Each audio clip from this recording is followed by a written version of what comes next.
What it do, my brothers in Christ.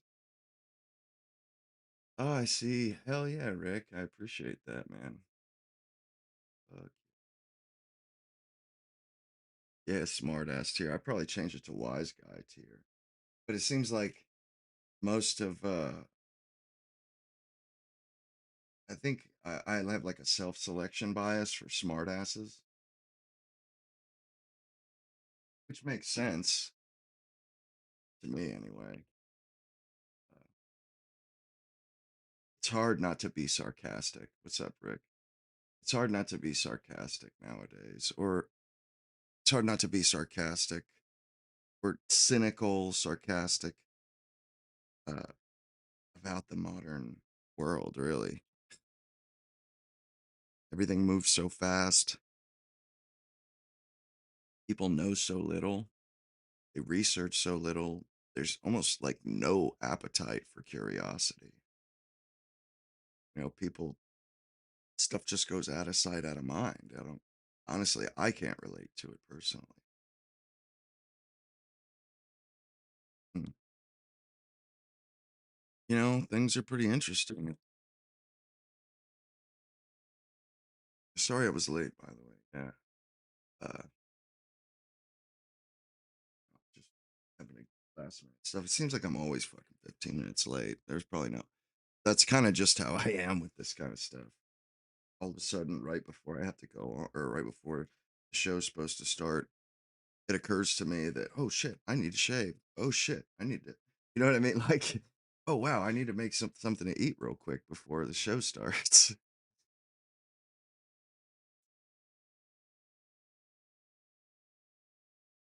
But, oh, no shit. Somebody, somebody joined up, huh? S- Way doctor or way Dre, way doctor. Dick. And I was just gonna say, by the way, there's quite a lot. Like I do this show for like 3 hours, 4 hours sometimes. It requires a lot of focus. Oh, it's Horizon's dad? That's wild. So, oh yeah, that's right. I moved the chat. That's pretty legit. What's up, Arceus? Uh, so, so you share uh this account with your son? That's cool. Might I inquire as to how old Horizon is, or how old Horizon's dad is? Would that be okay? Is no, isn't he 12? I think he's 12. Oh, hollering at him. Well, he's a young kid, and I'm kind of surprised that he reminds me of me. To be so. Oh, it's your account. Okay, gotcha, gotcha. He's quite a. He's obviously rather curious. I was just talking about, a lot of people today, they're not very curious, and their curiosity and their that stuff isn't nurtured by the education system. Oh, okay. Yeah. I was thinking that he was J Beast. That's my oh yeah, that's my initials as well. Walker. That's a badass name actually. I like Walker. Like it's like Wyatt or Clint. I don't know, something about those Western names kicks ass. 46. Nice. Got a decade on me. He's a pretty curious kid. Him and another guy named Alex Robbins, he should be along shortly. He's young too. I think he's 21, 20. I think those are by far and away the youngest in here. I would imagine. And which is, that's saying a lot because most people between 10 and let's say 30 are playing video games right now. Yes, sounds like a good idea to me, right? JB. uh, like it's impressive. He's obviously has a really, has a high intellect, or he wouldn't be interested in anything other than, our society. It's like it's produced so many quick fixes and so many it's in the pursuit of the almighty dollar. You want to please people, you want to give them what they want. And human beings like sugar, they like quick buzzes. I mean, it's like a human thing. And so when somebody kind of breaks the mold or goes against that trend, it stands out to me anyway. Lil Wang, hell yeah, that's pretty cool. Little Wang, it's play on Little Wayne.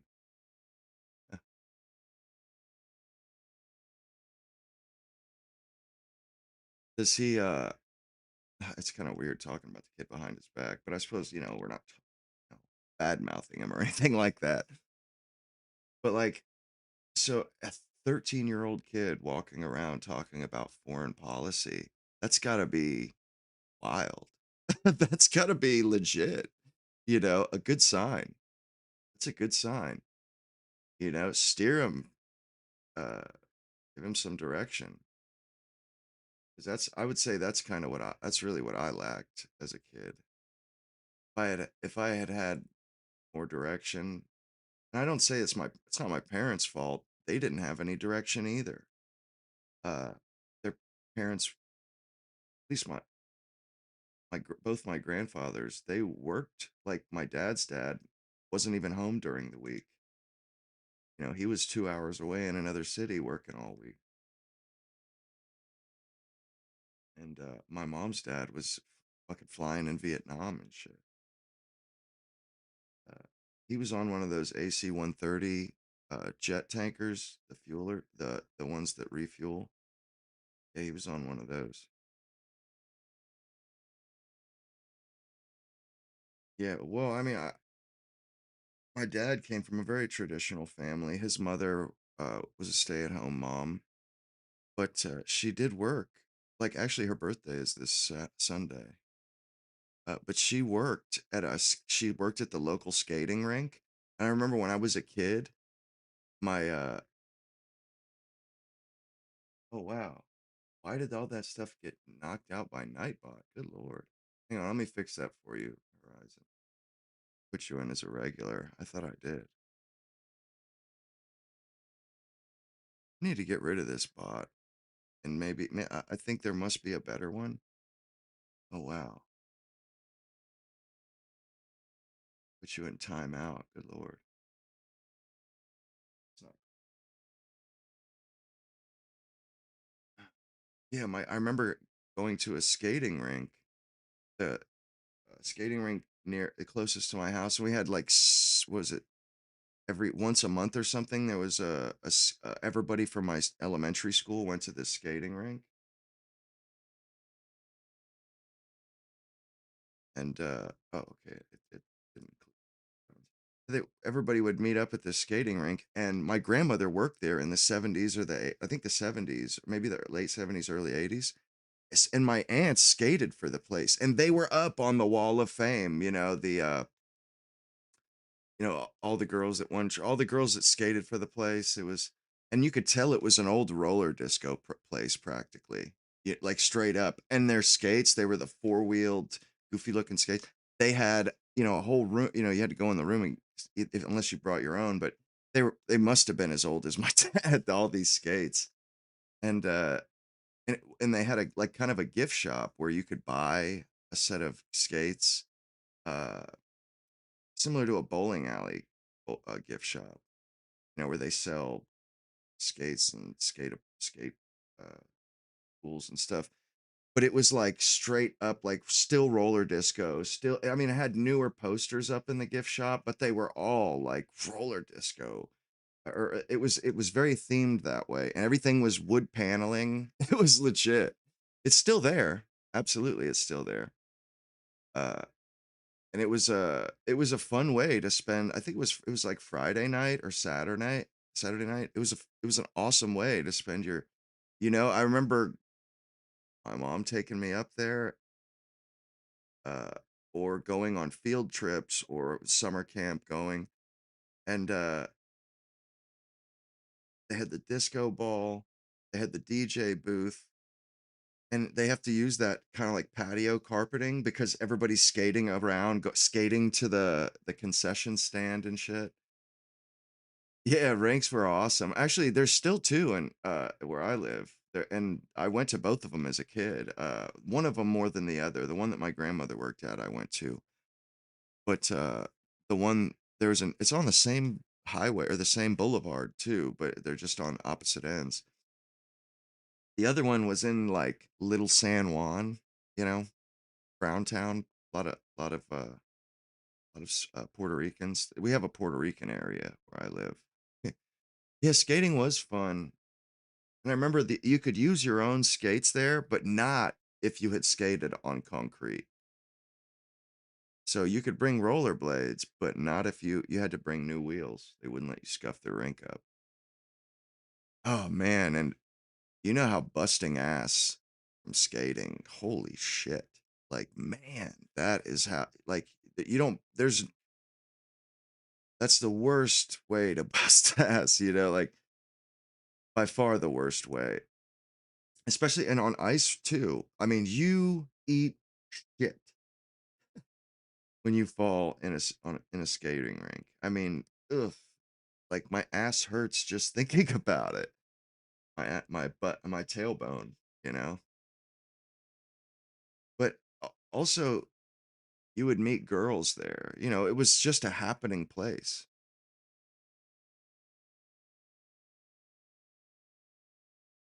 Yeah, I used to. All the girls from all the schools were there. Yeah, absolutely. That's what I was just gonna say, man. That was a big part of dating. That's where you started. You know, like that's how you got on the ladder. That's how you got in the pipeline. Was you went to extracurricular social events, and I didn't go to all of them, but I went to quite a few of them. And most of the time I went to them. Most of my memories are from summer camp during the day. But there were there wouldn't be a line, but it was like a nightclub for kids. Because when you'd go on a Saturday or a Friday night, I forget which one it was. I'll tell you what, there was a fucking line outside of the place, like a decent sized line, and they had a little box office, little ticket window, and they're still there. I wonder how well they do. I haven't been there in decades, probably 30 years, maybe not 30, more like 25 or 20. I couldn't have went there after 15. But it was always neat that I could point and say, yeah, that's my Aunt Cindy, my Aunt Debbie, like my aunts that were twins. I mean, my dad has six sisters, so a lot of sisters, two sets of twins.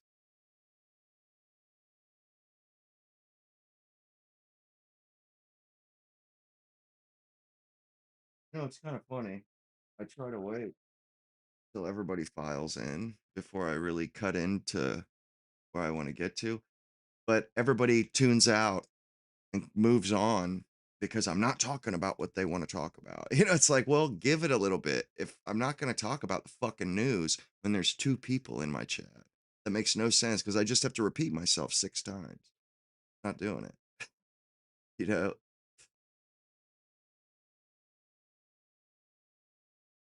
and it's wild too. Like, and that's everybody clicks up at those events. And that's where kids kind of show off that they have money or they don't, or like the kids without money that I feel like they didn't really attend. They didn't really go. You don't want to look bad. Anybody seen that Harry Enton?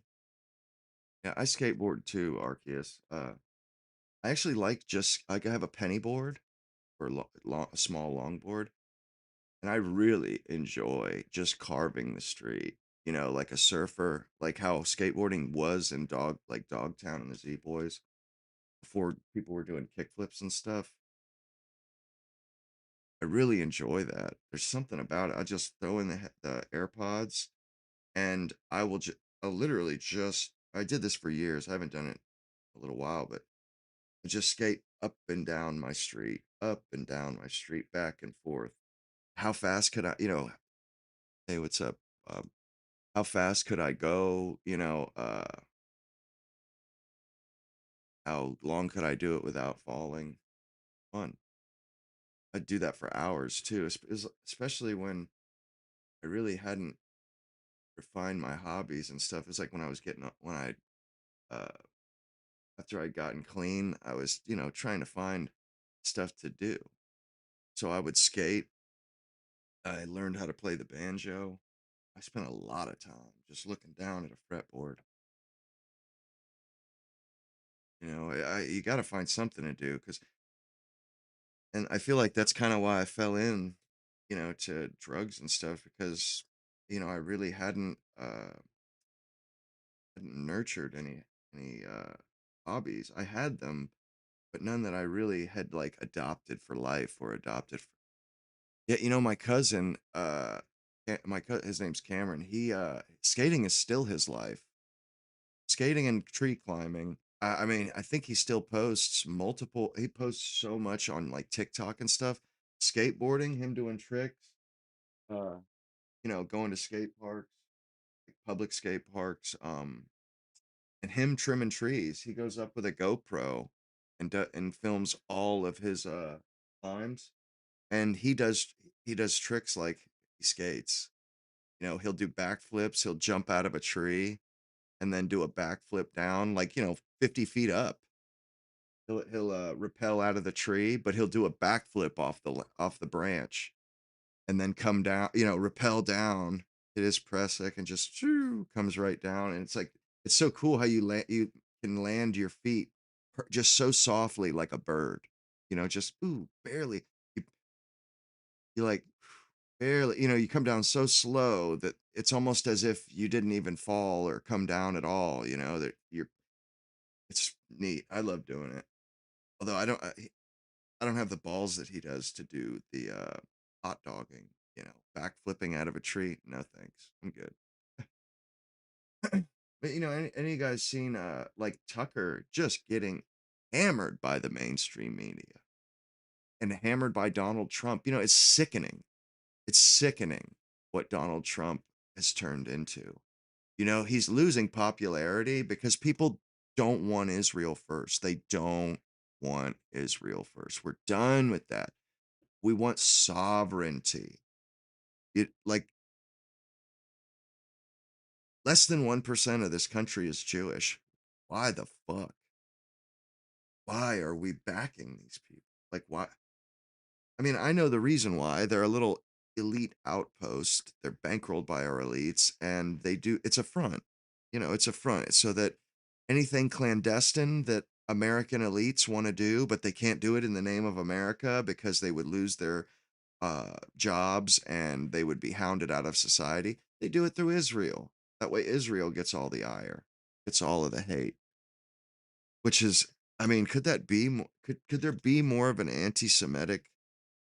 I mean, and I don't really anti-Semitism. Like, I don't think there's any true bigotry in the sense that it used to be, where people they just have that opinion because the culture is that opinion. Our culture is totally against racism, totally against any bigotry. It's not tolerated. It's not tolerated. Anytime somebody talks about something like that, they put so much qualifying language up before they do this.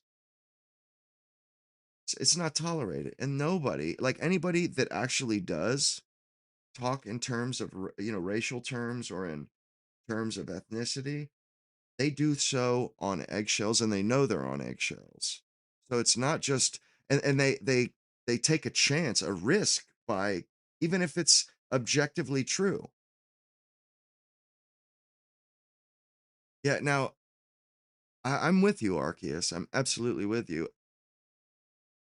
It kind of bothers me the way that you know, we've got to separate this, that, and it's like, yeah, I get that. That individual Jews, this isn't their truck. We have no truck with an individual.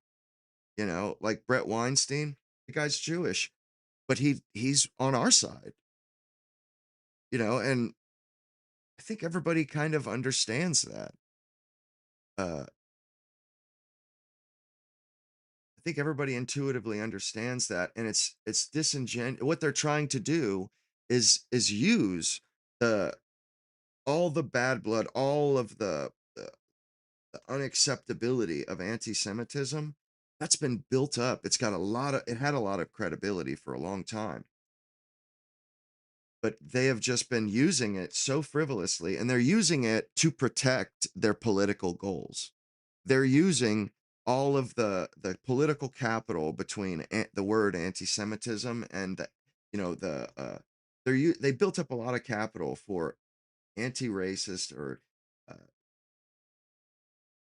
against speaking in terms of ethnicity or racial terms. They made it toxic, you know, toxic. You couldn't get anywhere near it. You lose your career. And then they start using it for themselves politically. At first, it was they advocated against us, right wing people, from using race politically. That was what the whole movement about against racism was, against anti-Semitism. How dare you use race, skin color, and ethnicity and religion politically and stigmatize a whole group of people just to so as a demagogue so you get political power. That's evil. It is. And then they cynically, once they build up all that capital and get it to where nobody will do it, nobody will talk about things in racial terms, then they start talking in explicitly racial terms. So that as cover for their evil, yeah, there's Alex there. We were talking about you a minute ago, Alex. Horizon, his dad is using it, or that's his dad's account, and I was just talking to his dad about it. But they're absolutely using the anti-Semitism thing. They're using that politically. A political cudgel, a political blackjack that they can shut people up with. And the whole point of anti-Semitism and racism was that people were using that stuff politically, pretty much anyway, for the most part. 6.5 hours yesterday. What?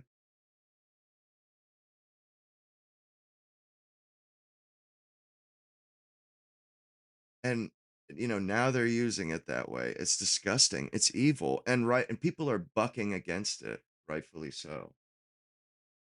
Take a break.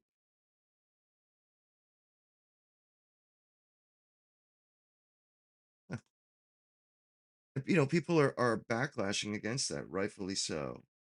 Because, you know, I think everybody there is an Overton. Hang on one second.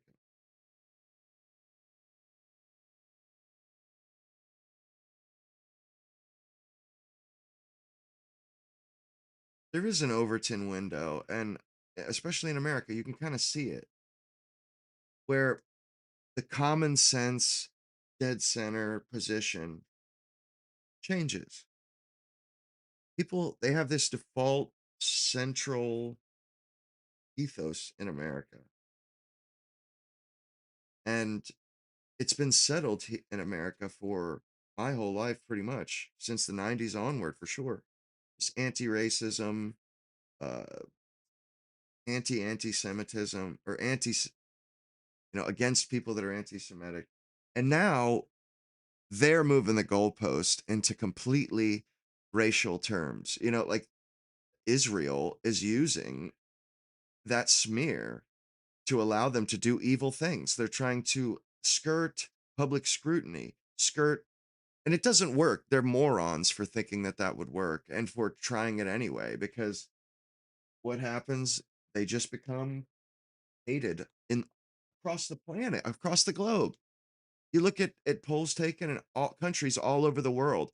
They have just turned the world against them. How stupid. Why would they do such a thing? They could have easily made friends with oh, Yeah, I was gonna get to that, Rob. One second. They could have easily made friends with the Middle East. They didn't. They decided to subjugate and wage conquest. Nobody wants, it's it's unacceptable. Yeah, so Trump's wife, and Melania, and what she said, it's pretty interesting. I think it's pretty obvious, like what gives. I mean, I think that's the obvious question. What gives? What the hell is going on here? Yeah, uh, we do have the upper hand to a degree, uh, and the way it's being used is not right. To use the upper hand to to subjugate. They're using us to step on these little states that they're surrounded by, and they've taken each one of these countries out one by one, and and so now they don't even have countries except for Iran resisting them. It's not gangs, but like Hezbollah. That's not a terrorist group. It's a group pretending their homes or protecting their homes and their wives and their children, because Israel has literally crushed all the old governments. They've crushed them and replaced each and every one with a puppet, or turned the place into a civil war so that it can't resist them. It's done that to every country but Iran, every one of them. And it's systematically done it. And it's millions are dead because of this. Millions. What they did to Libya, this country still hasn't recovered. Like, how are 9 million, these 9 million people, how are they so much, I thought everybody was equal. How are these 9 million people more valuable than any other 9 million people? That's a problem. And people can see it plain as day. This stuff is intuitive. People don't even have to think about it. They say something ain't right here. And that is an advantage for us, because what they're doing doesn't fly under the radar. It doesn't pass the smell test. Yeah, I mean, you're right. Like, kind of like yeah, they're threatening to expose that all their ideology is horseshit and reality is reality. Like, you can't get rid of how people are, what people have. You got to be a little bit more specific, Apophis. Talked about like 3 or 4 different groups in the last couple minutes. And you say these people had nothing to do with it. I'm not sure what you're talking about. But they've just been breaking up these countries systematically. And for like almost half a century now, the Middle East has been in turmoil. Who does that serve?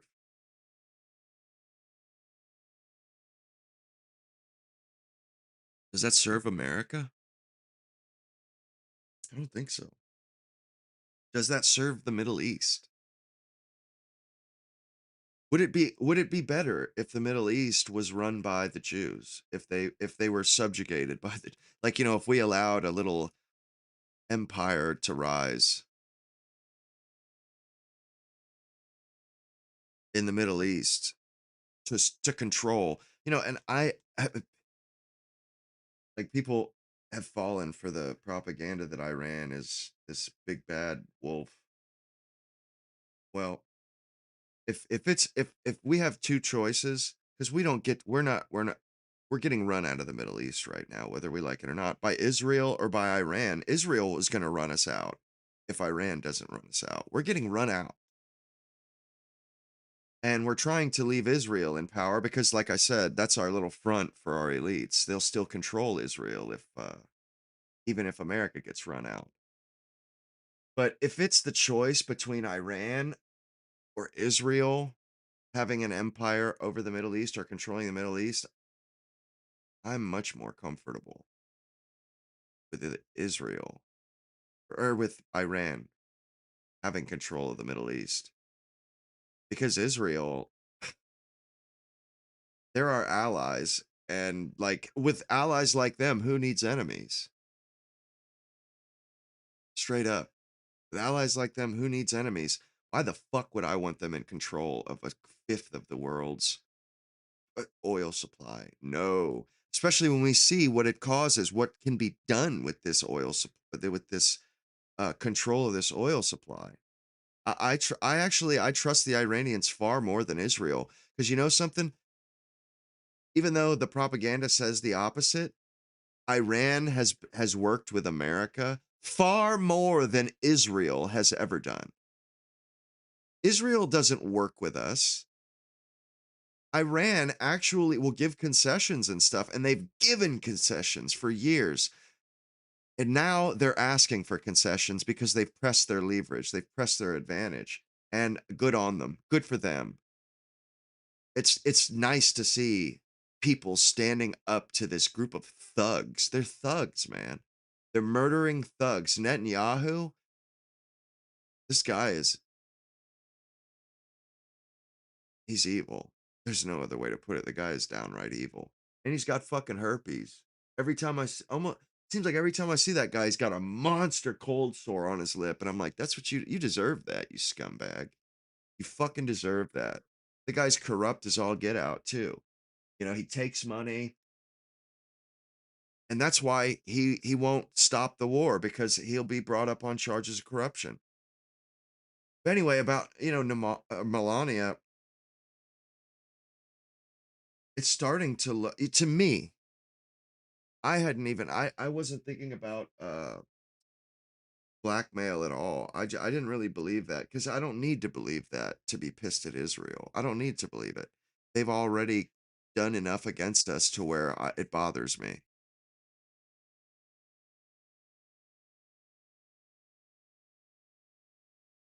You know, it they bother me whether or not it doesn't matter if they're blackmailing or not. But the Epstein stuff, that was really dark and really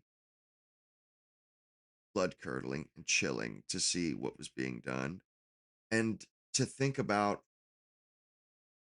what was that what was what Epstein and that this ring, this network was doing. Who is that in service to? And what are their aims? What are their goals? What are their ends? What are they trying to achieve by that? That's scary. That's a scary fucking thought, man. You know, that does not make it did not make me feel very safe or good about Israel. And I didn't I wasn't thinking that Trump had been blackmailed even after Epstein. But after Melania comes out, uh it's starting to look that way. In my opinion, it's starting to look that way. It looks to me like if a guy just bursts out and says, "I'm not gay," uh, you know, what are we to what conclusions are we to draw from that when somebody just outbursts that they're not gay? And that's essentially what she did.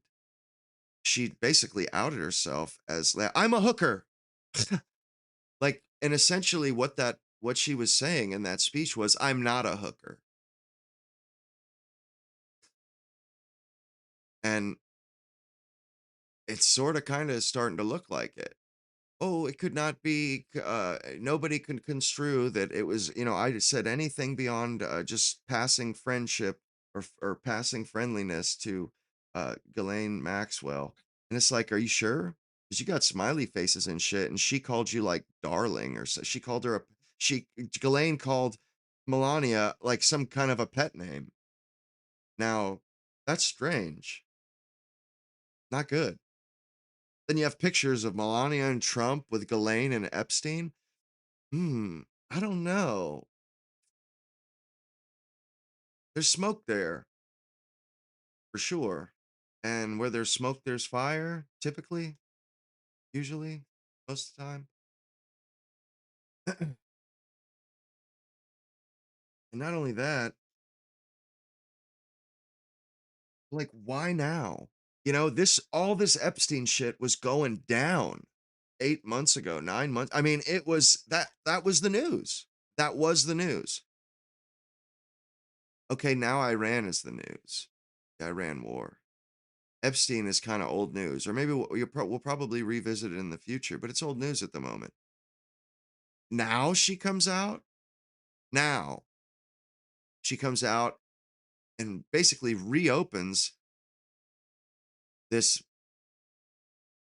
big news, this blockbuster news that has everybody glued to it. That leads me.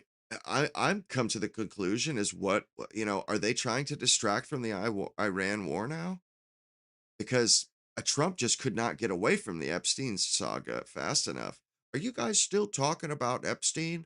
You guys still think anybody cares about the Epstein? And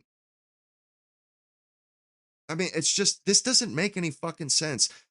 And when things don't make sense, we're missing something. We're missing data. We don't have all the data. If when things don't make sense, when things aren't congruent, they're not lining up. Okay, then we're missing something. We don't have all the information. We don't have all the pieces of the puzzle here.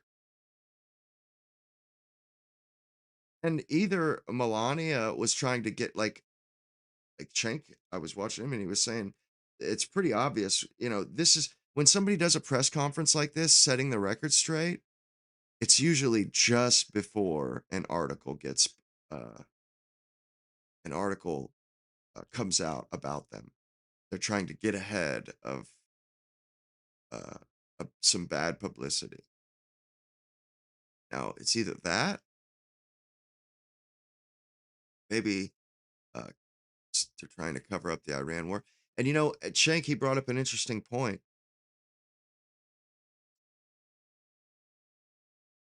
Or Trump backs out, or we're in the Iran war, and Trump goes for a ceasefire, which includes a ceasefire in Lebanon, and the Israelis, this is untenable. They refuse to abide by it, and they want to keep going, and it's obvious that America doesn't want to keep going. And Trump was looking for an off ramp, and all of a sudden Melania comes out and starts bringing up the Epstein files, talking about her husband, which was a surprise to Donald Trump, supposedly.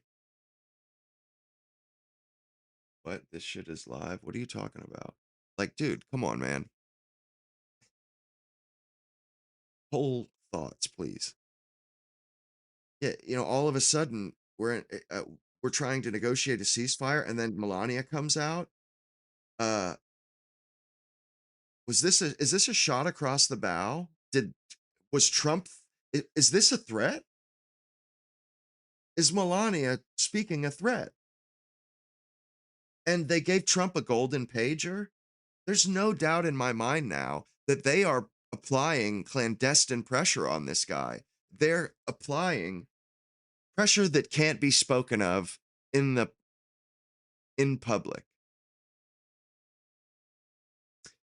And we know for a fact that this Jonathan Pollard, the guy, the foreign agent that stole shit from us and gave it to Israel, that guy got released from like a life or 30-year sentence. He got released early because Israel blackmailed Bill Clinton with Monica Lewinsky telephone recordings. They got this fucking traitor released by blackmailing Bill Clinton with Monica Lewinsky uh, recordings. So they've done this. They've proven that they're willing to do this to achieve their political ends. Doesn't make them look very good. Uh, you know, it's becoming pretty obvious that this is a group of thugs. This is a group of mafiosos. They're doing these are Don Corleone tactics. No, these are worse than Don Corleone tactics. These are the tactics of the lowest tier of mafioso. Like and I mean that by Don Corleone was the highbrow mafia don, the one that was the leader and the one that uh that argued for restraint, that argued for principles and scruples. The lower ones, they'll do anything. They'll kill anyone, they'll cut throats, they'll do anything to do for money. And it looks like that's what Israel is about, but not with money. They want power. And like the way I say, like maybe Israel started out with the idea of them just being a country, but they obviously have aims of, like I would say, world domination. World domination. Like 9 million Jews are gonna rule over 9 billion humans. I think that's genuinely how they see this. And they're just trying to go about this methodically, piece by piece, and work their way up until they control everything. Like truly. They all the conspiracies that people would talk, put down and stuff, they're trying to fulfill those. They're trying to bring those about. And why wouldn't they? Why wouldn't they? We did the same thing. They think they're the only humans and that everybody else is subhuman, or that they're the chosen people. They've been chosen to rule over us. And that's why Rome galled them so much. How dare these goyim be ruling over us? How dare they cast us to the wind? And they have pushed for all this multi-culti horseshit all through the West, when you would think that the Jews would be advocating for the opposite, because their entire story is a tale, or is a it's a tale or a story showing the what happens when a country, when a people, an ethnicity loses their sovereignty, loses their own sovereign country where they are in the majority, where they are in control of their own destiny. They get thrown out of 100 and something countries. They get pogroms. They get but they've been trying to do this to us. They're trying to turn us into they're trying to cast us to the wind. And I don't I absolutely can. This is what they're doing. It's obvious. It's obvious. Maybe they weren't trying to do that 150 years ago. I don't think it's one world think. I think it is sabotage, dude. You're thinking too small there. It's straight up sabotage. It's not one world. Oh, all one people will all be brown. We'll all just be the same shade of brown. If that was the case, why won't they integrate? Why won't they let anybody else live in their country unless they're Jews? Why won't they integrate? Why won't they assimilate? If they think of everything's one world, then why? Why won't they join that one world? It's that simple. Why, if that's the case, and there are these liberal ideologues that think that every human life is sacred, then why does everything they do fly in the face of that ideology? Yeah, it is kind of a big club Apophis, but it's also an elite. It's a group of people that consider themselves the true uh God's chosen elite, that he chose to rule over us. And they believe this. And they're willing to die for that, or they're willing to do, they're unscrupulous in achieving those aims. And people can ignore it if they want. They do so at their own peril, though.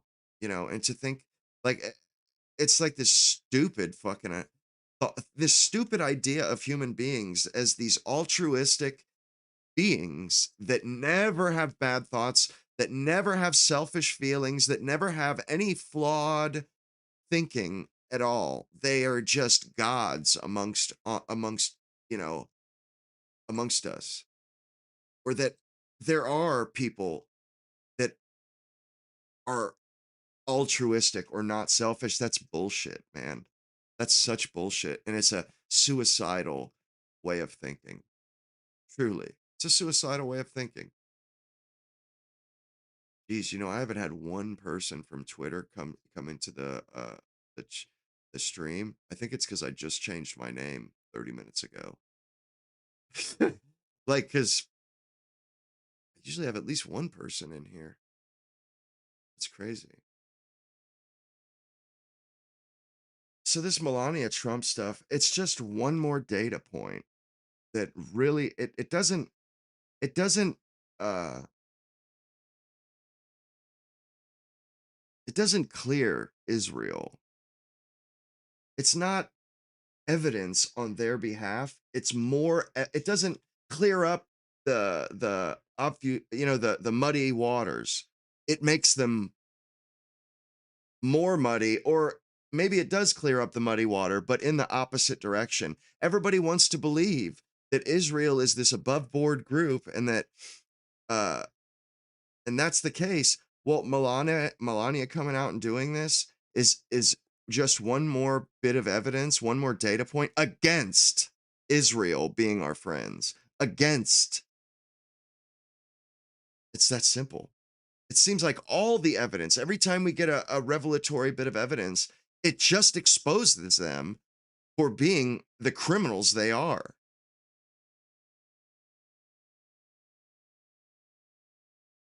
And I've been saying this for a while. What the policy that Israel is pursuing, it's going to get them destroyed. It's going to destroy them. It's going to destroy it's going to destroy those people, or the country. It's going to destroy a lot, and a lot of lives are going to be lost. A lot of Jewish lives. And I don't say that gleefully. And I'm willing to bet as soon as this war is over, there's going to be a mass exodus from Israel. And I think that's why Netanyahu, they're so desperately trying to keep it going. And why it's imperative that Iran be taken off the board, or off the map. They be taken off the chessboard, because their people are going to leave. They've kicked the hornet's nest, but they haven't killed the fucking thing. It's good. People ain't going to want to live there no more. They already barely want to live there. Barely. They had more outflow than inflow last year.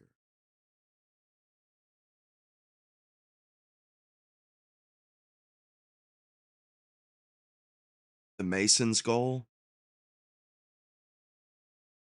Mm, you know, you got to understand the way things work. There's always going to be a ruling elite, dude. We are always under the thumb or the boot heel of somebody. Always.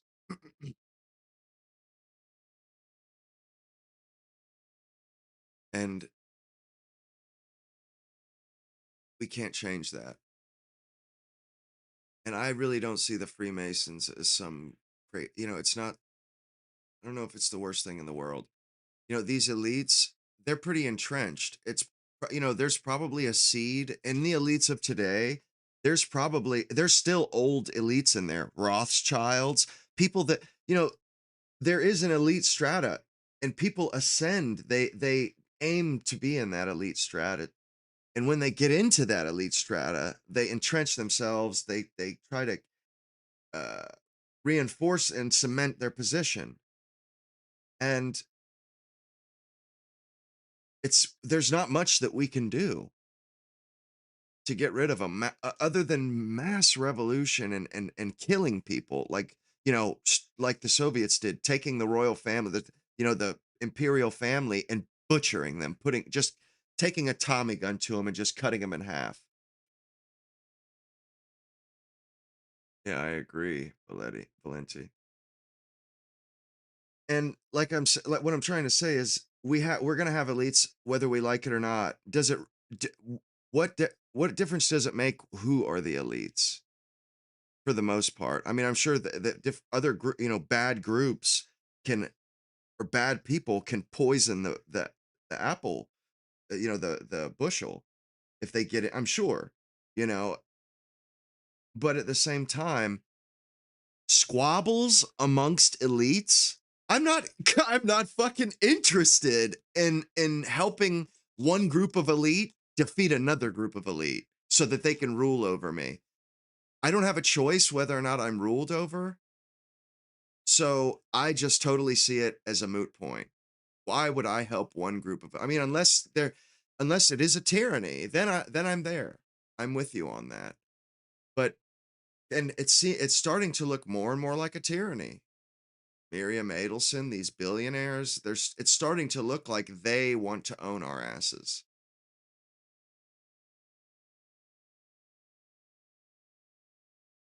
And they're a part of that elite strata. But the point is, we can't get rid of elites. And they're going to have their little secret societies. It is a club, no matter what. Whether or not the Freemasons exists, it's still a club. And they still decide who gets in it.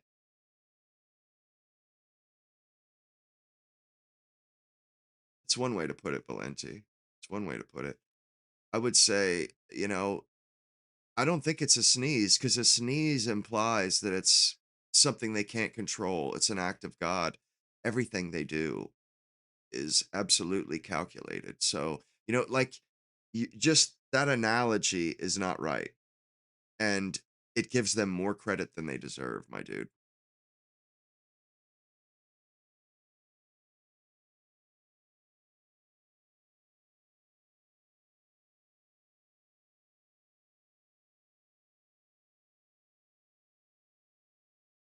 Yeah, I agree with you there, Chuck Norris. And that's the point of sovereignty. That's the lesson to be learned from the Jewish experience of being cast to the wind by the Romans. When you're not in control of who rules you, you don't have a sovereign country, you don't have a your own land, you get persecuted. And they're trying to strip everybody of a sovereign land. They're trying to make it to where no people, like you can just freely oppress peoples because nobody has their own people ruling over them. Like there is a difference between being oppressed by your own people and being oppressed by another people. And if there wasn't, then why were the Indians so all fired up about getting rid of the British? What's the big deal about colonizing if it's not better to be ruled by your own people, even if it's oppressively? I would choose to be oppressed by my own people than by somebody else. Now, and honestly, I think I would choose to be ruled and oppressed by my own people than a neutral other group, and even like a slightly positive other group, because that other group, holy shit. I mean, their opinion can change. Like they have no interest, no investment in your ethnicity. So like, you know, whether or not genociding you is on the table for other groups. And that's the thing is like I trust, like even if I was being oppressed by my own people, if that's not going to be that way forever. It's just not.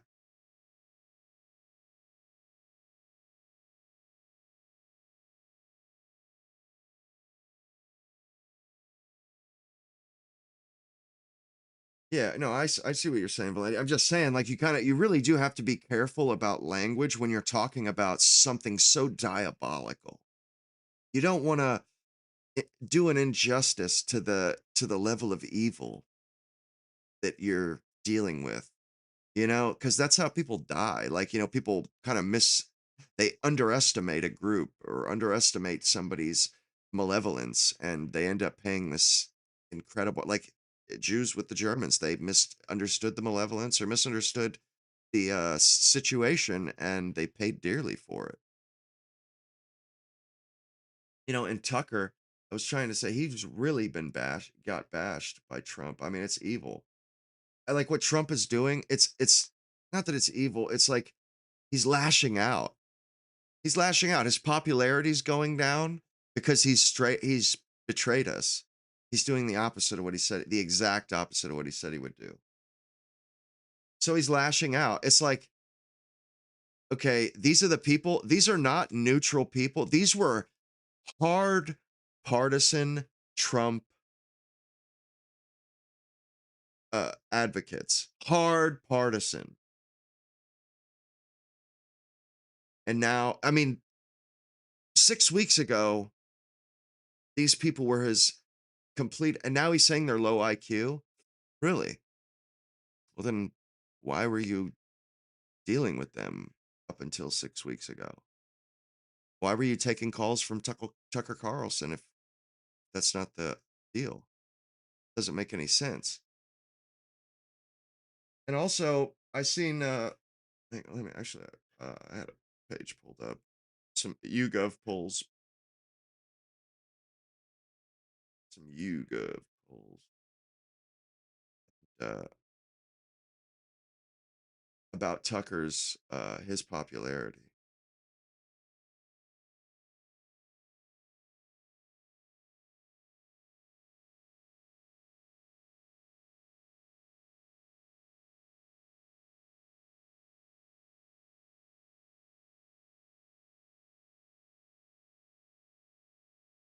Hmm. You know, actually, I haven't done this in a while. Wonder if they made it better, the presenter overlay.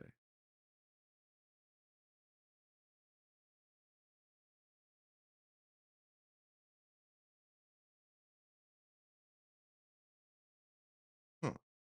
It doesn't use, it uses the webcam. That's weird.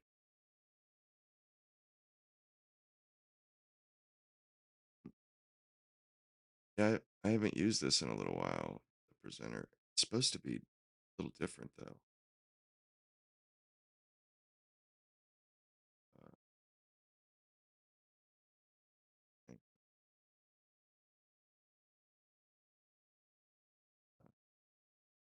why is it like this?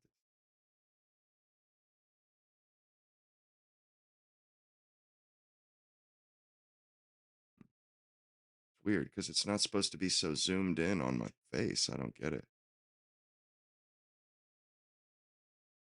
It's kind of odd.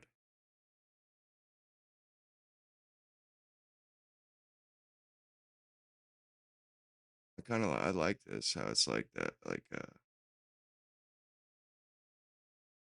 only thing though is I don't know why it's.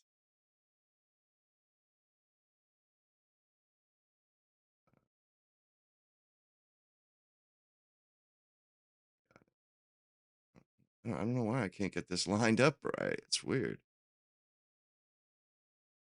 Kind of like I do like this for presenting, like where it puts the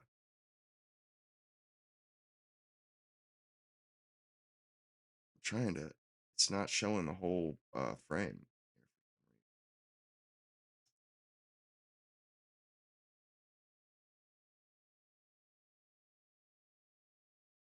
It's weird.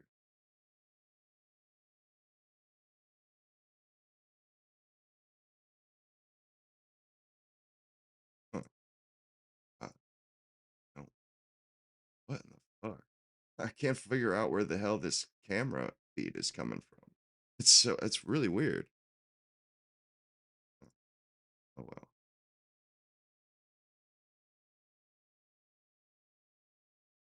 Huh. It's really odd. I don't not quite getting that.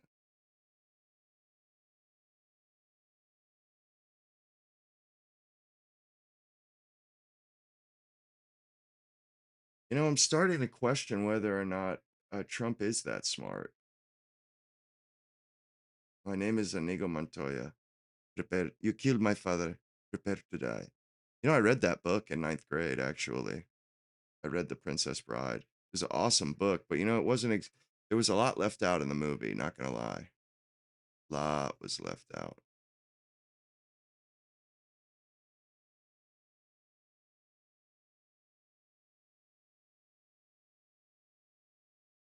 Yeah, this is so weird. Why in the hell is this source like that? Hmm.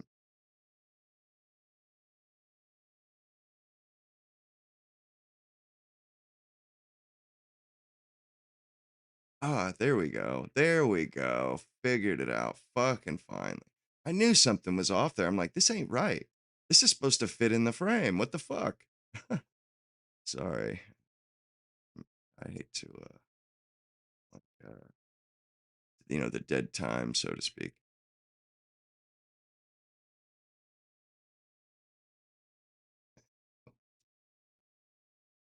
Yeah, I like the presenter overlay. It's legit, like it's pretty neat to, it's software that does this stuff it really intuitively and easy.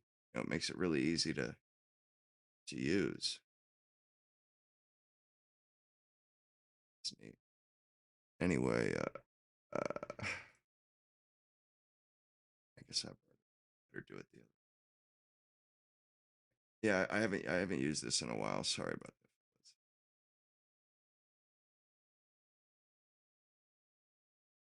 Son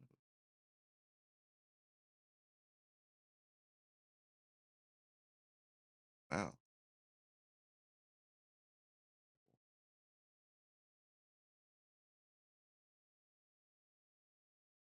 dude, what the fuck, man? What a pain in the ass. Trying to move the damn frame, and there's so many different layers of bullshit. All these different overlays, dude. Oh, I see.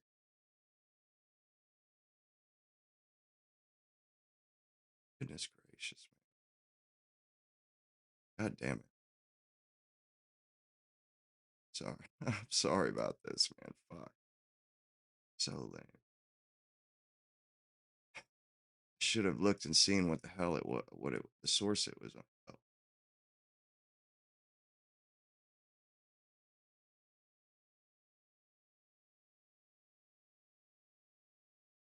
dude.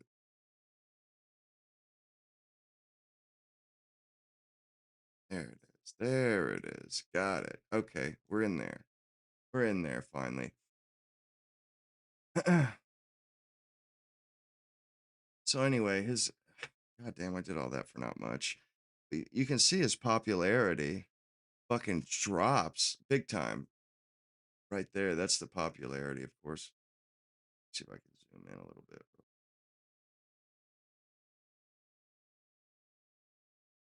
There we go. Ah, there it is. Okay, you got popularity, fame, neutral, dislikes, and then, shows the, over time, I guess, what, from 2020, where he was at 70% fame, 70% of Americans. Ah, and you can break this down with gender and age and go up 5 years for all time, I guess. Then you got popularity. He has a 31% popularity. Yeah, that just dropped off by 8%. It's down to 22% now. And the neutral, look how many, look, the neutral went up, went from 12% to 16%. His dislikes went up too, but his fame, it's relatively static. See if I think there's more. There's a few other.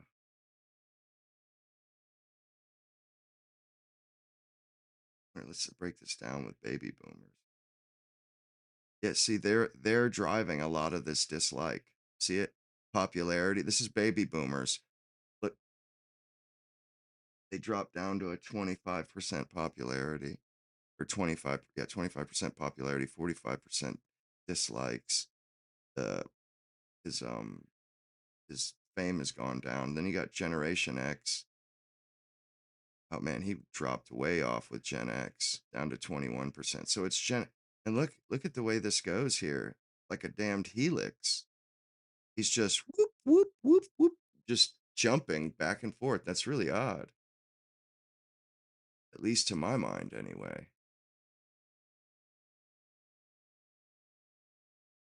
Like, why is that jumping around so much? Or, and I would, I would imagine, or actually though, I'm trying to find the damned the one that has it broken down more like a poll, kind of, not as a fucking graph.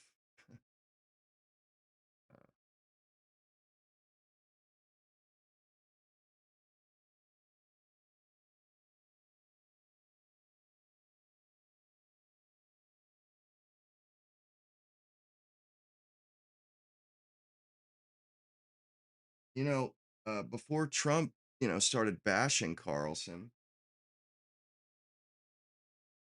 Carlson had more appeal than Trump did.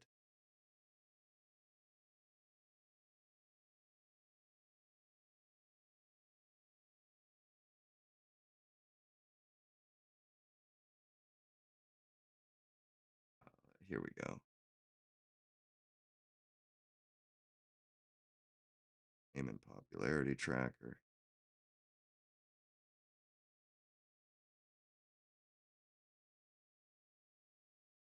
Yes, maybe this YouGov is, I'm on it like it's YOU. I think I'm looking for YouGov as in UGOV.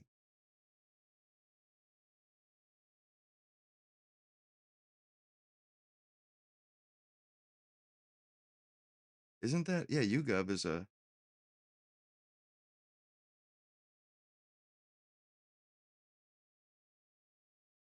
fuck back.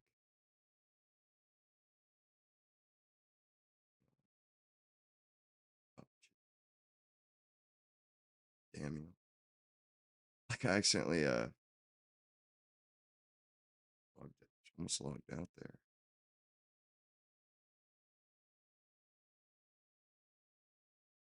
Yeah, I was sleeping all day. I would have done a lot more of this before, but I don't want to leave it out. Like I honestly, I don't know why I'm apologizing. It's like I'm me. This is the way I am. Either people like me or they don't. Like I can't help it. April 2026. And significant decline. Yeah, Tucker, he's taking a fucking hit. Ah, here we go. Washington Times. Hmm.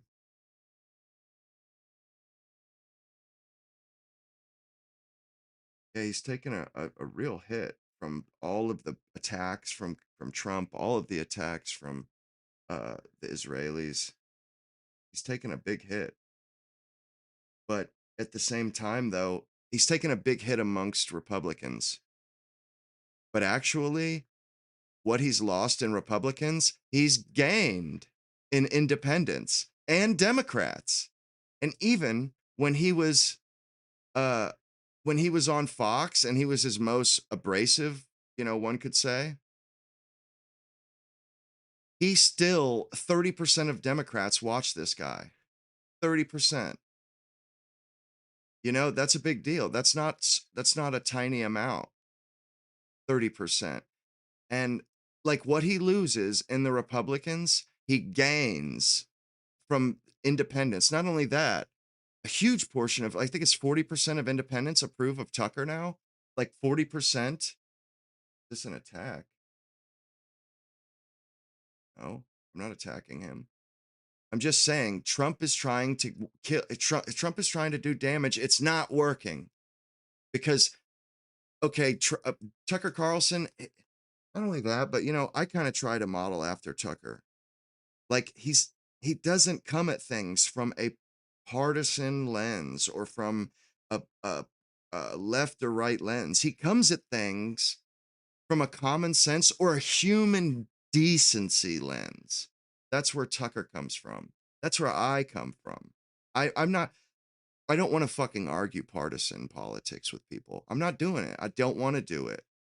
I want to be right. I want to win arguments. I don't want to achieve fucking stalemates with the other party. No, I want to argue for against extremism on both sides. That's where I'm coming from. You don't hear me making these fucking stupid ass partisan arguments. No, I make human arguments that can't be argued with. I use objective what people can see obviously with their own eyes. That's those are my weapons of war.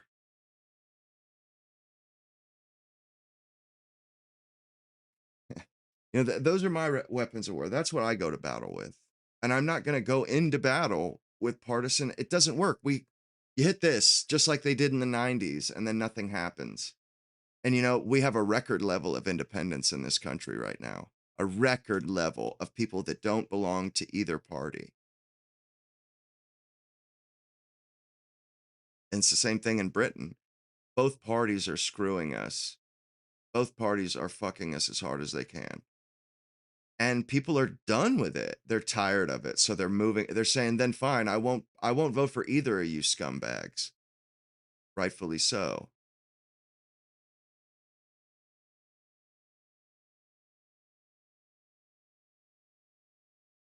It makes sense to me. I mean, they're both extreme. And I seen this that Alyssa Slotkin, she's been doing town halls. She's going to make a 2028 bid. The hell's with the comment? Jokes. Do I need to like mute you, bro? Because like you don't really say anything. It's like kind of a distraction. You don't say anything that I can respond to or that people. It's like bruh or sounds stupid, yokes, weak. It's like damn, come on, say a whole. I'm not trying to bust your balls, but say a whole thought, a complete thought, because it's hard to understand what you're commenting on. There is a lot going down, and what the problem is that the mainstream media they just won't fucking talk about something if they don't like where it's going. You're right. Weapons of war are the of the voting box, but man, you got to get people on your side. This algorithm plays in my favor. Awesome. That's my advantage. Hell yeah. Yeah, well, that's the thing though is people have to be they really what's going on right now and the reason why I even have any breakthrough is because we were told a set of beliefs, we were told a set of ideas after 1960 and they were new ideas and they played out and come to find out they don't work. They don't work. And but our government, our politicians, our elites, they still insist that they do work. And everybody can see with their own eyes that that's horseshit, that these things are lies. So people are ripe. They're hungry for this message because they can see with their own eyes that they're being lied to, that the stories that they're being told are bullshit. And the mainstream media, they won't talk about it. They want things to stay as they are. Well, if they don't want to talk about it, if they're going to leave that power on the table, if they're going to leave that money on the table, if they're going to leave that pulpit, that bully pulpit, that megaphone on the table, I'm gonna pick it up because if they don't, I can see it with my own fucking eyes, and if they don't want to say it, I'll say it. And I think this is like where this is what I'm supposed to be doing because I tend to see things a little sooner than everybody else.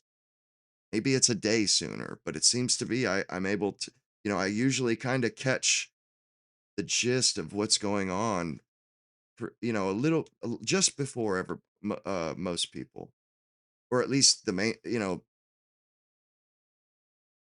I'm sure you guys have seen it where I've made a prediction or said something and then boom, a week later, Nick says it or somebody else says it. Yo, what's up? What's up, cousin? Hell yeah, you're back. Uh, you missed a couple days,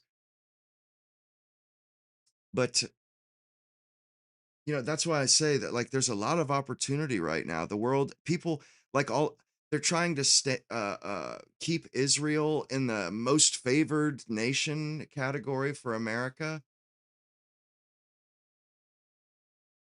but people, what people are seeing, they do not like, and are elite.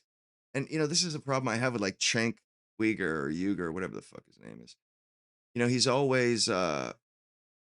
He's always talking about the mainstream media and how the mainstream media how they don't tell us the truth and they don't tell us what's going on with Tucker Carlson.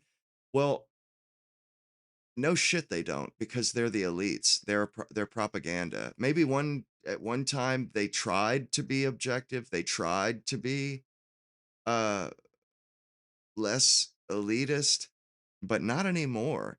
They are absolutely in lockstep with our ruling elite. So and the way that Shank rails against them, they're all stupid. They're stupid. They're morons. Duh, I don't know about Israel. I mean, he literally does this stuff. And that's why I say he's a buffoon usually. But it's like, dude, why can't you just why don't you just uh, accept it? They're not on your side, bro. They're not for you. They're not with you. They think you are the enemy. Cuz they don't concern themselves really with outside of America. Their world, their domain is America. And there is a group of people that listen to them and believe them and go along with them. That's their team. The people that don't agree with them, that don't go along with the bullshit, those are the enemy. And like, why the fuck won't these people just accept it? Just let it go, man. It's not, let it go and move on. Move on. What are we still talking about this shit for? Like, why are you still talking about this stuff? And he's been doing it for years. That's why I say this. Like, dude, how long do you intend to bitch and moan about the same thing? Not quite getting it. I've heard you say that a couple times, Apophis. You're going blind. Yeah. It's crazy. I've been to, my grandparents used to live in Arizona. It is kind of wild how it's so hot, but it's like there's snow there year round because of the mountains. That shit blows my mind, how it can be that way. And how when you get higher in altitude, you start seeing a lot of the conifers. They look like sequoias. And people, they go on their quads. You see a lot of deer. Like, because I've been to Arizona, it's beautiful. So beautiful. Different from Florida, I'll tell you that much. But, there's so much going on in America right now. The fact that the Republicans and the Democrats have been hemorrhaging constituency, the fact that people are leaving both parties and settling in the middle.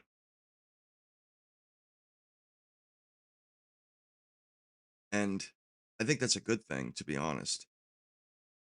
It is. And like Tucker has even tacked to the center, or he abandoned the abrasive red meat partisan politics model that nobody else seems to be willing to abandon. At least, what?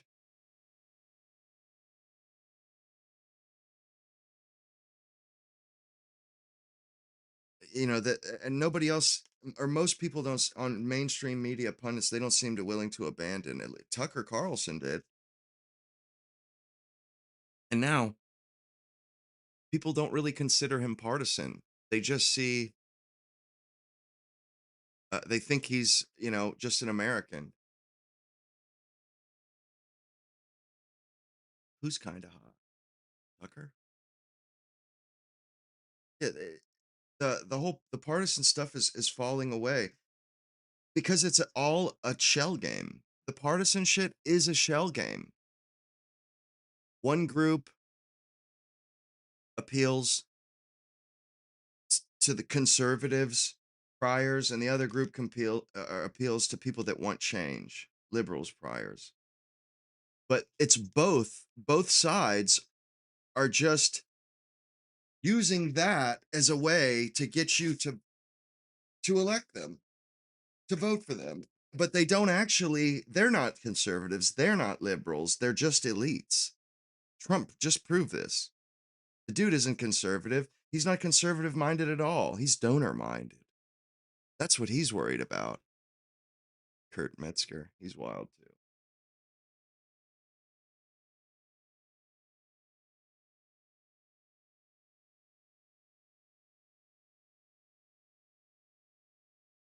Well, maybe we don't need a third party. I mean, independent is a third party, is it not? It's not a party though. Maybe parties, maybe that's, I mean, I'm starting to think that maybe there's just a new way forward.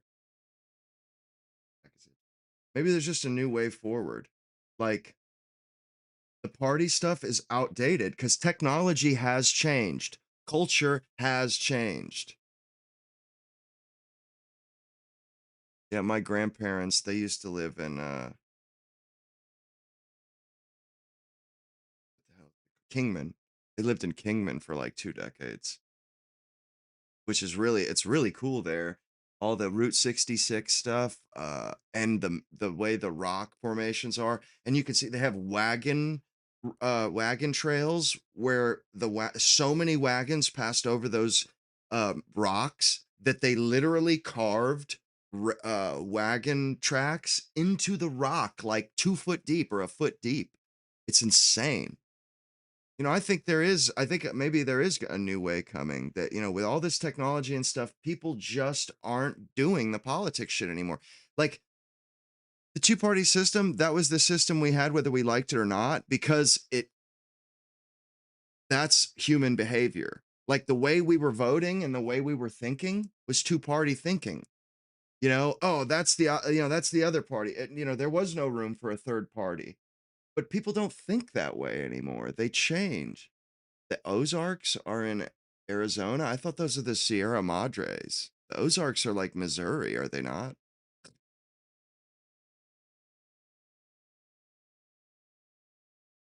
And you got the Catskills, Smoky Mountains.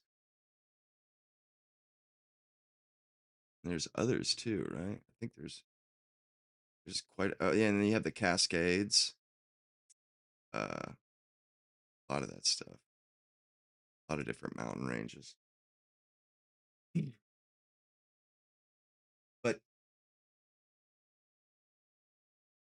there's just a shit ton of change. I can't quite pinpoint where exactly it's going, but it's moving away from what we've historically and traditionally had.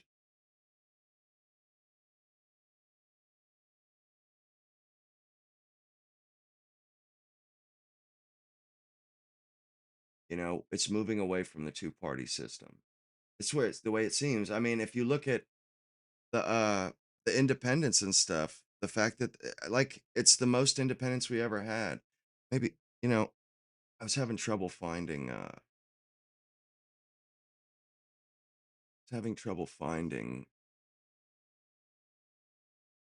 um those polls and whatnot, but I know a couple videos that have them. Like one Carl Benjamin video I was watching earlier was really interesting, and believe it was a Breaking Points video. Okay, so something strange is happening in I'll be American right back. I politics. just got to use the bathroom and real quick. I think it might be something similar to what has already happened in British politics. So hear me out on this one. Don't get mad at me. This is just a theory, a hypothesis, shall we say. And I think it's just worth having a think about, because these things are weird. This is not normal for American politics. Now, Trump and his approval rating, as the economists show us here, is down quite significantly. As you can see, this is the lowest approval rating he's ever had, actually, which is a shame. But I think it's got something to do with the fact that his policy is just being led by Israel. And I think a lot of people have seen that actually he has just declared war on Iran for Israel. He wanted a ceasefire. Iran agreed to it. And then Israel and Iran immediately broke it, because they just hate each other and want each other destroyed. And Israel started, shelling into Lebanon and all this sort of stuff. And it's like, right, okay. You can't conduct the Israel first foreign policy and expect good results out of it. And what's frustrating as well is that Trump's foreign policy interventions up until this point have been really good, because they've actually been in the American interest. Like even dropping the bunker buster on Iran, as I think it was Dan pointed out on the podcast the other day, what this does is it nullifies Israel's own narrative on Iran, saying, no, we've destroyed their nuclear capability forever. Well, I mean, no one thought they had, but Trump was just trying to put the conflict back in the box, and it's clear that it wasn't going to just be put back in the box, and so we know that, in fact, he was apparently persuaded by Netanyahu. We covered this on the podcast the other day, where basically he had this meeting with Netanyahu, and it took on very strange and sinister undertones, frankly, of Netanyahu and his team, a wartime leader, and Trump sat to the side rather than his normal seat and things like this. Very, very, very peculiar. But everyone else in the room was basically not persuaded. Head of the CIA, Rubio, Vance, and various others were all like, nah, this doesn't seem like a good idea. But Trump decided, no, I'm going to follow my instincts. I imagine Lindsey Graham. I don't know if Lindsey Graham was actually there. But he decided to go, no, I'm going to agree with Lindsey Graham and start bombing Iran and go to war with Iran. And you know how that's gone. And so I think that this is a general downward trend that's been on the cards for a while, but it's getting especially bad now because I think he's doing something that's actually really unpopular. And I think that when people start losing popularity, they start lashing out. This is what he posted today on Truth Social. I don't know why he's still using Truth Social, to be honest. It is odd. Anyway, this is just total civil war is basically what's going on here. But Trump is lashing out at the podcast circuit because although all of these people were basically hardcore Trump supporters up until very recently, they have all gone, well, hang on a second, I actually didn't sign up for Israel First Wars. That's actually not what I'm in favor of. And Trump has decided, right, I'm going to try and crush these people. This is what he said. I know why Tucker Carlson, Megyn Kelly, Candace Owens, and Alex Jones have all been fighting me for years. What? What are you talking Alex about? Jones has not been fighting for Trump for years. Insane. Alex Jones has been a hardcore Trump partisan right up until this war. Tucker Carlson wasn't a Trump partisan, but he was broadly sympathetic. I think Candace Owens was a Trump supporter as well. Yeah. I actually don't follow Megyn Kelly's podcast. I mean, there's too many podcasts to follow. But I'm guessing, because she's a right-wing podcast, and generally, Megyn Kelly seems to, whenever I see clips of her, she seems fairly salient. I imagine she was a Trump supporter too. So, this whole, these people have been fighting me for years. No, they haven't. Right. No, they haven't. It's ridiculous. They've been Absolutely covering ridiculous. for you for years. And so it's just, and I'm saying this as someone who is a Trump supporter, right? I mean, you guys have watched my channel for long enough. You know that in 2017, I went to a Trump Tower in New York to get my MAGA hat. And you would have watched the election live stream that we did. And in 2020, when he got snaked, I've been a Trump supporter this whole time for America because I thought Trump represented a nativist movement in America. And I think that's what everyone else thought. And that's what we're Yeah. seeing is not the case now. Trump has become a neocon mouthpiece, the Zionist mouthpiece. He is leading an Israeli war. Fuck him. And okay, well, don't be surprised when the people who you essentially sold yourself as a nativist candidate, and I mean, I don't know whether anyone remembers, but his rhetoric was very much no new wars. I didn't start any wars. I finished those wars. I'm a peacemaker. Okay. He was going around just a couple of months ago going, yeah, I ended 8 wars. Well, I don't even know what wars they were, but I was like, yeah, why not? Like, who cares? Right. Let's say you did. You know, I was the same way. What difference does it make? I mean, like, I don't know what wars they were. It wasn't interesting. There was no need to look it up as far as I was concerned. But you know, who knows? But that was what he was bragging about. I really didn't know. Like, I saw him say it. I was just like, yeah, okay. I don't know. I didn't have time to look into it. But anyway, that's the rhetoric he was using, right? Whether it's true or not, that's the rhetoric he was using. And so suddenly he's like, oh my God, everyone doesn't want to go on Israel's war against Iran with me. It's like, well, you built your coalition by saying no new wars. That was one of the key pillars of your coalition. And now you're turning on those people who've got millions and millions and millions of followers combined, by the way. I mean, God only knows how many tens of millions of followers these people have. And he says, yeah, they've been fighting me for years. Well, nobody thinks that. Bullshit. Especially by the fact they think it's wonderful for Iran, the number one state sponsor of terror, to have a nuclear weapon. I don't think they think that either. Nope. And only like a Hell month no. or 2 ago, well, probably about 3 months ago now, maybe 5 months ago, whenever he dropped the bunker buster, you were telling everyone that time just blends to me. Time is just, every day is just stop the kids from destroying things. Anyway, you dropped the bunker buster and said, right, that's it. Iran's nuclear program destroyed forever. So maybe they were just taking you at your word. But anyway, they have one thing in common, low IQs. They're stupid people. They know it. Their families know it. And everyone else knows it too. Look, man, you can... He's calling like, you can have it. The people that actually think for themselves stupid and low IQ. Really. Because if they were low IQ, I think they would just take you at your... They would just believe everything you said, and they wouldn't be discerning. They wouldn't actually ask, is he telling the truth? Is this what he campaigned on? He's fucking stupid. He is dumb. I think he has lost some spin on his fastball or his I mean, he's just spin on his curveball, but he just doesn't. I mean, there's cognitive decline as you get older. I'm not even so sure that he was all that smart. Maybe he's just really has had everything handed to him. You know, it is kind of a good point. Like, how the fuck do you bankrupt a casino? It's like a license to print money. The house always wins. So Megyn Kelly, Candace Owens, and Alex Jones, but they're not stupid, right? They're actually not morons. They're actually really successful, and they are all quite good commentators in their own right, if that's the sort of thing that you're into. Like, I don't know why he's decided. I mean, I do know. It's because I think it's because his popularity is slipping, because he's decided to go all in for Israel. Look at their past, look at their record. Well, I am looking at their record. They don't have what it takes and never did. It's like, okay, look, man. A lot of them lost their livelihoods supporting you and being people who were sort of like outriders for your movement, actually.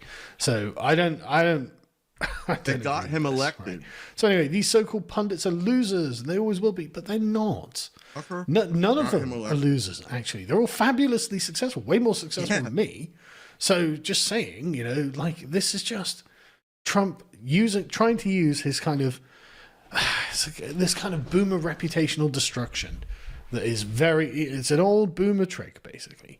And it's not nice, right? Anyway, this is Tucker's response. It will consume Trump.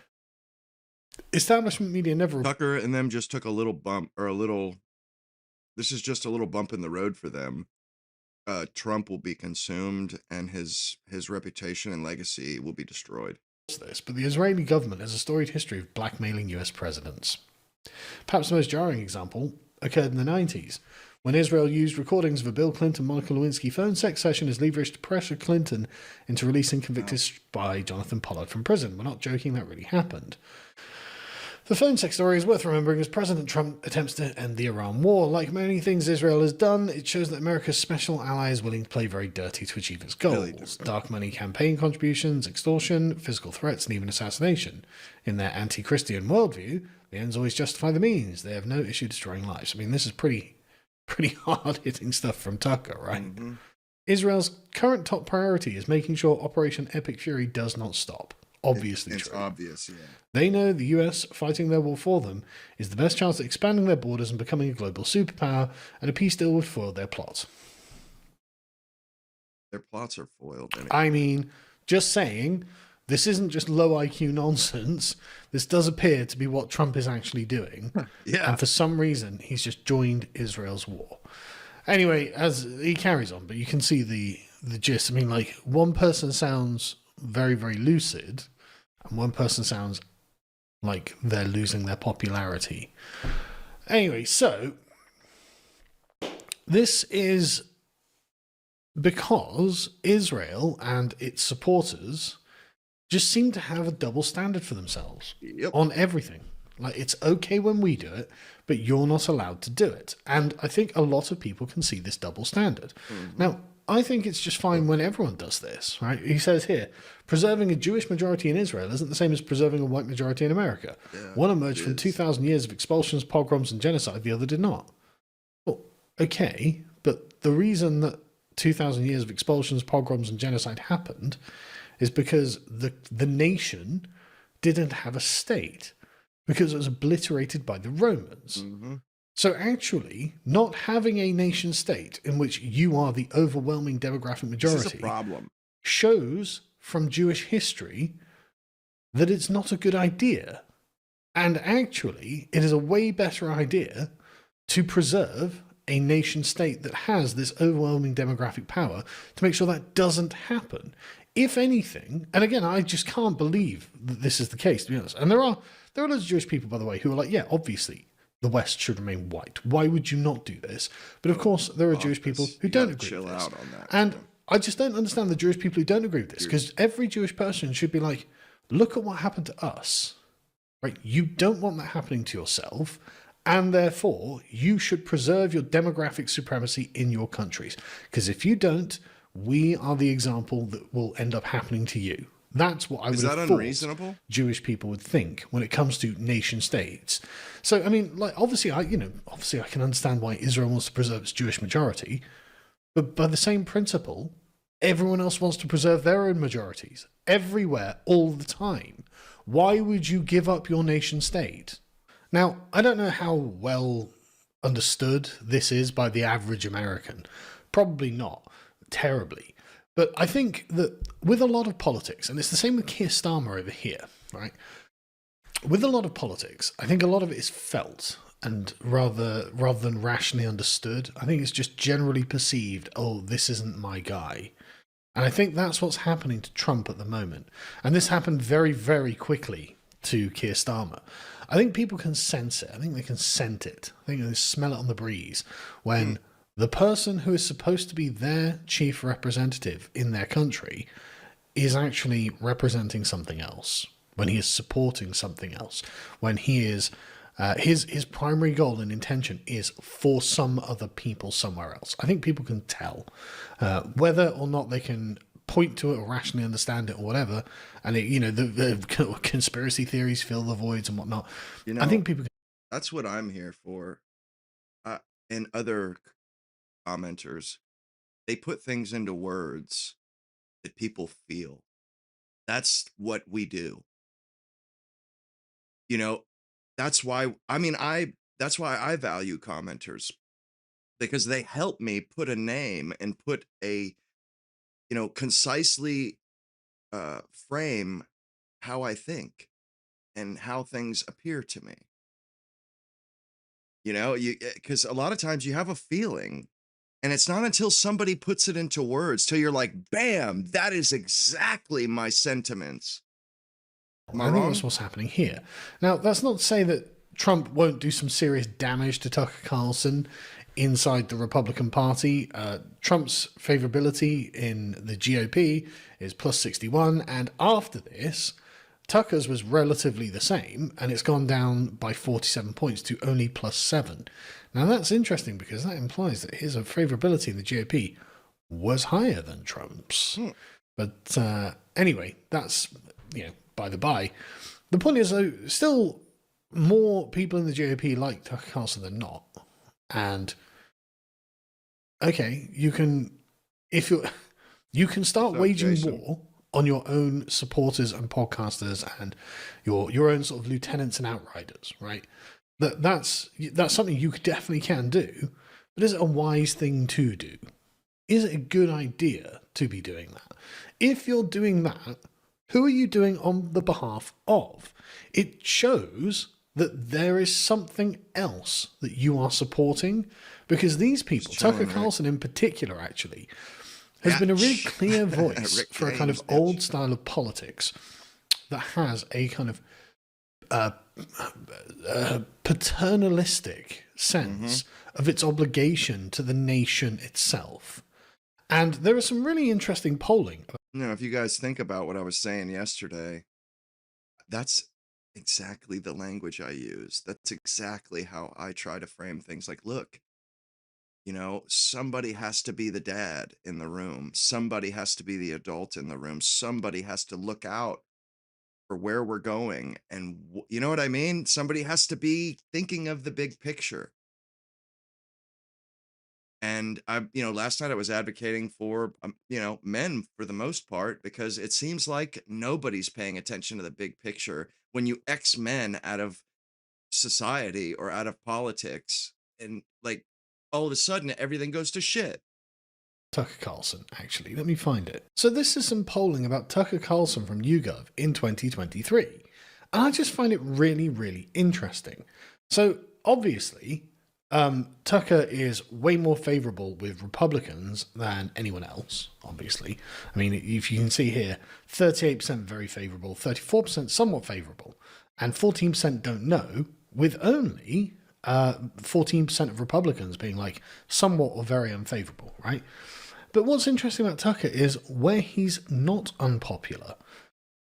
And that's the thing that really I think is important, because like I said, this non-ideological rhetoric that Tucker uses, I think has cut through across other demographics. And I think this is evidence of it. Because one thing Tucker, like Sean Hannity is always like, Democrats, Democrats, Democrats, the left, the left, the left. And same with Waters or whatever. But Tucker tends to speak in much more human language. He will criticize the Democrats, obviously, and the left. But he tends to speak in the languages of relations. He's like, what do your neighbors and your countrymen think? Is this proper? He speaks about propriety. Is it decent to do these things? And he has got this very smooth way of putting this across.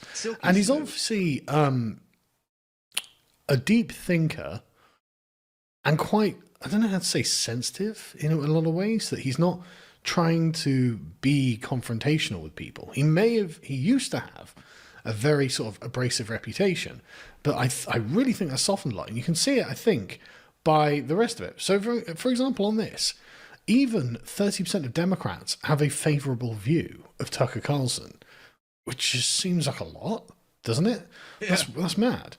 And when you break it down by ideology, and oh, by the way, independents as well, 36% of independents, a full third of the independent vote, are just like, yeah, I've got a favourable view, and 31% are like, don't know. And I just don't have a feeling one way or another. So the independents, again, only about 33%. So you got a third, a third, a third for that. And that's quite interestingly split, actually.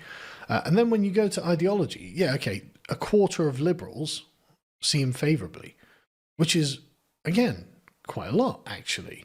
But then when you get to the moderates, as you can see here, it's 40+% of the moderates, 43% of moderates who view him favourably, with 18% of... You guys know that anybody that was watching politics a decade ago knows that wasn't the case a decade ago. Tucker Carlson was hated by the left, despised because he was so effective.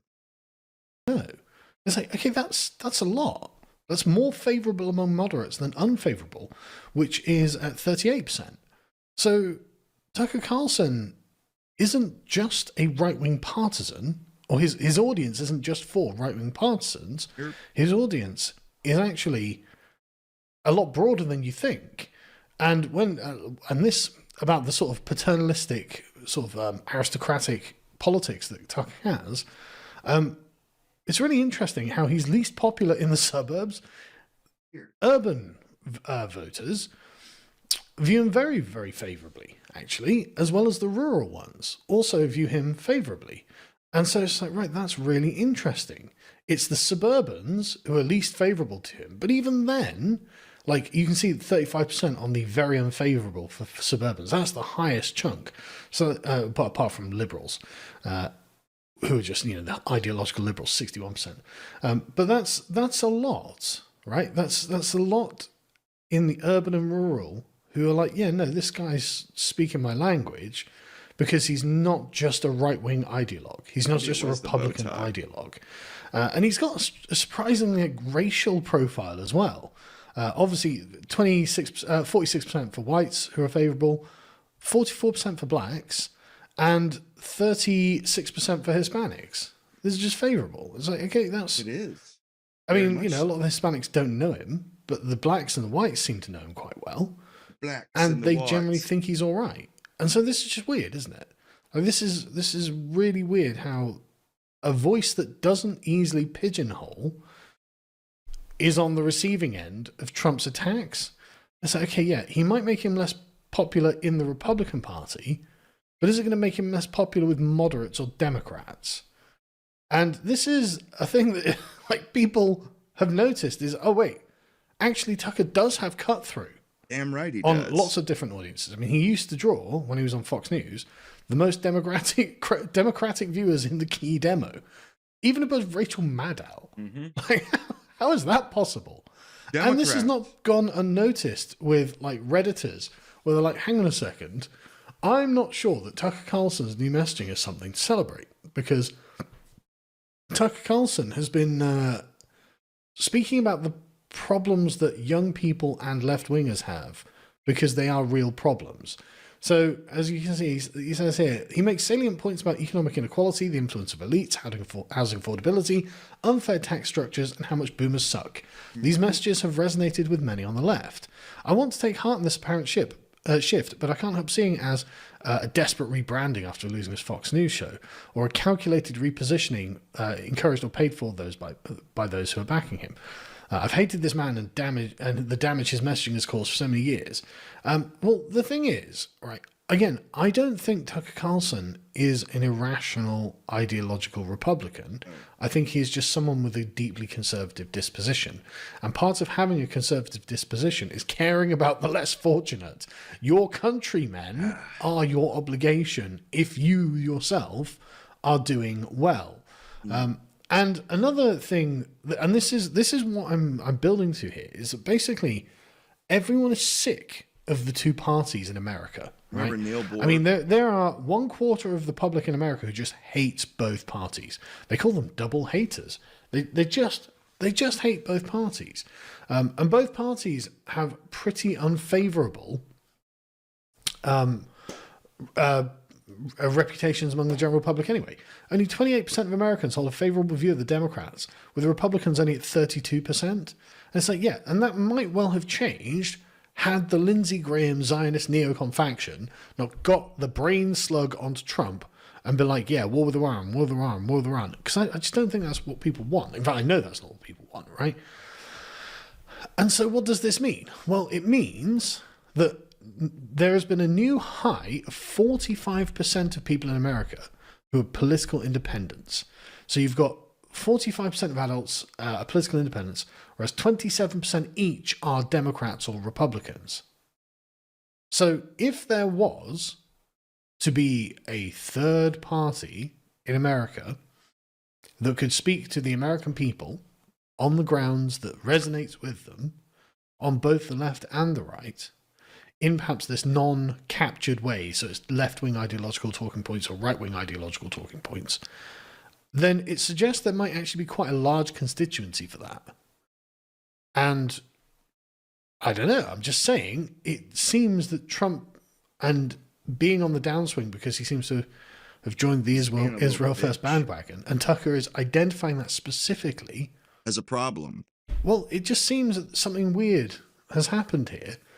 And in the same way that British politics has fractured and Reform have got to the top of the polls, even though they're on their downswing, and the Greens have come up in, so like on the left and the right, the old left and right wing parties are dying.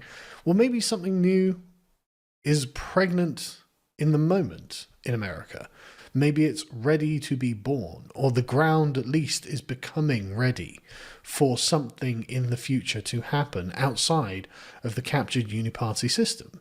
Well, I mean, is it uniparty? No, it's not really uniparty in America, although it is when it comes to war, right? Hillary Clinton, there's a clip of her going around being like, yeah, if I won, I'd definitely take the war with Iran, which probably didn't help her chances. And Trump was like, no wars for me, and suddenly, I'm going to go to war with Iran. I mean, come on. I mean, socially, sure, the Republicans are going to govern much better than the Democrats, but come on. Like, this is the main problem that America has right now, and everyone can see it, right? And so, anyway, he also is growing in popularity. Tucker Carlson is also growing in popularity with young Americans. He's not like loved by them or anything, but he's doing better than people I think expected. And so, like I said, it's weird that you've got this sort of person who is theoretically right wing aligned, seems to be right wing. I mean, he is right wing, obviously, but like ideologically right wing aligned. But actually, he's beginning to occupy a non-captured space, and it could well be that the American public are actually becoming amenable to the idea of someone who is not captured by a foreign interest, and maybe they would like to vote for a party that is not captured by a foreign interest and actually works for the American people, which is why I think Trump used to have quite a good polling rate. Like Trump in his second term, only in like a year ago now, he was in positive because Trump was doing good. Like I was very happy to support Trump then. Yeah. Obviously I still support Trump. He seemed to be on our side more than he was on the elite side. But it just doesn't seem that way now. Or it's not that way now. And it's a problem. Real problem. Shit. I was Not talking long about now, how folks. Saturday, 11 feminism has died. on Lindy West. This is what I was talking and about. This provoked some reactions. Now we'll go through some of it because it's actually really interesting the way she characterized it. And you know what? I'm pretty sure I mentioned it, but it is pretty great to see how what she calls millennial feminism has destroyed itself, which is why, as she says, so many women who consider themselves left-wing have parted ways with millennial feminism because it basically became really, really toxic, right? As she says, it's one thing to set rigid and unforgiving rules of human conduct. It's quite another to expect anyone to live by them. What killed millennial feminism was the gap between what its high priestesses demanded and what they were able to endure themselves.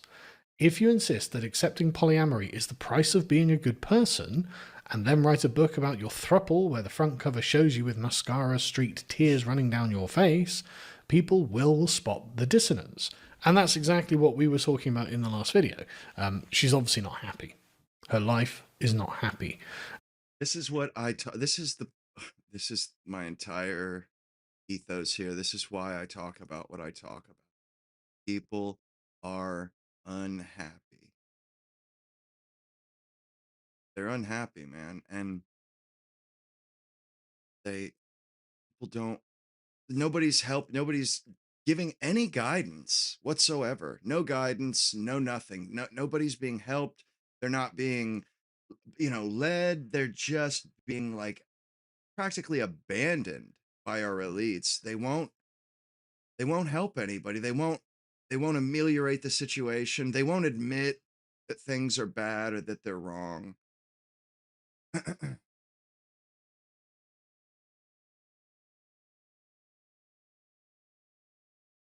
And it's fucked up. That's what I talk about. It's like based from a place of, are people happy?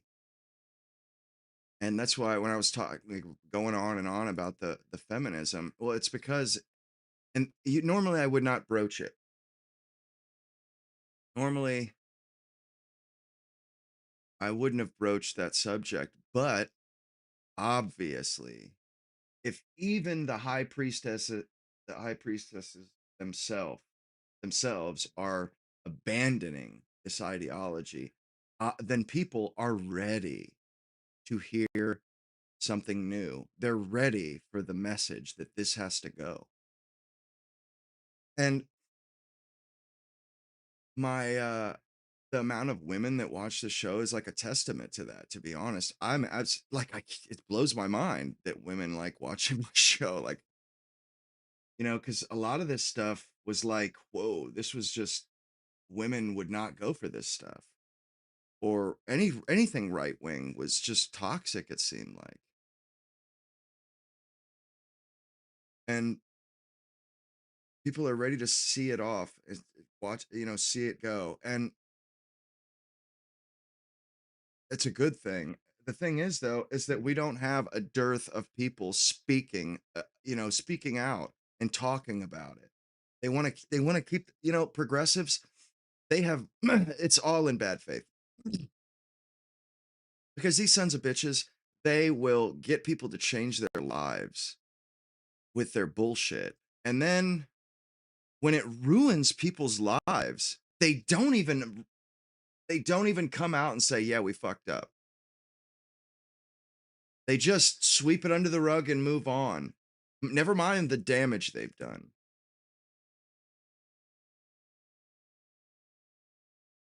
And, maybe Republicans aren't any better.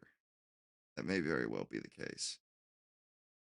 But I mean, I feel like they even admitted no more wars, or at least Trump, no more wars. These wars are trash. We don't want to do them anymore. Whereas the Democrats, they just refuse to admit that their stuff didn't work, and it was a total fantasy and contrary to the natural order, the natural way things are. That's a problem. This stuff isn't working. And it worked up until Obama. Everything was still working up until Obama, till like 2012, really. And I was thinking about this earlier. What, when did all this start? When did the decline really start? I mean, it was a slow decline over decades, but it really accelerated in my lifetime after 2010, I would say. And I was thinking about it, what is this? Well, the birth rate didn't drop until 2008. We were above replacement till 2008, till the crash. And uh also, all of the woke stuff came about in like 2012.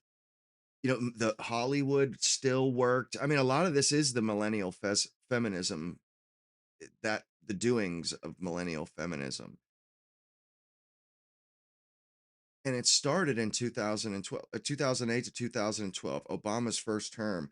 And people were still getting married. Like, I was, I turned, I was an adult during Obama's terms. But prior to Obama's terms, I was a youth, and people were still dating and living life normally. The iPhone didn't come out until 2008. So things were relatively okay. People were still buying houses. People were still getting married, still having kids. And then all of a sudden, In those years, they basically said, you know what? White man cannot have any authority anymore. They have they have oppressed people, which is bullshit. They gave the authority to people who do oppress people, women, foreigners. They love oppressing us.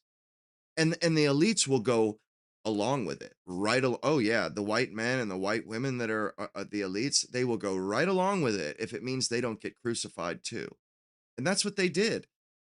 So after 2008, all of a sudden, less men can afford a family because you're not allowing, like my generation, I don't know, like my entire adult life is post Obama election.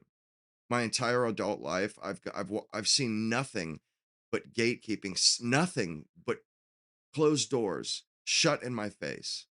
Oh, unless I wanted to do uh dirty jobs that nobody else wanted to do or dangerous jobs that could kill me. Those are the only fucking jobs that were still meritocracy. Literally the only jobs that I could get that I could actually hold because they're challenging enough. I can't do monotonous shit all day every day. I can't do it. I will want to die. And a lot of people, oh, they like Big Baby, this and that. Oh, I didn't realize you were on Kick, Jeffrey. Hell yeah. You know, a lot of people didn't realize, they don't realize what white men have been going through. Apophis, you're a woman, aren't you? Oh, geez. Sorry. Like, I didn't realize, I would have, I think you said it a little recently. I just forgot. But a lot of people don't realize what's been being perpetrated against us. Either they're like my parents, my dad, he's a white man. He has no, he didn't even realize, even though he works with all basically brown people because he's an engineer, works with all like his father or his boss, is the owner of the company works at is Persian. And he even had a trans woman, a guy that was a woman.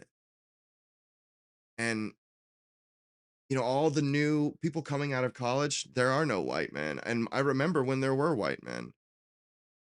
My dad, he has his friend James. I remember when the guy just graduated college, just got a master's, and he got hired, at my dad's job, and they became good friends. But in the last 15, 20 years, my dad, he doesn't work. The only white men that he comes into contact with are his age or older because things have changed so much. They're being snubbed.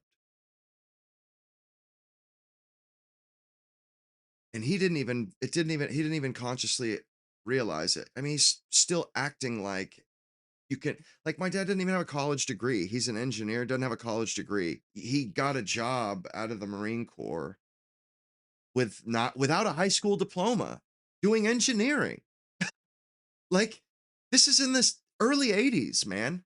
Like, bro, that's a huge change. All of a sudden, like, first of all, they won't even fucking help me go. They wouldn't help me go to college. Although I could have, my grandfather would have paid for it, but I didn't want to waste his money. But he didn't even have to graduate high school, and he walked in and got a job, easy peasy. Bought a house, started a family within a year or two, biggity, good to go. My mom, same thing. Walked into a job and after 2010, she got promoted. Literally got promoted. And when I was a kid, I remember my mom works in insurance, title insurance. Her boss was a white man. Half the guys in the office, because I used to, she would bring me there like whenever like she had to pick stuff up on the weekend and stuff. But I remember seeing her bosses, white men. There was one named Chuck, just middle-aged white guy, like my dad, kind of, wore blue jeans and shit. No, he didn't. He has a doctorate now. But my mom, she is a manager now, and the white men, they're non-existent. Everybody in her office, but two beta cucks that have been there for a long time that work in the low, they're not managers or anything. Those are the only white guys there, and they're total beta cucks. And then everybody else is a white woman. And I've seen the change in my lifetime, and I felt the change after I turned 18. So, people, they can poo poo me all they want. They can say, oh, you're just a failure. You're just a whiny man. And it's like, well, the proof is in the pudding. America's not going to exist in its current form in 30 or 40, 20 years. It's not going to exist. So maybe I am wrong, but we're dying either way. So, what consolation does anybody have? Go ahead and knock me. Go ahead and fucking poo poo. Do it. Do it. You do it at your own fucking peril. And, you go ahead and poo poo me. Chances are I'm smarter than most people. Chances are, if you don't, if I'm not making sense, it's because of you. Like, chances are. I mean, I'm not trying to brag. It's just, it's not that it bothers me. It's just like, people need to wake the fuck up. Can they not smell that? Wake up and smell the fucking coffee. Can you not see what's happening around you? The shifts, the fucking mudslides, and the shifting ground underneath us. Like, bro, in one more generation, I shudder to think. I shudder to think. It's been less than 20 years, and we've gone from, how America used to be to how it is now. White men actually being in positions of authority and being allowed to have good jobs, safe jobs that aren't going to kill, they're not going to get sucked into a goddamn wood chipper or fall out. They're not dangerous. They're not disgusting, like, and white men, whether people want to acknowledge it or not, they're 30 fucking percent of this country. You cannot just shit on, and they're really more or less like half, because that's not including children. White men, that doesn't include children. It's like 30%. That's like half the goddamn country. And you're just going to take them off the table for positions of leader or leadership positions and positions of authority. You do realize that we have the most geniuses of any population, and the widest, like, we have the most variance in IQ. And yet we might have less 1% geniuses in our population, but we have more 5% geniuses than China, or more 5% intellects than China, than Japan. And they have, more, they have, uh, uh, their bell curve is much more higher and pointed upward. Ours is more, more of a gradual, but we have the most, I think, what is it, above 110 IQ out of any population, I think.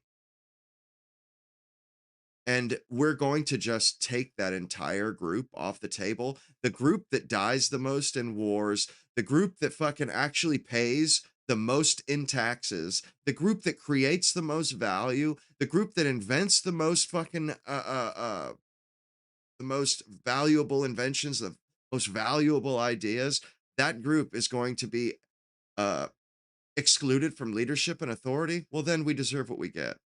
We deserve what we get. If you want to fucking ignore that, then you're going to get nothing but desolation, wasteland.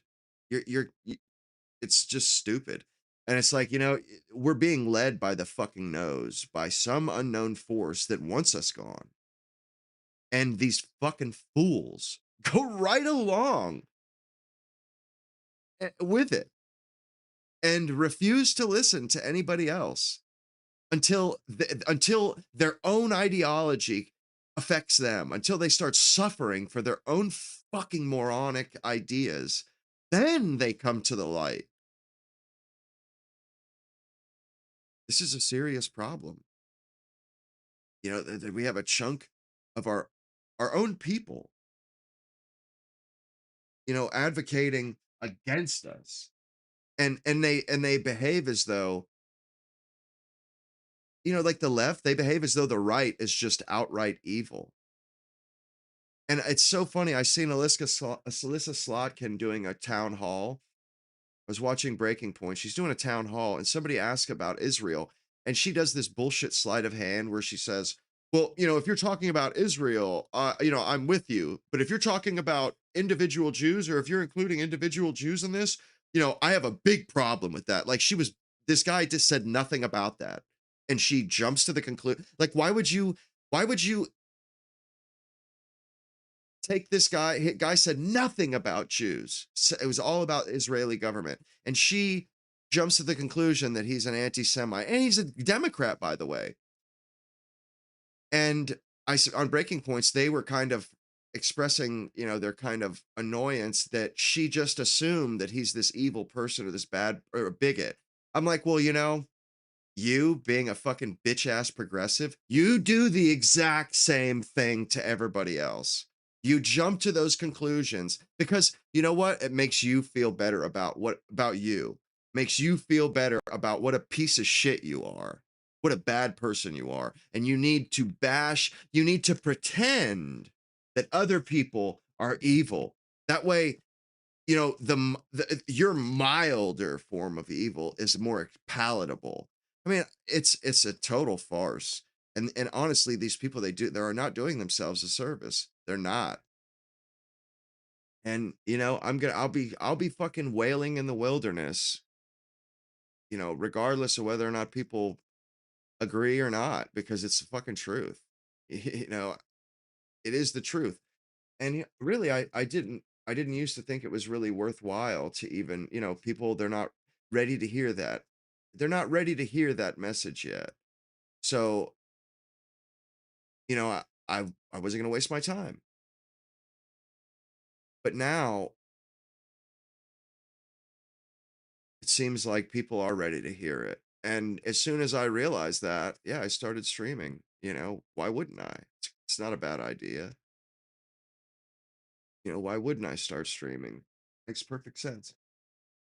Like, okay, the stuff that I talk about, or the stuff that I care about and am passionate about, that's the stuff that people are hungry for. Phew, it's a no-brainer. You bet your ass, like, and this suits me right down to the ground.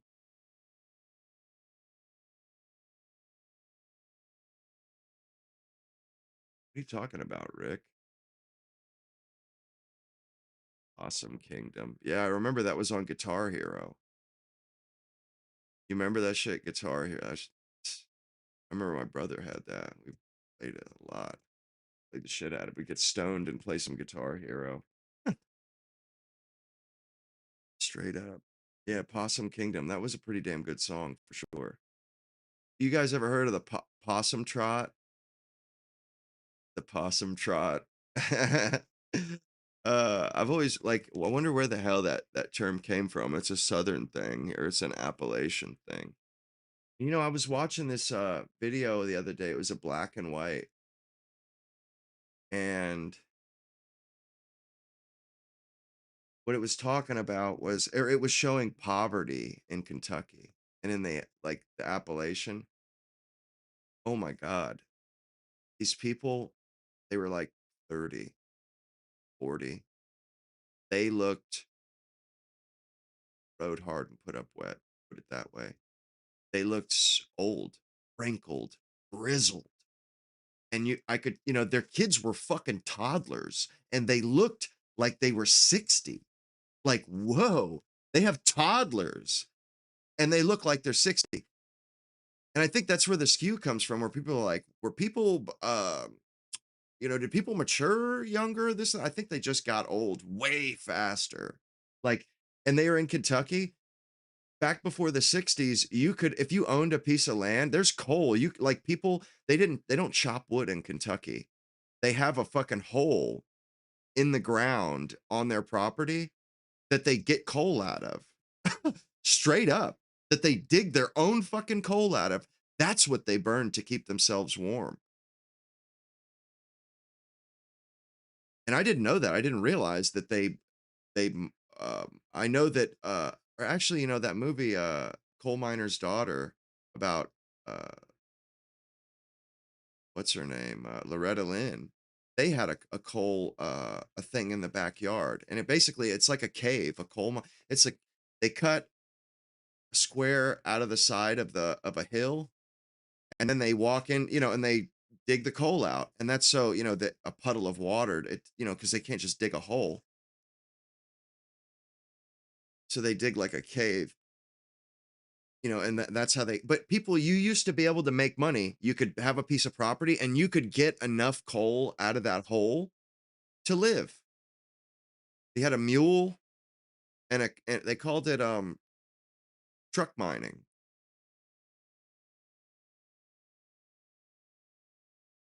Yeah, well said, Otto. That's exactly what it looked like. And they were starving to death, pretty much. They were living off of government food, and they had to go to a government office where they just doled out sacks of flour, and really all they had to eat. Their kids love school, and that's their favorite. Because the school, you get a meal every day, you get a lunch for free, whether you can afford it or not. They used to smoke Lucky Strikes, but whether you can afford it or not, and the kids are like, yeah, it's the guy, the journalist asked them what, like their favorite meal or something. The kids are like lunch, lunch. All of them think lunch is, and they all want to go to school. Yeah, it's truck mining. Yeah, they want to go to school, but they can't go to school because their shoes have holes in them because they don't have the clothes to go. But they want to go to school because they eat good at school. I mean, this was like the 60s. My mom lives in Kentucky now, and I go there every year. And I was just thinking to myself, man, when did they get out of that? Because it was sad, man. None of these people had cars. They're living in shacks with a fucking wood burning kettle stove in the shack. And they have no money, but because they can get coal out of the ground, they can live there in the winter and survive. And the guy, he works all day long mining enough coal to keep his fucking family warm. It's disgust. I mean, and those people. That's when people quit, or I think that's when people understood. Okay, this isn't a race problem here because black people aren't the poorest people in this country. I don't think they ever have been. Those Appalachians. Oh, it's not just a hole in the shoes. I'm talking about you can see every one of their toes in their shoes, not sandals, shoes. You can see every toe on their foot. Okay, that's not a hole. That means you're missing half a fucking shoe. The sole's still there, but the top of the shoe ain't. What the hell? Like, and the kids have they have one set of clothes practically that have holes in them. You can't like. I went to school. You can't go to school with shit like that. You'll get made fun of. And not only that, their schoolhouse, the teacher's teaching 12 grades all at the same time. It's one schoolhouse with like 30 kids in it. All these kids, they just eat fucking biscuits, fried dough. That's pretty much what they get to eat at home. And I was just thinking to myself, like, man, how did they get out of that?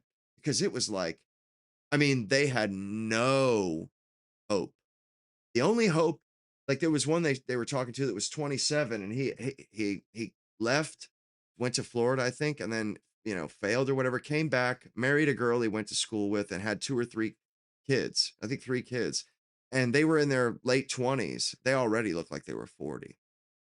But he's like, like there was no hope there.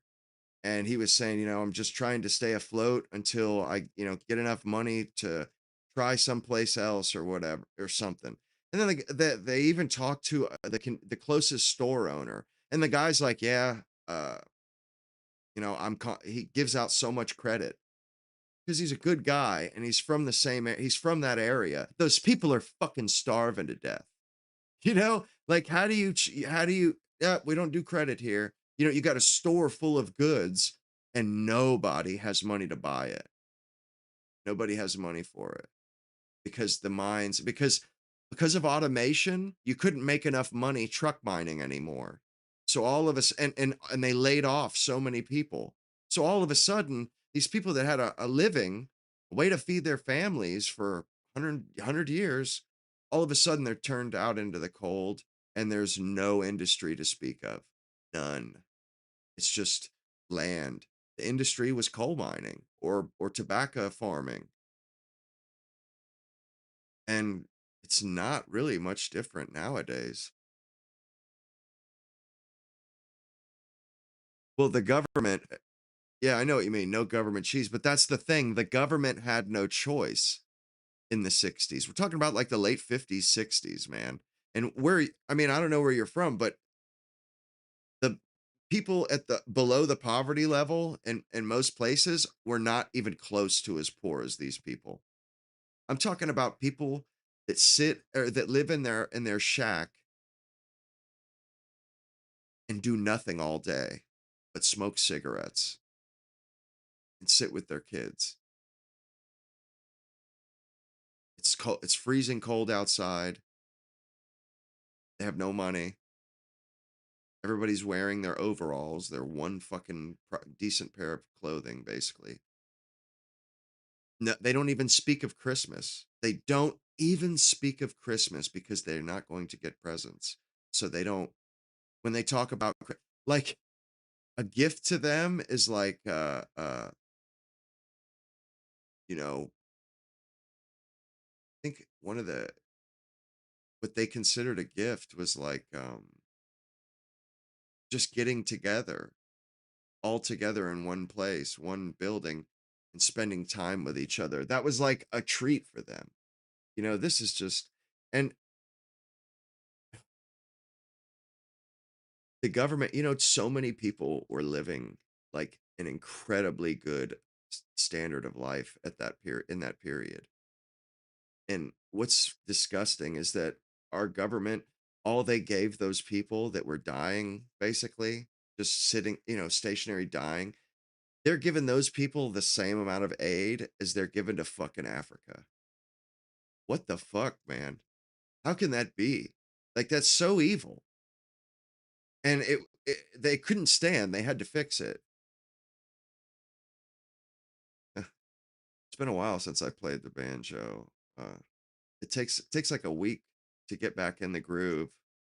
And I lost my fucking my songbook. I had the Earl Scruggs uh banjo guide. It taught you how to make a banjo, play a banjo, and it had songs in it. I don't know where the hell that thing went, but uh, that's usually how I get back in the groove. Take me a week or two before I can play everything like I've always.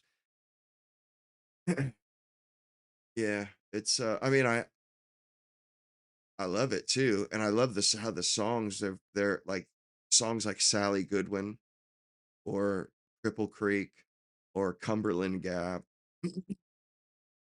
I couldn't play anything. I learned it at 20 something, you know, and because I felt the same way. My brothers had learned banjo, or no, no, my brothers had learned guitar, but I didn't. I was doing other stuff or whatever, and it just bothered me that I didn't know how to. I couldn't make music, and that's another thing is in those areas in Kentucky, everybody could play music because there's nothing to do when you're not working.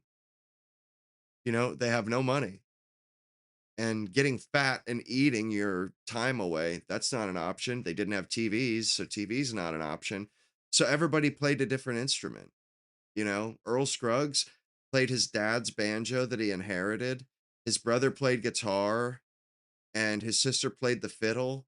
They all played a different instrument. And I think a couple of them knew piano. You learned it because you had instruments lying around and you didn't have shit else to do, especially in winter. And man, we were just our society was just so much healthier, even when we had nothing. No, not on the porch. It's too damn cold. They're sitting inside, huddled around the damn kettle stove. It's too cold, I mean, and it's especially in the winter. Oh my God, man. It just so fucking depressing, man. So depressing. I've never heard of Sierra Farrell. I mean, it was one of the most depressing situations I'd ever seen. Hey, I was watching Good Morning Vietnam before I went to bed last night or this morning. But it struck me as, oh my God, I just had such a feeling of nostalgia. I was just like, oh my God, why can't we have that same, like, in every, it was playing, they did a couple montages throughout the movie. And these montages, they were, it was just showing black and white men basically in Vietnamese. The white men, they're all smiles on their faces and they're all working weaponry, 50 caliber machines, artillery. They are in positions of responsibility. They've had responsibility placed in their hands. And that's why people grew up faster back then, because they actually had to take responsibility because, you know, we weren't fat and happy and pathetic. Like we needed people to man the fucking stations. We were running in like an empire. And when you're running an empire, it's all hands on deck. You look at England when they had an empire, you either fought as an infantryman or you went to school and became a leader, somebody who occupied a position of authority, a general or a viceroy or whatever. Same thing with us in Vietnam. All kinds of positions that these white guys are holding, and they're all smiling.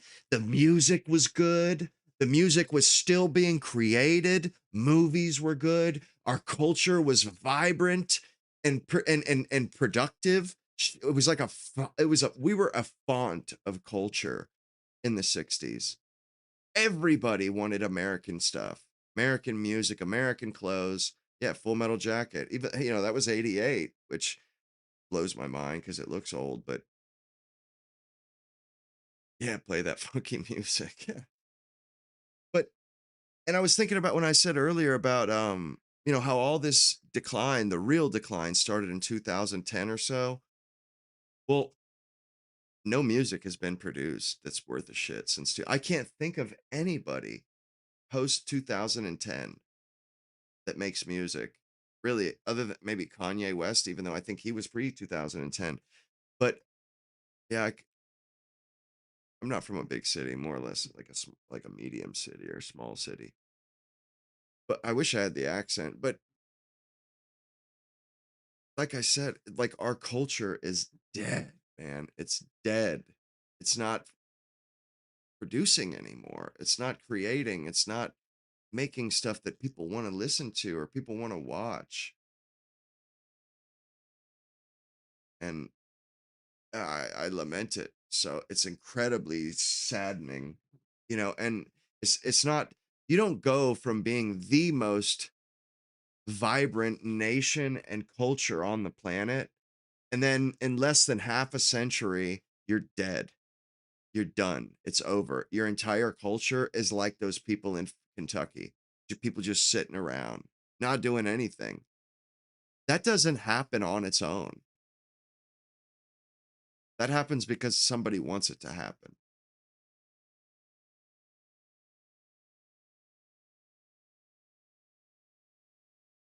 I can't think of any time or any place where a culture just, that's it. It just falls off a cliff.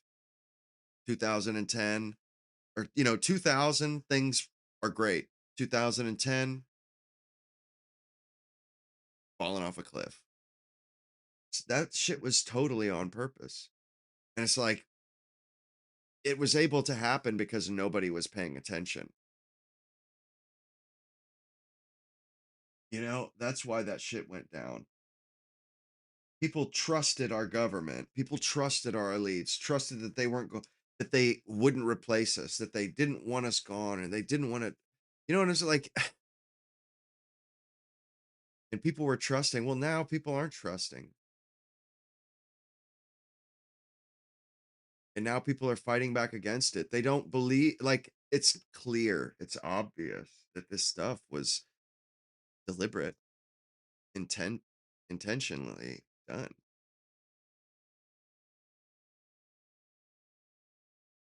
I don't think it can even be argued.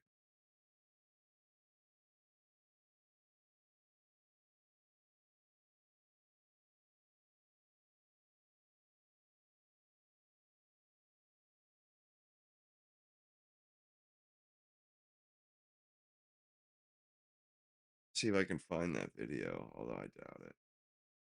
Like a week ago that I saw it, and it was an old. It was from the '60s. I like watching old news footage like that. Like the other day, or I think yesterday, I watched JFK's Cuban Missile Crisis speech, uh, which was pretty good. And I feel like John F. Kennedy, he's the one who gave us our moral footing as a country. He is like that speech. I could tell, okay, this is where we got our morality from practically. Because all he was talking about was we are a peaceful nation. We don't want to wage war. We don't want to fight other countries. We just want to run our businesses, have our families, and live.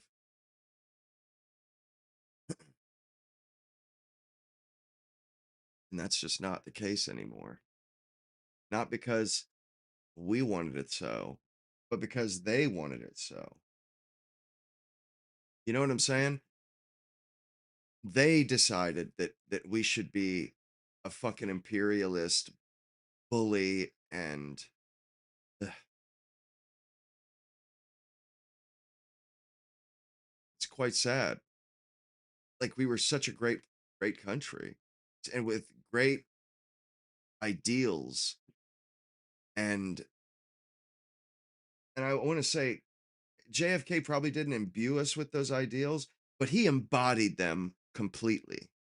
He absolutely embodied them, and he kind of put a face to that whole way of being, because I think uh Eisenhower was a very moral man. He was a gentleman, and he felt the same way. He wasn't trying to wage wars. Yeah, we were in Korea, but even Kennedy did the Bay of Pigs, did Vietnam.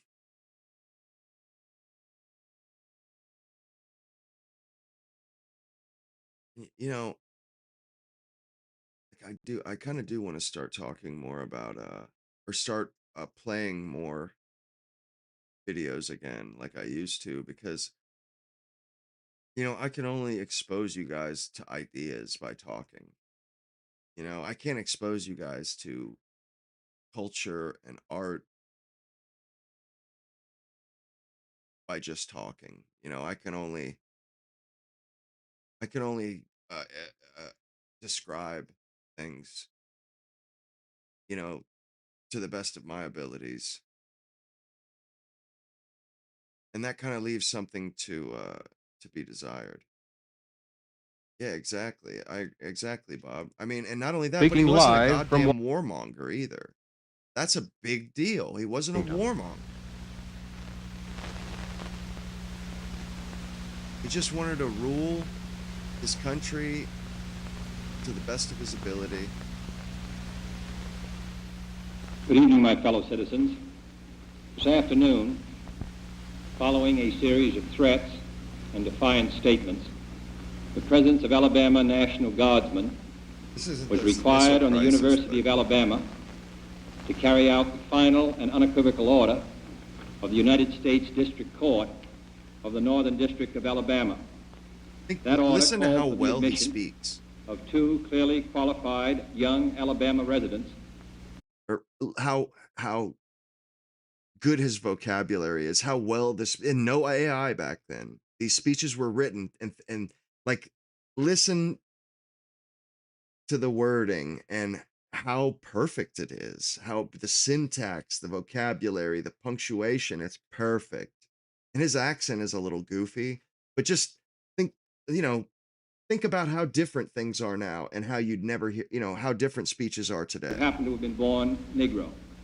That they were admitted peacefully on the campus is due in good measure to the conduct of the students of the University of Alabama, who met their responsibilities in a constructive way. I hope that every American, regardless of where he lives, will stop and examine Where's his conscience Huntsville? about this and other related incidents. He was a great This man, nation was although founded by men of many nations. he was a bit of a wolf, bit of a womanizer. And apparently it was pretty, like chasing women around pools and shit. And backgrounds. It was founded on the principle that all men are created equal, and that the rights of every man are diminished when the rights of one man are threatened. Today we are committed to a worldwide struggle to promote and protect the rights of all who wish to be free. And when Americans are sent to Vietnam So young. or West Berlin, we do not ask for whites only. Huntsville, Alabama. Okay. It ought to be possible, No shit. therefore, So you're a Southerner. for American Big students time. of any color to attend any public institution they select without having to be backed up by troops. It ought to be possible for American consumers of any color to receive equal service in places of public accommodation. I disagree with it too. And like, Trump is doing that shit now, or they're doing a lot of that stuff now. They were doing that with abortion and shit, forcing federal law on states, and finally that's been changed. Yeah, he forced integration on this. Yeah, at bayonet point, absolutely. Yeah, which is kind of fucked up. States should be able to do things the way they want. Nobody has a right to go to fucking Alabama.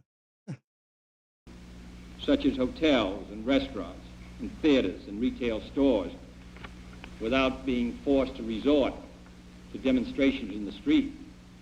And it ought to be possible for American citizens of any color to register and to vote in a free election without interference or fear of reprisal.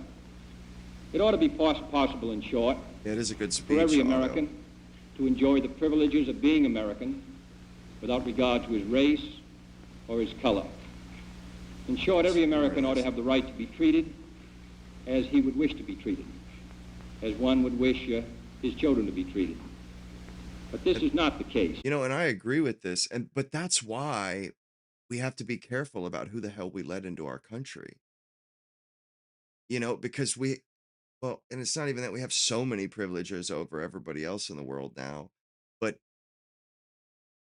I'm not a racist person, but that's why I don't think that fucking people that come over the border should be treated like they've been here for generations. Nah, fuck that.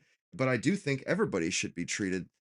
If you're an American citizen, you should get that treatment. But we shouldn't just be giving fucking everybody on the planet American citizenship. It's insane. The Negro baby born in America today, regardless of the section Marilyn of the Monroe state in was which like he a was born, retard. has about one-half as much chance of completing a high school as a white baby, born in the same place on the same day. 1/3 as much chance of completing college. 1/3 as much chance of becoming a professional man. Twice as much chance of becoming unemployed. About 1/7 as much chance of earning $10,000 a year. A life expectancy which is 7 years shorter, and the prospects of earning only half as much. This is not a sectional issue. Difficulties over segregation and discrimination exist in every city, in every state of the Union, producing in many cities a rising tide of discontent that threatens the public safety. Nor is this a partisan issue.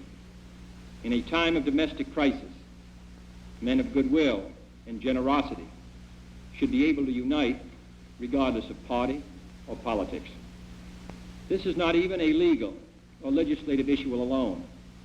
It is better to settle these matters in the courts than on the streets, and new laws are needed at every level. What a scoundrel. But law alone cannot make men see right. We are confronted primarily with a moral issue. It is as old as the scriptures and is as clear as the American Constitution. The heart of the question is, You can't really blame Kennedy. He didn't know what was going to happen. Their morality and their religion dictated that they treat everybody well and that they give everybody the same everything. We didn't know that coloreds would just revert to fucking savages and start beating up on our children in schools, start robbing. We didn't realize that they were doing pretty good before all this. Like during when he made all these speeches, they were doing a damn sight better than they're doing now. Whether all Americans are to be afforded equal rights and equal opportunities. Whether we are going to treat our fellow Americans as we want to be treated. If an American, because his skin is dark, cannot eat lunch in a restaurant open to the public, if he cannot send his children to the best public school available, if he cannot vote for the Yeah, public well, it is officials, kind of funny because, black kids go to white schools. They go to school with white kids now. And how's that working out? How's that working out? Maybe it was just a stupid fucking idea from the beginning. Maybe segregation wasn't such a bad thing because it ain't helped them. It's fucking driven them further down. And I argue from this position because nobody can argue with it. Those are facts. We know people aren't doing better. I like to win arguments, I'm not an ideologue in that respect. represent him. If, in short, he cannot enjoy the full and free life which all of us want, then who among us would be content to have the color of his skin changed and stand in his place? Who among us would then be content with the counsels of patience and delay? 100 years of delay have passed since President Lincoln freed the slaves, yet their heirs, their grandsons, are not fully free. They are not yet freed from the bonds of injustice. They are not yet freed. And I'll tell you, I've listened to both sides of this argument. I like George Wallace. Actually, I think George Wallace was a great man. He would have been a great president. He was the original Trump, actually.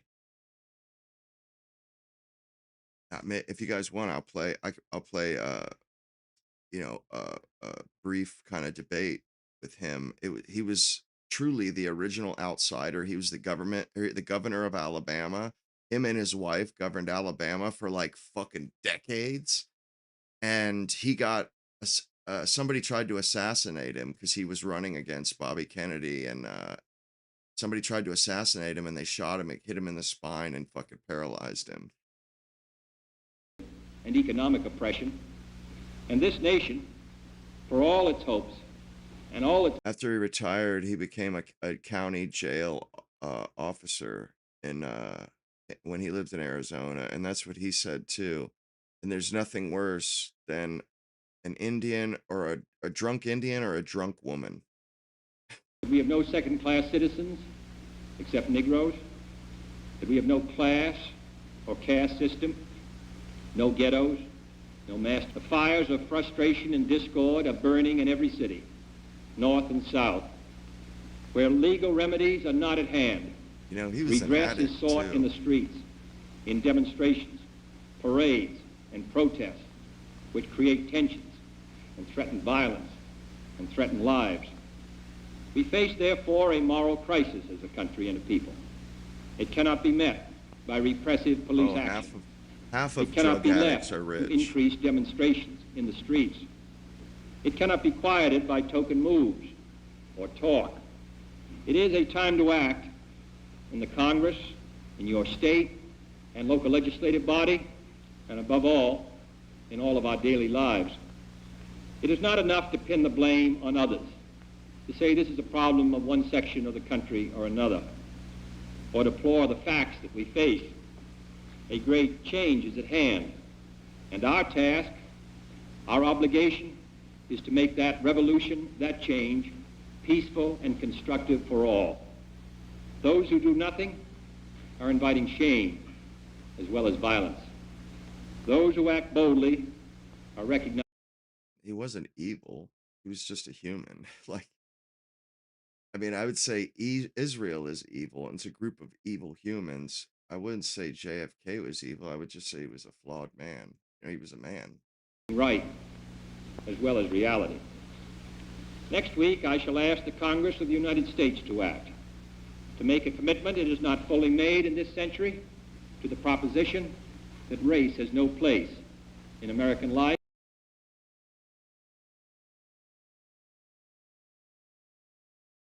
Wow. Oh yeah, I did misspell it.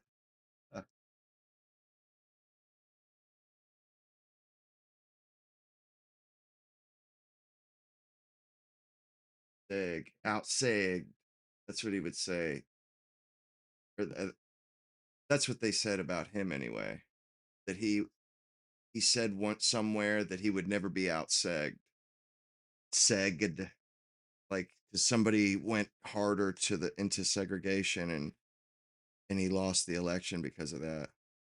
Destitute, average age of 70 years old, it's and question whether it has to 3% be over done. I like this guy. I think At he's a which point he turned badass. his office over to his wife, an act of political chivalry which could have occurred only, perhaps, to a Southerner. There are those who say that Mrs. Wallace is governor only in the ritual sense, No, they that did it is her bootleg husband whiskey and drugs. who exercises effective whiskey. power. But Mr. Wallace's standing in Alabama is a matter of diminishing national interest. It is his standing outside Alabama, outside the South, that is the subject of anxious speculation, because the vote for Mr. Wallace may very well determine which of the other two major candidates will become the next president of the United States. Mr. Wallace was born in 1919 to a poor family in Alabama. He worked his way through school. Yeah, I've seen and took it. a law degree from James. the University of It was Alabama really in good. 1942. He served Francis in the Scott legislature after the war, having done a stint as public prosecutor. Then in 1958, he ran against John Patterson for governor and lost. He is quoted as having said at the post-mortem that he would never again be out-segged in a political contest. That is to say that he would not permit his opponent ever again to take a position more pronounced than his own in favor of racial segregation. Now that Mr. Wallace is running for national attention, he denies ever having had any animus against the Negro. He now takes, watch and see, positions on public policy which are generally thought of as merely conservative. I should like to begin by asking Mr. Wallace to explain how come it is that a poll of 200 prominent conservatives recently conducted by the weekly journal Human Events reveals what the editors call a, quote, This is the kind of shit that I've been watching for towards years. Mr. Wallace.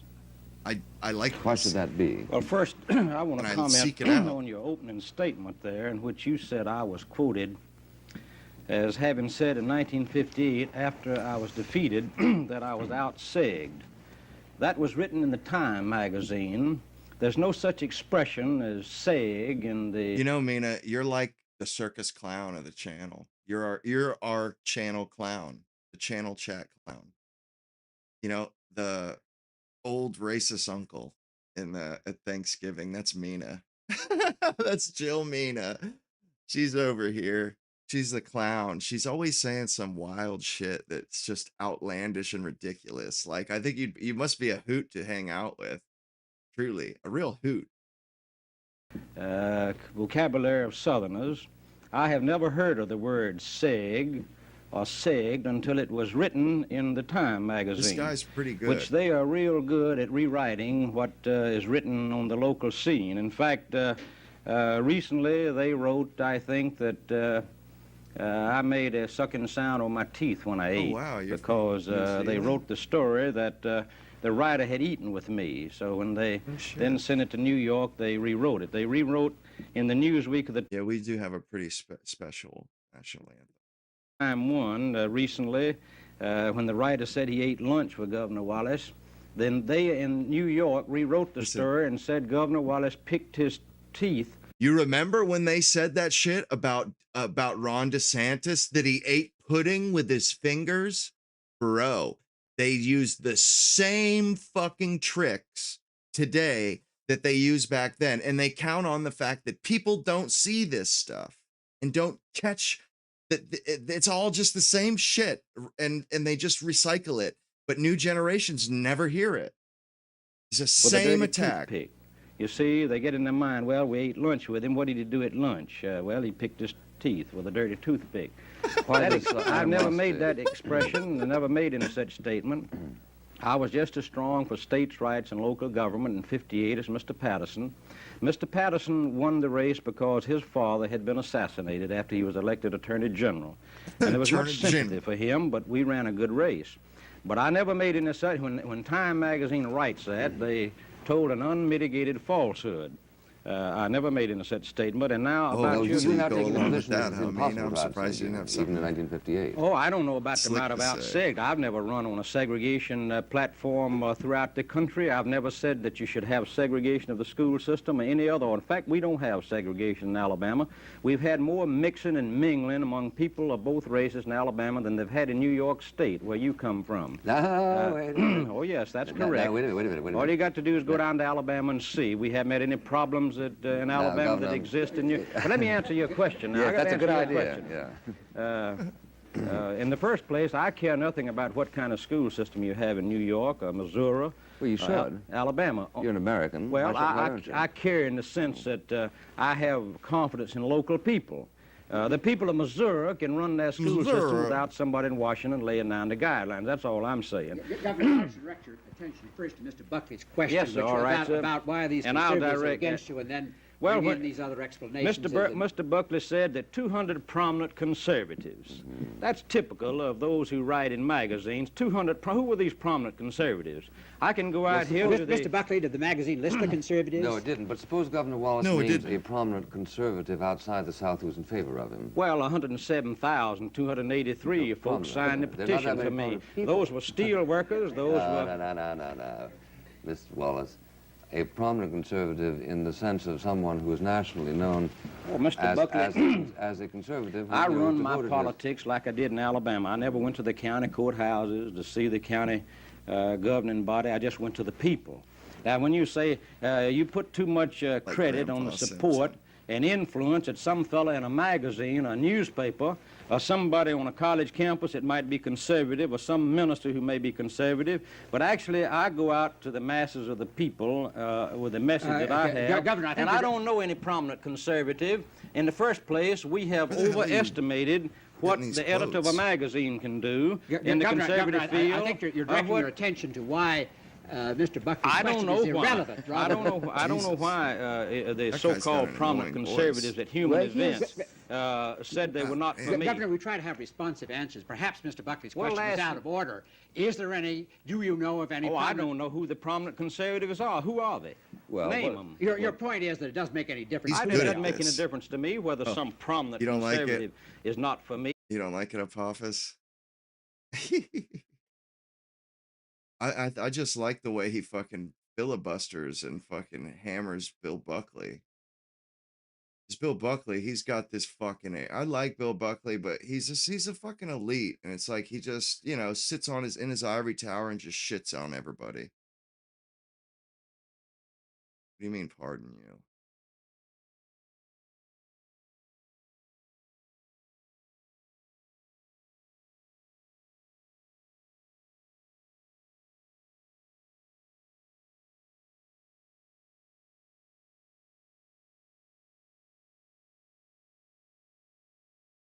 I like watching old stuff, actually. Uh, oh wow, this is modern firing. Sucks. But I like watching the Peter Hitchens stuff is really good, actually. If you guys ever get a chance to, to peruse this, there's some really good interviews in here. Uh, good. This is Eldridge Cleaver, Carl Bernstein. Fucking, this guy is scum. Carl Bernstein, Jay, and this guy, he was in the fucking Navy intelligence, straight up spook that set Richard Nixon up. Straight up fucking spook. Huh. And then he did Tim O'Leary or Tim Leary. He did Jesse Jackson. He did everybody. Netanyahu, Groucho Marx. Ronald Reagan, he did many times. Look, there's what's his name? John Kerry. See, and this is why I talk about elites the way I do. John Kerry, this guy has been a ruling elite his entire life. Since he was in his fucking 20s, this guy was already in the ruling class. Already. And that's why it's obvious that there's this ruling class and it's a club and they have to let you in the club. I mean, John Kerry, what a fucking scumbag that guy was. And he spent his entire life in politics, and like I want people to see, like, yeah, there's a lot more to it than they pretend. Norman Mailer, uh, Phyllis Schlafly. Yeah, there's a lot of this because when he was doing these shows, this is when civil rights was popping off. This is when women's lib was popping off because it wasn't called feminism back then; it was called women's lib. And he interviewed everybody. He interviewed Hugh Hefner when it was controversial uh to have fucking Playboy. To even make that magazine was controversial. Should leave who alone? Oh, I mean, I can get rid of it, but there's people troll and I'm streaming. Like, I'm not getting my shit pulled because some asshole comes in here and runs his suck. Nah. He did. This is when fucking Ann Coulter was fresh out of Michigan. She just got out of Michigan, out of college. In her book, she just wrote the book "High Crimes and Misdemeanors" about Monica Lewinsky. Oh yeah, Enoch Powell. That's a good one. And he had college students on a lot. Here's the other one with Noam Chomsky. And then he interviewed his brother, who was a senator, James Buckley. Here's that fucking scumbag. Look at Dershowitz. He was always a dirty J. Yeah, this was during the O.J. Simpson trial. And it was very, very risky. Fuck this guy. On the other hand, it's all too conventional. Both prosecutors and defense attorneys always tell juries to send a message. Send a message that we will not tolerate this kind of crime in this community. Send a message to the Los Angeles Police Department that they cannot perjure or plant evidence. It's common. It's probably something that the Code of Ethics should prohibit, but it doesn't prohibit it today. Well, but I've watched all these, every single one of these. That Mr. Cochran understood that the appeal of it was to black jurors qua blacks. The problem is he needed to get white jurors. See, if they had been a hung jury, that would have been a terrific victory for the prosecution and a defeat for the... Yeah, and when they were getting rid of prayer in school, so he interviewed this guy a couple times, a priest, I think, Catholic priest. I'm trying to find. There's one that I wanted to kind of check out. Yeah, here was one where he was talking civil rights. I've seen all of these. Oh, here's Ron Paul when he was young. He was still a doctor back then. Ron Paul, and saying the same shit. And he did it for a long time. I really have a lot of respect for Ron Paul. He was fighting the good fight when nobody was, and he finally stopped after he ran for president the last time and then said, "I'm done with politics." And that's right. People don't do that anymore. They don't retire from politics. And he was getting old. I really don't consider him one of the elite. His son he's a bit of an elitist, but this guy is a scumbag. David Seskind. He was a TV producer. He was a leftist J that basically transformed our country. It was the likes of this asshole and his ilk. They were TV producers when TV first came out, and they just rained propaganda on America. I mean, you were guzzling propaganda. Feel any necessity to prove the point that by and large the communications business, as for instance the academic industry, Like the shit is are liberally round. inclined. I don't doubt It's that so James weird. Hargis or General Walker can from time to time buy time, but surely you would agree that time comes free to people who tend to express the prevailing ethos. And under the circumstances, I hope you're not here to deny that by and large, the news services and the television industry and the schools and the universities are liberal dominated, are you? Or are you? Well, if you use it in any pejorative sense, of course I do. Thinks he's slick. I think that the entire thrust of our country in the last 40 years has been a liberal... That was a word. That's a word you'll hear a lot. Thrust. The thrust of my argument. The thrust of the country. The thrust of the. They're talking about the politics or the ideology. In our They use different legislation, words. in our churches, in our schools, in our communications media. There's nothing sinister or evil. We call that progress. Oh, really? Well, I have no doubt that you cherish the orthodoxy which, after all, you work full-time to stimulate. Otherwise, you would be behaving in a rather paradoxical way. I only simply observe the fact of that bias, the fact of that progress, if you prefer to use that word, and I'm only here to say that it is very important to I don't give a note shit what you want to call it. that bias does in fact exist, so that people who dissent from the liberal orthodoxy tend to have fewer opportunities than people who do not dissent from it. Quite wrong, to Bill. hear an expression of their views publicly and certainly educationally. In 500 cities and towns in this country, every week there are 10,000 right-wing messages being beamed. The source of that, of course, is Danger on the Right, a book that you've learned to love Well, and but enjoy. for those 10,000 messages, there are probably a million that run in the contrary direction. The difference is that they are free.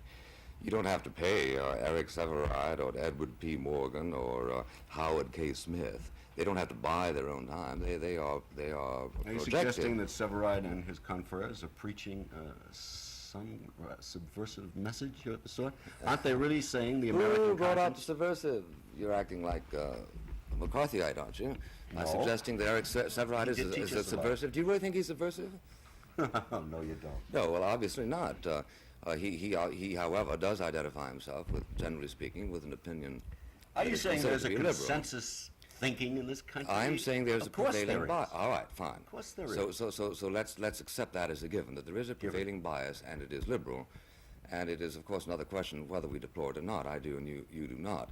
But would you go so far as to agree, therefore, that in point of Buckley fact, objects to the propagandizing people with this liberal horse shit. And, I don't agree with Buckley on, at least through, the thrust of him for his whole life, but he did fight for things that I would have fought for as well. Yeah, the obsessed- Atlantic accent. I was wondering if anybody was going to point that out, that he has where everything's white, weather, whiskey. That's the Atlantic accent that does that H sound. It doesn't even exist. It was made up by radio producers. is the thinking community, by the rightness of its views, that it tends to treat Yeah, back when differing McCarthyism, that was a views, slur. To call somebody a irresponsibly. McCarthyite. That is to say, it tends to recoil with such horror at what they consider to be an act really of impiety, at questioning their premises, which they prefer to leave Got a lot of undisturbed, vocal fry. that they lash out rather irrationally under the circumstances. Yes, I would agree that there is essentially a communications gap, I would call it, in this What country did Ann between say? the mainstream and the tributaries of American thought. The dissenter, whether he be the antediluvian flibberty-gibbet of your group, Liberty gibbet. or whether he be the protester against the South Vietnam War in the street, is made to appear as a kook and a freak and a curio and sometimes maniacal. I think that's quite wrong. I think we're guilty of that in the newspapers, we're guilty in magazines, and certainly the airwaves are no exception. Is we a generous use of the pronoun, or do you Quite mean, generous. do you mean to include your exclude own- yourself? No, I thought I'd include you and me. Well, if you don't mind, I'll use the pronoun affecting myself, though I'm very much interested and highly admiring of your admission. Well, that- I that- include you because when you call the dissenters on the Vietnam issue Epicene Slavs. No, I didn't. You didn't? No, Direct no. quote of yours. I referred, well, maybe that's the trouble with the mass communications media. I referred to their resentment as epicene. You do see the difference, don't you? No, I don't. Well, suppose I said, David Susskind uttered a feline snarl. Does that make you a cat? Makes me somewhat catty, I would think. Oh, Yes. but that's different, you understand, don't you? So a resentment can be epicene without the people who utter it being epicene. But I mean to For brand instance, if you I said as one who afflicts she the dissenter. composed a divine poem, that doesn't make her godlike, does it? No. No, Makes okay, the fine. poem So somewhat we godlike.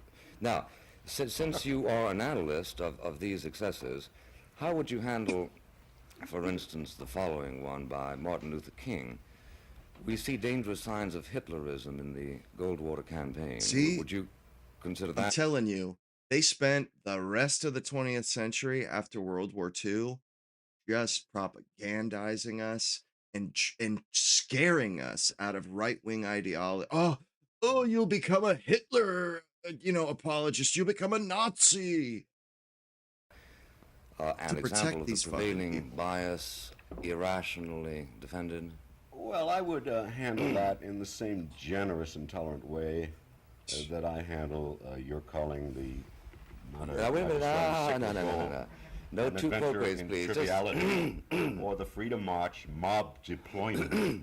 I have to be generous and realize that you have erred and will again. All right, we all learned about tu quoque, at least when I was 6 years old. You were probably too busy talking to listen to it, but in any case, When you were 6 I'm, years old, I'm asking you I was about Martin already a Luther graduate King. of a brilliant university. A fact that the university is not called to my attention. But the Martin Luther King says we see dangerous signs of Hitlerism in the Goldwater campaign. Just tell me, Really, before Goldwater was a you fucking catalog Jew. my own excesses, whether or not you think that is Wow. excessive. I think that's ill-advised. Yeah. What about Fulbright when he said Goldwater republicanism is the closest thing in American politics to Russian Stalinism? That's ill-advised too, is it? Probably, yes. Or Jackie Robinson, I would say that I now believe I know how it felt to be a Jew in Hitler's Germany. He was in a torrent of emotion at the moment and should be forgiven as I have forgiven you all Yes, of I've your noticed. excesses. I've already remarked your generosity. Now, I'll tell you how I can forgive you many others. the reason I bring this up, Mr. Susskind, is not to make individual points, but to suggest I just hate this Susskind that guy's what is fucking significant attitude. is that in all the times, for instance, that I've listened to you since those remarks were made, I never heard you volunteer a reproach against those excesses. I never saw them reproached in the New York Times or the Herald Tribune or the Saturday Review of Literature or Harper's or Atlantic. And isn't this a suggestion that the orthodoxy, the prevailing bias, tends to tolerate these excesses, whereas they are very fast to zero in on those that are committed by the dissenters? No, I don't think at all. I think responsible communications, be they television, radio, or newspapers, tend to bring up short excesses by public figures.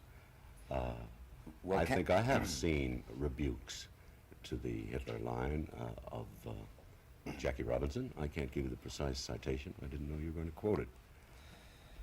But that's the atypical comment in this biased press you're talking about. It's not typical. Well, There's much more discipline and reason than there is irrationality and excess. That I don't think is the point, because what actually engages the attention is those excesses which suggest a turbulence in the emotions and in the mind, which bespeak the internal attitude.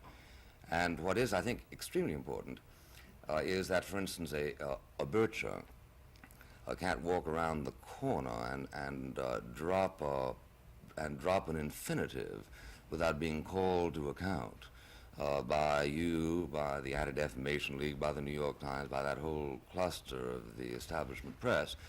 Whereas you take a very, very casual and relaxed attitude towards such enormities as are committed by people whom you understand to be your own ideological soulmates. Not at all. I haven't said that. You said that. It's very interesting and somewhat long-winded, but I didn't say it at all. That's my point. I don't agree with the excesses you point out in those citations. But you've never I gone out of wouldn't your have way made them to- myself. You've never gone out of your way to criticize them. Well, when obviously I last did can't. you? The program I do is interviewing such as you. If you'd have brought them up in the Anybody program. who has seen your program knows that you feel perfectly free to speak your mind on it, Miss Susskind, don't you? Yes, I think if I had Jackie Robinson there, I might discuss his comment. I simply haven't had him. Well, have you had Fulbright? No. Have you had Martin Luther King? Not since he made that comment. And you definitely contract to raise the point with him next time he's on your show? Oh, yes, I do promise. Fine. Well, I'm glad to hear. Now that we've taken care of your moral future, What are we going to do about other representatives of the establishment? Well, I'd like to talk about several members of the establishment, if you like. Conservative establishment. Yourself, in a radio interview, I was very generous with you when you said that you thought the Jews felt a kind of toleration for communist excesses in this country. Certainly you had to be less than sober when you made that.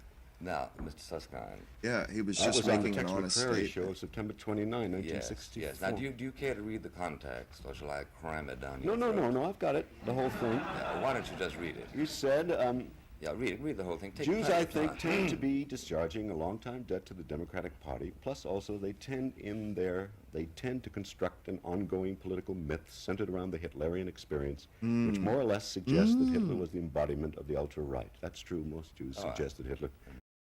Bro, is it making sense to you guys now? I watched all these episodes of Buckley just to see a window into the 60s in that period, the era. And it blew me away how things compare and how many things were problems back then too. Was the embodiment of That's the right. Now, ultra-right. what is inaccurate? Certainly he so wasn't far? the embodiment of the ultra-left. What is inaccurate so far? And that the true enemies of Hitler, many of them, that the true enemies Where's were, the in fact, lie? many of them communists during the early 30s. You speak much better than you write, Bill. And under the circumstances, they, I think, emotionally, meaning Jews, feel a kind of toleration for communist excesses in this country that is perhaps related to their feeling that if the communists had been a little bit more successful in the early 30s, they might have avoided the terrible reign of Hitler. This does not make them, quotes, pro-communist. Rather generous statement, I think. But it does make them, for instance, terribly anti-McCarthy, terribly anti the House Committee on Un-American Activities, terribly anti any effort to persecute the communist minority in this country. That's historical fact. Balderdash. Balderdash! And there isn't a Jewish scholar in the United States who would disagree Oh with I know man, not one who would that's find so anything that. I don't think you about know a Jewish scholar. Balderdash. You haven't read so many. Louis Finkelstein, I know. Well, I you think asked he would be Mrs. Finkelstein if you would You're wondering why this guy is just dripping with disdain. Susskind. And why Buckley seems to be like on the back foot, as it were. If you think about it, back in that time in the 60s, Democrats were kicking ass pretty much. Liberalism was kicking ass. Buckley was on the back foot because conservatism was getting its teeth kicked in by, liberalism. And this guy is cocky as a bantam fucking rooster because he's a fucking liberal ass fucking Jay. And, he's pretty pleased with how well they've captured America. do that. But anyway- It is a well-known fact, and to a considerable extent they take pride. The Jewish community takes pride in the fact of their toleration, and they take pride in the fact of their toleration because they knew that that there was an opportunizing by Hitler. They were so happy about civil rights is because they had a conflict of interest. They were the lawyers making all the money. The whole communist movement, which was used to take No. power, which power was subsequently Never seen used to the tragic genocidal policies against the Jews, and that under the circumstances, they very definitely relate their strong stand on civil rights to this traumatic experience of the early 30s. Now, if you were to try to parlay that, I gather you just finished doing that, into anti-Semitism, is typical of the kind of thing you're suggesting. I'm really suggesting. Tell me that why the you brought it up if it has no that- relevance. That the occasional excess is not the exclusive prerogative Well, of show the me what liberal the excess community. is. The whole thing Gentlemen, is. may we interrupt right now for just a brief message, and we'll come back to you, and you can resolve this issue then. Mr. Susskind, I think that your reading of that quotation was either neurotic or else an indication of intellectual helplessness. But let's pass over it if you desire to do so. Otherwise, we can stay on it and get back to It was neither, and I would like to leave it. I would like to say, however, that you were a very gentlemanly better during the national elections last on the Goldwater versus Johnson. You paid promptly on losing. May I give it to Mr. Finkelstein, who heads the Jewish Theological Seminary, and if he finds it acceptable, I shall send $1,000 to your favorite charity. Will you do the same with mine? Well, that's splendid. I certainly will. All right. I certainly will. Fine. Now, this has been the best paid broadcast I've had in years. I should say much more than you were. Now, Mr. Susskind, to get back to the general subject, would you agree that this prevailing bias extends also to the question of the academy? Isn't it true, or would you agree that it's true, that precisely because the academic world tends to think that its own views are enlightened, they tend to attempt an indoctrination of those points of view to an extent that actually hinders the precepts of academic freedom as they are generally discussed in their theoretical literature? I don't think that's arrant nonsense. You do? Yes, I do. You think, for instance, that a conservative at Harvard would have every opportunity the same to preach his message. So it's just a coincidence that there aren't many. That's because there are more liberals than there are conservatives in the general community, intellectual and otherwise. Why? Because it's a rather antediluvian throwback to another time. The conservative philosophy simply will not serve our society, our community, our needs. To desire the elegance and the rituals of the 18th century may please you, but it's very ineffective in solving social ills. Right, that's one explanation. Another explanation, of course, is indoctrination, correct? For instance, it's true that, let's say, in the Germany of Hitler, true liberals were discouraged, true libertarians. That is to say, we know of historical episodes. They were shot during and burned which, and yes. persecuted. They're not being shot, persecuted in this country. No, they're not. And of course, there are different forms of indoctrination. My point is that indoctrination as a synonym for education? Well, I think that there's a great deal of education involved in indoctrination. In that respect, I agree with Socrates. But the point I was really trying to make is that there is evidence, I think abundant evidence, that many colleges have become sort of engines for the inculcation of a particular point of view. Let me give you just one symbol, see if it interests you as much as it does me. Would you agree that, by and large, the question of the recognition of China tends to be one that separates? You could see what was coming. I know lots of exceptions on both sides. Now, at Yale University, there was a poll taken a few months ago, which showed that there were 3 times as many seniors coming out in favor of the recognition of Red China as freshmen, 100% more graduate students than seniors, and 50% more faculty than graduate students. Now, does this suggest to you a tendency, i.e., the more you submit to education as it is currently taught, the more you tend to come over on at least that one issue? No, not at all. It seems to suggest to me only the fact that as one arrives as a freshman and begins the educational process, listen to this. Listen lecture, listening, and researching and reading in the library, one tends to mature and learn more. One of the things he may learn is a liberal political philosophy. He's saying, yeah, Buckley, you're an idiot. When people, as they learn, the more they become liberal. Fucking horseshit. That's bullshit. That may well be progress. In my lexicon, it is. In yours, it's a sacrilege. But I suggest that he comes as something of a political amoeba, and 4 or 6 years later, he becomes a bit enlightened. I think that's marvelous. That he needs indoctrination is what you're putting it. No, he's been educated is the way I put it. Now we're back to education. Yes, I thought we always were. We just have different words for it. Well, now, you identify, of course, progress with that process of learning, which leads There's people not to an adopt E at the end of my positions fucking similar to name. your own. Not necessarily. But doesn't this really mean that you are engaged in circular reasoning, i.e. you say, well, obviously they arrive at Yale as an amoeba, and they come out in favor of recognizing Red China, and that this is a triumph of modern liberal education. I said it may well be. Yeah. After all, he comes at 17. What is he, really? He's an embryo, an intellectual embryo. He's accomplished grammar school and high school. He knows very little about either the United Nations or Red China. Why couldn't he study Chinese history and political structure and come to that conclusion out of a genuine, honest intellectual process? Well, he could, there's no doubt about it. But also he might not, which is another possibility. Well, and all I'm suggesting is that the statistics seem to show this rather markedly. For instance, here is a study of the religious attitudes of American college students and the political attitudes of American college students, which was taken from a questionnaire devised by Professor David Reisman, on the basis of which it shows that 3/5 of the college students moved to, quote, more liberal positions in the course of their in the course of their tenure in college, and something like 5%. You know, and it's only gotten positions. 10 times worse. And they identify as the principal sources that led them, as the single principal source that led them to that position, the position of their own faculty members, so that the students themselves seem to confirm this datum, which again, as I say, does suggest that there is indoctrination and that it does reflect the prevailing bias. So will you agree with that datum? No, I'll simply agree that all manner of logic and intelligence will not disabuse you of your bias and your prejudice. I think that in America, the general consensus, intellectual and philosophical and political, is liberal. I regard it, therefore, as an immediate coincidence to that fact that the young people, as they learn and grow, tend to be liberal because the community at large is liberal. Witness the election results, state, local, and federal. Yes, but now this gets to be very, very difficult, and maybe that this is where we ought to be headed in this discussion.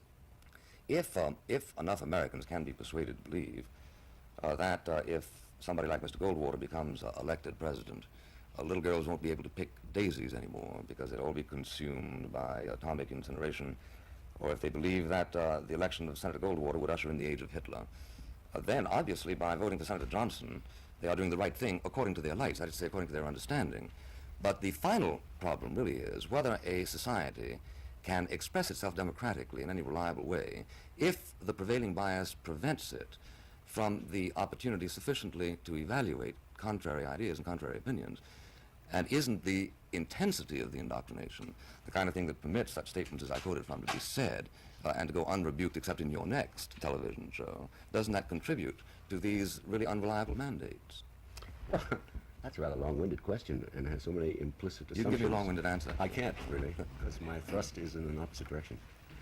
I can only say that I think it's a conundrum of little interest to me. Obviously, it's become a fetish to you. Well, has it occurred to you that the wish that you have in your soul that the conservative philosophy spread across our nation like wildfire and capture the imagination of our young people might be totally hopeless, and that this entire philosophy you espouse completely anachronistic in a modern world? Indeed. Yes, I've rejected that. But it does occur to me that nobody has any right to take a pride in democracy unless he takes a pride in the opportunity of the citizen to canvass different points of view. Now, once again, gentlemen, may we interrupt? We'll follow up that thought in just a moment. So my point is, Mr. Susskind, that can one defend democracy or refer to the consensus, as you have on several occasions, without inquiring as to whether the individual voters had an opportunity to canvass all points of view, and do they in fact do so when the prevailing bias tends to be the principal consideration in the making of American politics? Well, of course they have the opportunity to canvass all manner of countervailing views. I cited those opportunities at the very beginning of the show. One could listen to 20th Century Reformation Hour with Carl McIntyre, H.L. Hunt's Lifeline, Clarence Mannion's Mannion Forum, Reverend Billy James Harger's Christian Crusade, 200 stations, 313 stations, Diane Smoot, 133 stations, Church League of America, 14 stations. Oh yeah, there's a bunch of local stations, but there are zero overarching television stations that are conservative. That's what Buckley's saying. Like, look, man, you can bring up all these little fucking mom and pop antennas, radio antennas out in the middle of nowhere, spouting whatever they're spouting, but there are no national syndications. Like this guy's like a part of NBC or ABC. There's only like 3 fucking channels in the whole country. That's what Buckley is saying. He's saying, you sons of bitches that are watched coast to coast have the bully pulpit, and you refuse to give both sides a fair hearing. That's a problem. And this guy is just a fucking piece of shit, man. He's like a total... Buckley is a snob himself, but this guy, he's like, yeah, we're subverting the shit out of your country and your civilization. What of it? Haha. Like, he's laughing about it, like chortling and shit. Making, these slick little like attempts at being charming little backhanded comments and such. Read such newspapers as the Hoyles chain, located in the 5-state area in California, the Loeb chain, New Hampshire, Massachusetts, Vermont. They're all manner of extreme conservative opportunities of reaching the public. I told you that the John Birch Society now has 103 broadcasts in 30 states.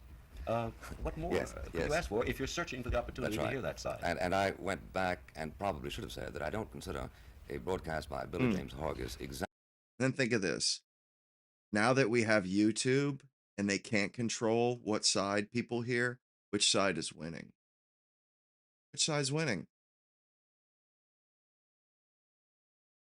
So obviously, that guy is a propagandist. Obviously, that guy is trying to keep people from hearing this side, from hearing the conservative. Like, the guy, he was literally standing on the scale, basically. And, you know, I'm telling, like, the fact that we see what we see today, it proves this guy's point wrong. He's full of shit. He's a liar. And like, and he just, and like the bald face ability to just laugh in our faces about it, laugh in his face about it, because they're trying to keep people. They, like I was saying last night, the problems that Nazi Germany was trying to deal with in the West, they didn't, they've never solved it. They just killed the Nazis, put a band-aid over it, outlawed any right-wing thought, and this is one of their methods to to hold it down, to keep it from being disseminated. The equivalent of 4 years education, even at Harvard, and that under the circumstances, I don't think the forces are equally posed as you describe them. Incidentally, of all of the gentlemen whose names you've just read, I live in the largest city in the United States. I've never seen a single broadcast by one of them. Well, because they'd be laughed off in New York State. Aha, because they'd be laughed off because you have concluded that they should Because be the laughed off. consensus in New York, it's no secret, you discovered it in the election in which you ran unsuccessfully as mayor, is a liberal consensus. Don't you realize it's just kind of going round and round and round and round? You say it's a liberal consensus, and I agree with you. But then I start asking, why is it a liberal consensus? And before long, you say, because it's a liberal consensus. Unless there is some reason by they which. can read the National Review. It's on sale on the local newsstand. Oh, now it's a magazine. So they can read Human Events, Christian Crusade, News and Views, Free Man, Dance Movement. Look at this guy. Every time Buckley says, well, where does it come from? Well, but you can buy magazines, but you can watch any of these stations. Well, then why is it liberal? Why is the consensus overwhelmingly liberal? Well, the guy has no fucking answer for it. We're lying to you. We're propagandizing you. But all available in New York City to the voter anxious to acquire the other point of view. He doesn't choose to do it. I think I can save you a lot of trouble by admitting that points of view contrary to the establishments don't not exist. What I'm trying to say is that the prevailing bias has a leverage on public opinion which is infinitely greater than that of some of the magazines and some of the broadcasters that you mentioned. I would think that's true. It tends to be sane and logical and intelligent most of the time, and has won the affection and the loyalty of the viewer. And I have never doubted that you tend to identify sanity and loyalty and logic with a point of view which, however, you seem to have difficulty defending logically or sanely. My point is that it has not been established intellectually that there is, say, a brighter economist than Milton Friedman, currently president of the American Economic Association, who was for Goldwater, or let's say a brighter political theorist than Erich von Vogelen, or a brighter philosopher than Leo Strauss. And yet these, in fact, are names of people who probably you didn't read in college. And I think that you've been deprived of something that makes you rather twitchy and uncertain in the confidence with which you adhere to your own faith, precisely because of your ignorance of their works. Now, I don't hold you responsible. I hold rather responsible your teachers. And I'm suggesting that this prevailing bias is something that you, who applaud as vigorously as you do, the tenets of academic freedom and democracy, ought to bemoan. Maybe in your next broadcast when you get through with Jackie Robinson.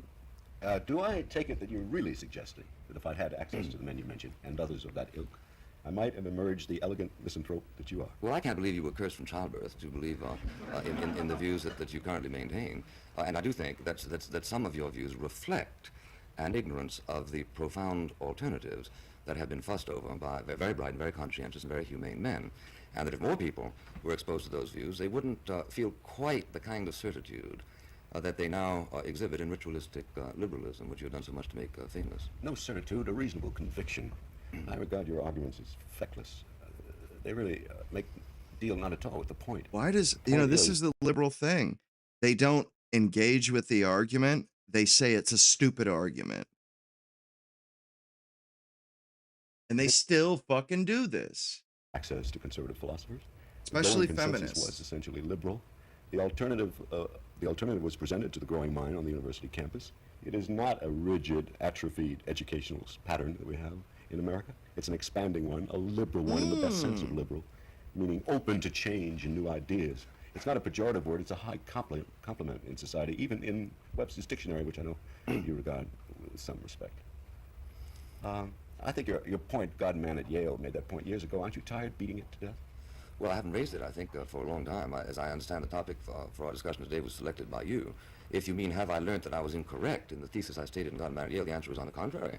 He was everything right. that has been done and said by during highly refined and highly fucking pegged it. highly organized polls of student opinions precisely confirms a thesis which I maintained and was considered rather revolutionary in 1950, namely that these colleges understand that it is part of their duty to transmit to their students their own particular ideological faiths, and these tend to be, in the formal sense of the word, rather narrowly liberal. Now, if these prevailing biases do in fact exist, may I ask you this question, on which I would be very anxious to have your answer. Would you yourself maintain or agree that, for instance, your own program has, over the years, a highly influential program, had many, many, many more liberals on it than conservatives broadly understood? Yes, I think you're quite right. And that relates immediately to the fact that there are many, many more liberals than there are conservatives. One of the most noxious and consistent problems facing us on the program in terms of booking guests is that we cannot find intelligent, articulate conservatives. They are very modest in number. Wow. There's yourself, of course, and then one is hard-pressed. There's Mr. Rusher, of course, and Senator Look at Tower, him. all Look of whom at we've had. Buckley. He's like, oh yeah, There's okay, Toledano sure. and Kirk and Meyer. When you've said 12 of them, you've said them all. And the rest are just bloody bores, and make very bad guests, and therefore very bad programs. And just talk shit about them. Service. I really don't think you've exhausted the field, Mr. Suskind. Well, I have no doubt. I welcome them. No, I have no doubt that you are speaking with, as lawyers say, on information and belief.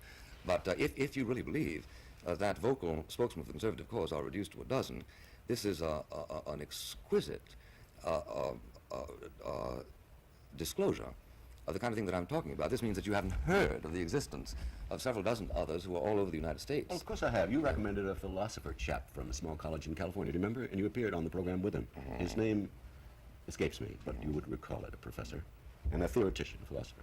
He was the most boring bugger we'd had on the show in 3 years. He put the audience to sleep. He may, in fact, have an intelligence quotient of astounding proportions. He is, however, one of the most stultifying speakers in the history of speaking. Now, when I say that we need somebody intelligent, conservative, and articulate, we need all three qualities because the TV audience's impetus is to shut off a program of any kind. I can tell. And go to a Western or a comedy. It is my job to keep them awake. I can tell, Dick. Dick. You ain't got to... And I suggest that there aren't more than a dozen stimulating, intelligent, and articulate conservatives who can make progress on a television program. Well, I'll be glad to give you a list, and perhaps I will you can start accept it trying with them out. gratitude. Yeah, and perhaps you can try them out. And now, if this is so, that there are only a dozen, how would you account for it, considering your resistance to my general proposition, which is that the colleges and universities have tended to act as liberal laundromats for unwashed minds during the past generation or so? Right. Is it just coincidence? Is it just coincidence that there are only 12? No, I would say that you simply don't attract the facile mind, the quick tongue, the phrase. Buckley's just asking, why is everything so uniform? Why does everybody think the same fucking thing? Why is there no diversity of thought? And this guy is like, what are you talking about? Everybody, there's a ton of diversity. And it's total horseshit. I mean, seriously, it's total horseshit. Because we see how it just got worse and worse. And it's propaganda. This guy is a sinister, diabolical. He was a sinister, diabolical force in media in the 60s. And if you see him later on, I've seen him in interviews when he was an old man, and he was not cocky and fucking he wasn't a prick like he is here. He was more meek, like you could tell he wasn't so sure that he was right. A liberal laundromat for unclean minds, did you say? Dirty minds? Unwashed minds. Amoebas. That is what he fucking called him. Deny that allegation and defy this particular alligator. We don't have a liberal laundromat for unwashed minds. We have the learning process for minds on the come. And you don't like the final result, but you made a good career out of your objection. Well, I certainly had an opportunity to expose my views to you, which I gather you would not otherwise have heard of, which may not redeem it. I'm very grateful for your many, many appearances, and I think that the conservative cause, you are its Pied Piper. You are Mr. That's an Conservative. unfortunate word, isn't it? No, I think it's quite apt, attracting all the Yes, no, it's quite right. Well, then can we sum up? You agree that there is a prevailing bias. You agree that prevailing bias is a result of certain social movements, and you agree that those social movements manifest Starting themselves in the primarily 18th, academies. 17th century. That's right. Oh, if you like, earlier. And you agree that those social movements express themselves in the cultivation of an orthodoxy, the result of which is that after 8 years on your own show, you've only been able to find a dozen literate and articulate conservatives. We've had many more. I say I can't repeat them because they tend to put audiences to sleep. They whittle down to 12 you can count on, 12 that can keep an audience reasonably awake and interested. And that's bullshit. I cry for their slim numbers, as you do. Okay, I'm sure you one day they do breed, and their children perhaps will be better at it. You're right, they do breed. On your program or your son's program. There'll be more conservatives available to render good service to the cause. I'm sorry there aren't. You asked me. Probably fewer free people, too, unfortunately. Well, if conservatives... At the rate at which you liberals continue to lose them. We pay $1 on some occasion. Well, can we back up then just for one moment? Let me ask you whether you consider, for instance, that the whole treatment of Oswald, the treatment of the, at that point, unknown assassin of President Kennedy, wasn't highly revealing about some of the operations of this prevailing bias. You will remember, won't you, that people were looking under their beds for a member of the John Birch Society all over Dallas, and all of a sudden they found out a member of the Fair Play for Cuba Committee, and people had sort of dimly reminded themselves of it, because, in fact, it was a communist operation. And the usual number of liberals fell for it. Yes, as a matter of fact, it was financed by the Cuban government. Oswald or the Fair Play for Cuba. Fair Play for Cuba. Now, when it was suddenly revealed that the actual assassin had been not an extreme rightist, but an extreme leftist, was there, do you think, sufficient attention given to the fact of the extreme left and the potential menace from the extreme left? In the library a few days ago, I discovered 12 books published during the last 3 years on the, quote, extreme right, and none on the extreme left. Is this or is it not suggestive? Of course, there are books on the extreme left. Your reading is rather paltry. There are books only it's devoted to perhaps SNCC or a Student Committee for Democratic Action. They all have different names, but there have been books on these various organizations. Can you name one? I read one, the liberal, the Dissent on Campus, I think it was called, which dealt with the Students for Democratic America, or the new left-wing group on the college If you're campus. talking about a book called Revolt on the Campus, it didn't. No, I'm talking about... Or if you're talking about called The Liberal Establishment, it didn't either. No. This is a book devoted to Students for Democratic America, or society, I forget. It's the leading student leftist organization. It exists, Bill, and you know there are such texts. No, I don't. I precisely suggest that the copiousness of the literature on the extreme right, when we're living in a world in which the communists are the most obvious enemy, in which a president of the United States was killed by a tortured mind whose reasoning, for all we know, was critically benumbed by a communist front organization, that there ought to be some kind of attention given to it. Gentlemen, perhaps you would both be willing to take just a moment now to ponder your thoughts and... are as stunned as I was to find out that people have been fighting this fucking bullshit since the 50s and ever since World War II. They've been fighting it. I mean, we're still having these same arguments, and it kind of lays bare some of their tactics and what they're trying to do and what they've done. We'll be back with you in just 1 minute. Mr. Buckley, Mr. Susskind, we come now to the perhaps most democratic section of the program, in which we find out something about the prevailing bias of your audience. A number of persons in the audience have some questions they'd like to direct to you. First, we hear from Mr. Mark Sandler. Mr. Sandler? This question is directed to Mr. Buckley. Would you identify yourself, please, Mr. Sandler? Mark Sandler, Columbia Law School. Isn't the great strength of this country the fact that, given the mass liberal bias which you've both spoken of, that the conservative viewpoint was aired on every one of the mass liberal medias that Mr. Susskind spoke of only 2 years ago in the Goldwater campaign? And if you're not satisfied with the pretty overwhelming defeat of Mr. Goldwater, what would you suggest we do about the liberal bias now? Well, I maintain that academic freedom is not operating in such a way as to encourage the natural development of conservative scholars. That is to say, I believe that the 22-year-old or the 23-year-old who wants to go out and get his PhD and get a full professorship has got to mind his opinions, and that under the circumstances that very definitely affects the organic situation. Politically, after all, Goldwater was nominated by the Republican Party, and under the circumstances he was entitled to his share of the time. But the interesting question is less why was he nominated than why was he beaten so badly. I suggest that one of the reasons he was beaten so badly is because people became quite convinced that if they elected him, that he wanted to be president of the United States simply so he could lurch into the White House and push the nuclear button. And that unless the censors of outrageous opinions apply equally their censoriousness against outrageous statements of the left as they do against outrageous statements of the right, you're not going to have the kind of equilibrium within which reasoned choices can be made. Is rebuttal permitted, Mr. Buckley? Sure. I'd like to suggest that that's quite wrong on 2 counts. The And American will you people just rejected him stop picking overwhelmingly at for me? what it Why was, are you because they women understood him constantly full well. picking at me? And number Stop. 2, to my knowledge, no application to a graduate school of any description contains the question as to your liberal or political or conservative thrust. Many, unfortunately, still ask your religion, but they don't ask your political faith. So it's quite nonsensical that the would-be aspirant to graduate training and therefore teaching one day Yeah, I do is have a barred religion. because he has a liberal conservative If you thrust. said you had a religion, you probably would be barred. I doubt it. The next question is directed to Mr. Buckley, and it comes from Mr. H. Carmichael, an insurance executive. Mr. Carmichael? Mr. Buckley, what do you think of this observation? A liberal is one who looks at a problem and sees prospective opportunities, while a conservative is one who looks at the same problem and sees prospective dangers. If this is the way people are, can we not accept both? Well, I think that's a narrow definition of liberal, which is interesting in suggesting certain presumptive attitudes towards change. But beyond that, I think unsatisfactory. But as far as it goes, I think it's extremely interesting.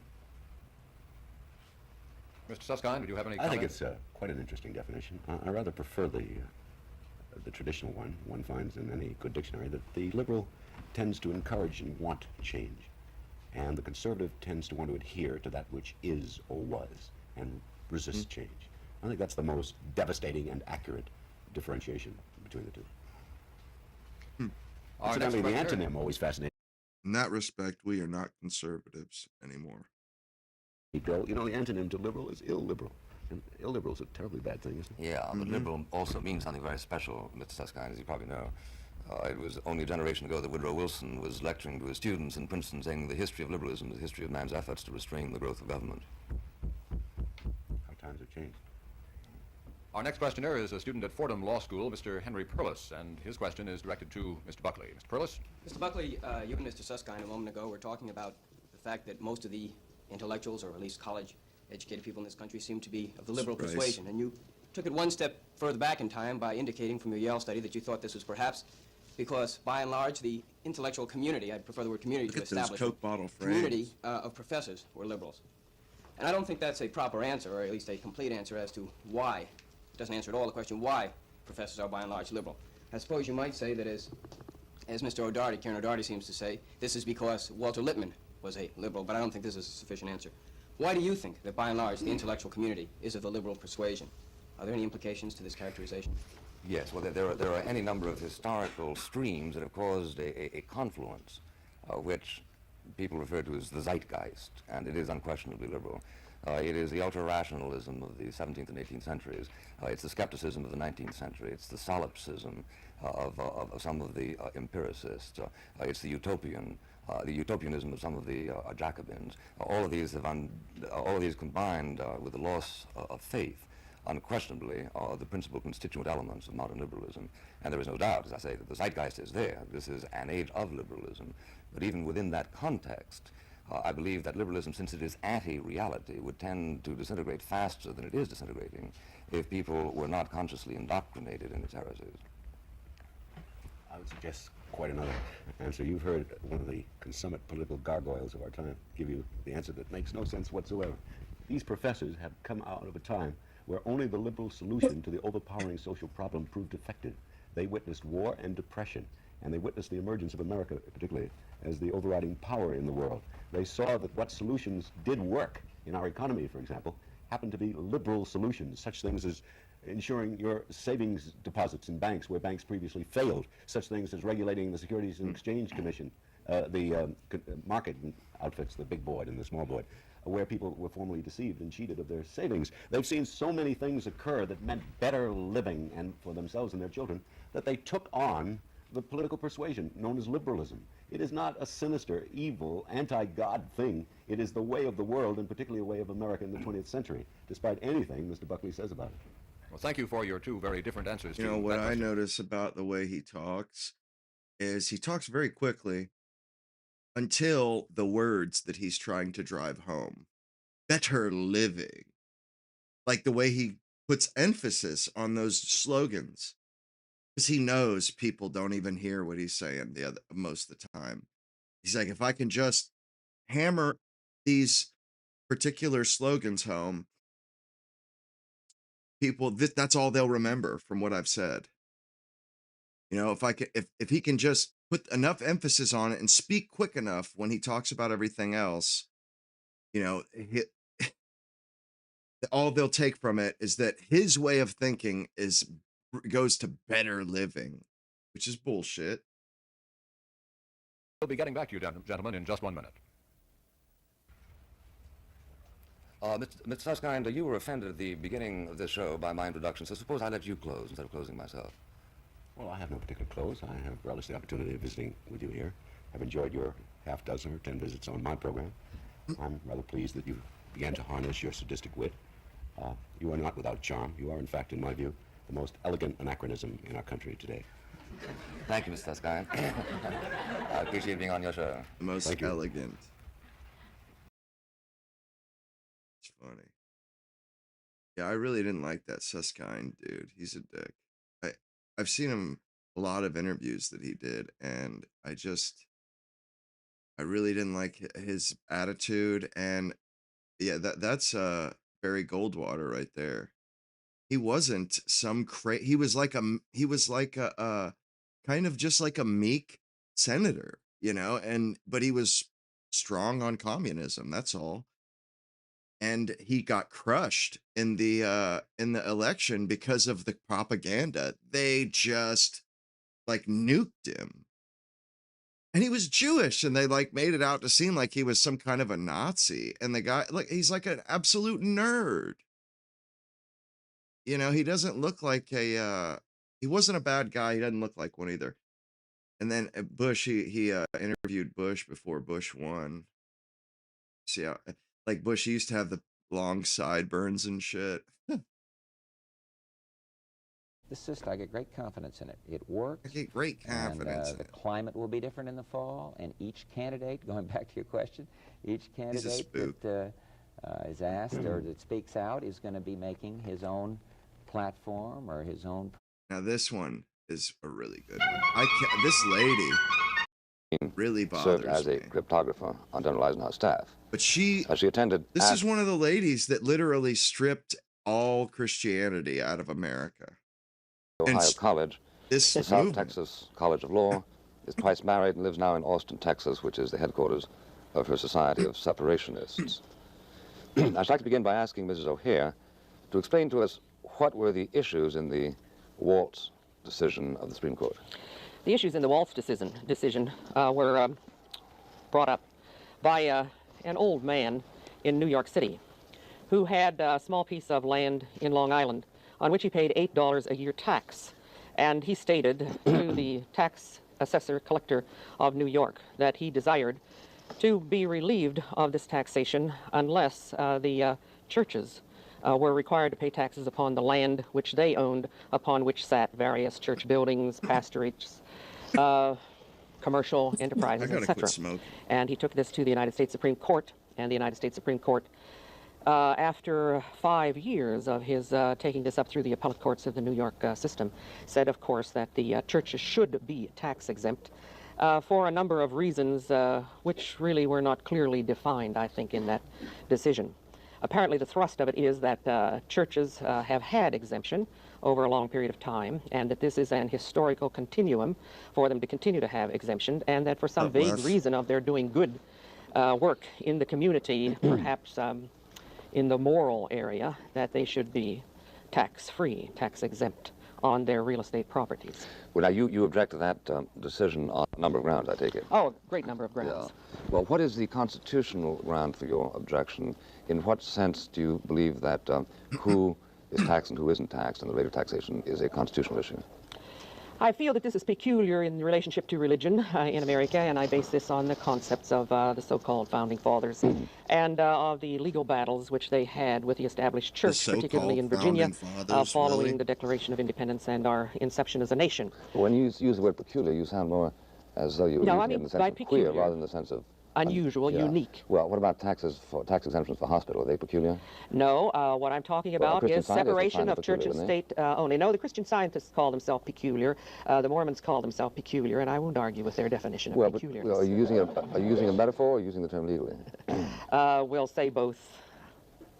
Well, but to get back to your question, the Founding Fathers, I think, were quite explicit in saying that religion was separated out from the legal entities of the beginning part of our government, and that they should by be separated out from the legal entities? What does that mean in English? That means that, for instance, in Virginia, there was complete disestablishment of the church, and Virginia was the center of this. And as a matter of fact, the laws that were passed in Virginia were to such an extent that the churches were stripped of all their possessions. They were stripped even of their communion silver, and this was sold at public auction. And later on, a Supreme Court case developed in relationship to this, which brought them back some of the money from their sale. Why are you talking about Virginia when the majority of the 13 states had established religions? They did have. Yeah. And this is one of the reasons, I think, that the so-called Virginia was peculiar, wasn't it?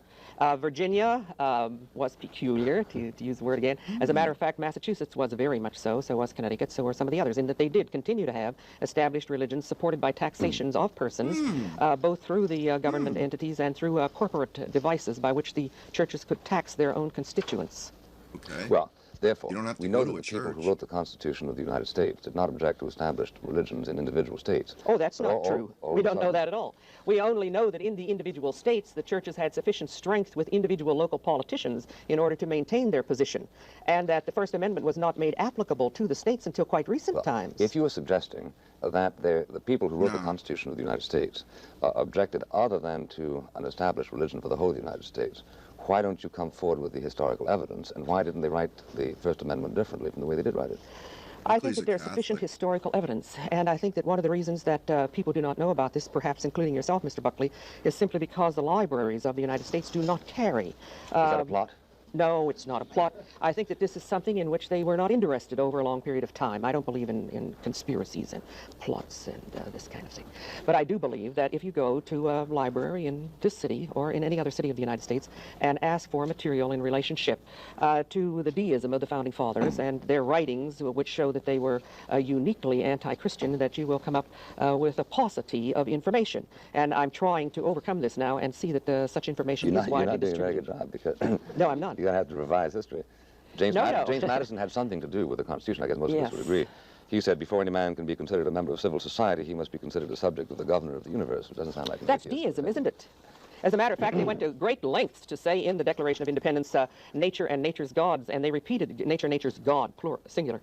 And they repeated this over and over and over again, and there was an attempt from Philadelphia to have the word Jesus Christ inserted into the Constitution, and of course they wouldn't. He's a bit of an idiot. Bit of a if by deism you mean the spirit of many of the people who contributed to the formulation of the First Amendment, my answer to that is, yes, that is correct. That is also a formulation which until, if I may say so, the cuckoos got working on the Constitution was one which didn't consider it an affront on the First Amendment to the United States to permit people, for instance, to recite a common prayer or to have a Christmas tree on the postage stamp or a cross downtown at Christmas time. Now, as I understand it... You just categorized me as a cuckoo, and you know that I reject this categorization. Okay, peculiar. Oh. Good enough. Now, it is true that, for instance, a story in analyzing rather authoritatively the meaning of the First Amendment said as recently as 1905 that it was preposterous to assume that any member of the Constitutional Convention to ground them out had in mind anything other than to encourage religion, but not to encourage any I'm certain any denomination. judge can make a decision in 1905 as to the intent and purposes of the founders of the nation. I can make such a... 1971. You just finished telling us That's everything right. that was in their minds. I can do this now. This is true. Anyone can do this now. We can project back and say, well, now, obviously, their intent was, particularly when the control of the information flow in respect to these items has been in the hands of the church people, hasn't it? No. Yes, it has. It has because we have been primarily, in our educational commitments in America, to the church. The churches have established most of the major colleges. The churches ran the primary education and secondary education for a long, long time. That's like saying that people who believe in the right to practice free speech do so because they tend to practice free speech. It's a meaningless statement. It's true that it may be meaningless to you. I don't know what your... let me give you some recent figures. 43% of the American people are weekly churchgoers. 98% believe in God in some form or another. Now, that's not true at all. Well, then I Gallup is having us on. Oh, Gallup stands in front of the Roman Catholic Church on Sunday in New York and says, how many of you went to church this week? This is not a valid kind of... Why is it then that Gallup distinguishes between the number of Catholics who do and the number of Protestants who do in the identical poll I just cited? I have also the material from these polls, and we can play poll games here if you care to play. I think we're playing conspiracy games. You don't believe that Story is an authentic scholar of the Constitution. I feel that Story Madison with reference God. You believe that Gallup is a creature of the Pope. Interpreting this. Oh, no, I don't. And, I'm trying to take you seriously, and I will work on it. All right. Let's get back to your figure that 98% of the people believe in God. First off, this would have to have an enormous sampling to arrive at something like this. But the other figures indicate that at least 20% of people do not accept any kind of theological concepts. At least 20%. Well, all right, suppose, let's say you're correct. I'll give you that. All right. That means that 80% do. Now, is it or is it not an aspect of freedom for the majority to control? For the majority, subject to their not oppressing the minority, to proceed to well, you've organize lost your point because they do suppress the minority. Well, now, I know about your victimized son who had to sit still while other people recited the Lord's Prayer. Do you know about the victimized couple in Indiana who can't adopt a child because they're atheist, although he's a professor at the university? No. Do you know about the victimized Boy Scouts who cannot get their Eagle rewards because they're an atheist? Do you know about the victimized college professors who have lost their jobs because they have said that they're an atheist? Wait a minute. The Boy Scouts have not yet been nationalized. And if they decide to exclude somebody from receiving an award... but they were incorporated by Congress, and Congress should not incorporate any... Do you really suggest that Congress ought to pass along its value system to anybody to whom it grants a corporation? If we function under Constitution, and if this Constitution says that there ought to be, although there isn't, a separation of church and state in America, and this is specifically written into a legal instrument with which we are all mostly in accord. I hope you can quote accurately the First Amendment. There are two clauses in the First Amendment. Amendment. The one we're talking about. Yeah. And these have to do with free exercise of religion, and they also have to do with establishment. Can you quote it? Congress shall make no law in respect to religion. I mean, no, it's so... that's inaccurate. Yeah. You want to quote it accurately? Yeah, I do. I don't care. Add a word. Maybe you'll change your mind if you get it quoted accurately. No. Well, it says I'm very pleased that you memorized it for your performance today, knowing that you would ask the question. Oh, I was told it at school. I don't have to go back and review those things because I know the principle, and if you know the principle, it's not necessary to know the exact word. I agree. In your position, it's much easier to be ignorant of the meaning of the Constitution. But it says Congress shall pass no law respecting the establishment of religion. The establishment That's of right, religion, and the free exercise thereof. Or abridging the free exercise thereof. Now, for hundreds of years, roughly speaking, the establishment of religion meant only a single thing. All of a sudden, people are actually looking you straight in the face and saying that it's to establish a religion. What did it mean? To permit the rabbis, priests, and Protestants, who for once in their life agreed on a single formulation for a prayer a few years ago, to have that prayer recited in a public schoolroom, even though it was specifically authorized. And anybody who didn't want to bow his head or even be present in the room didn't have to be. Now, all of a sudden, but you see, no, it was all right as long as the Roman Catholics were challenging it, wasn't it? Because starting in the early 1800s, the Roman Catholics began to challenge all over the states, particularly here in Louisiana, a very famous case, the recitation of the Lord's Prayer from the King James Version of the Bible. Mrs. O'Hare. Yes. Whatever they challenged. Because they wanted the King James version out and the Douay version in. Whatever they challenged in the 19th century had no bearing at all on what you and I are talking about. Yes, it does, because you see, for hundreds of years, the principle was the same. Until 1925, what you and I are talking about was not considered something that the Supreme Court had any rights to talk about. There was a constant shuffle. There was a case in Washington. There was a case in Minnesota. There was a case in Ohio where the Roman Catholics beat upon the doors and said, please. Let me tell you something. The First Amendment of the United States now, when the atheists do it, it's Congress shall pass no law. Now, Congress shall pass no law was interpreted as meaning Congress shall pass no law. Until 1925. They're out of business. In 1925, in the Gitlow decision, the Supreme Court ruled, rather surreptitiously in point of fact, that since it was said that Congress should pass no law, and since we have a 14th Amendment, which says that nobody shall be deprived of his liberty without due process, that we extrapolate. Therefore, what Congress can't do, neither can a state do. Damn clever of those. Okay, so therefore... sinister people who are trying to ruin your Constitution. Okay, so therefore everything you have said is historically irrelevant. J.T. Blaine says, Since 1925, the Roman Catholics had state cases. Give me an example, would you? I didn't bring my the accoutrements. Aren't you prepared to discuss this question? I didn't bring this along because I didn't know, of course, the little jolly gems you had in store. Just history. But I suggest that you go to any legal documents in relationship to the removal of Bible and prayer from schools, and you will see that the Catholics fought for this up to for what? The 1930s. J.T. Blaine says, test Bible and prayer from the public schools because their little children were in there, and they didn't want them to hear the King James Version of the Lord's Prayer, and they didn't care to have them being read to from the King James Version of the Bible. And these were bitter sectarian fights, which erupted into tremendous amounts of emotionalism during those periods. All right, well now, whose side would you have been on?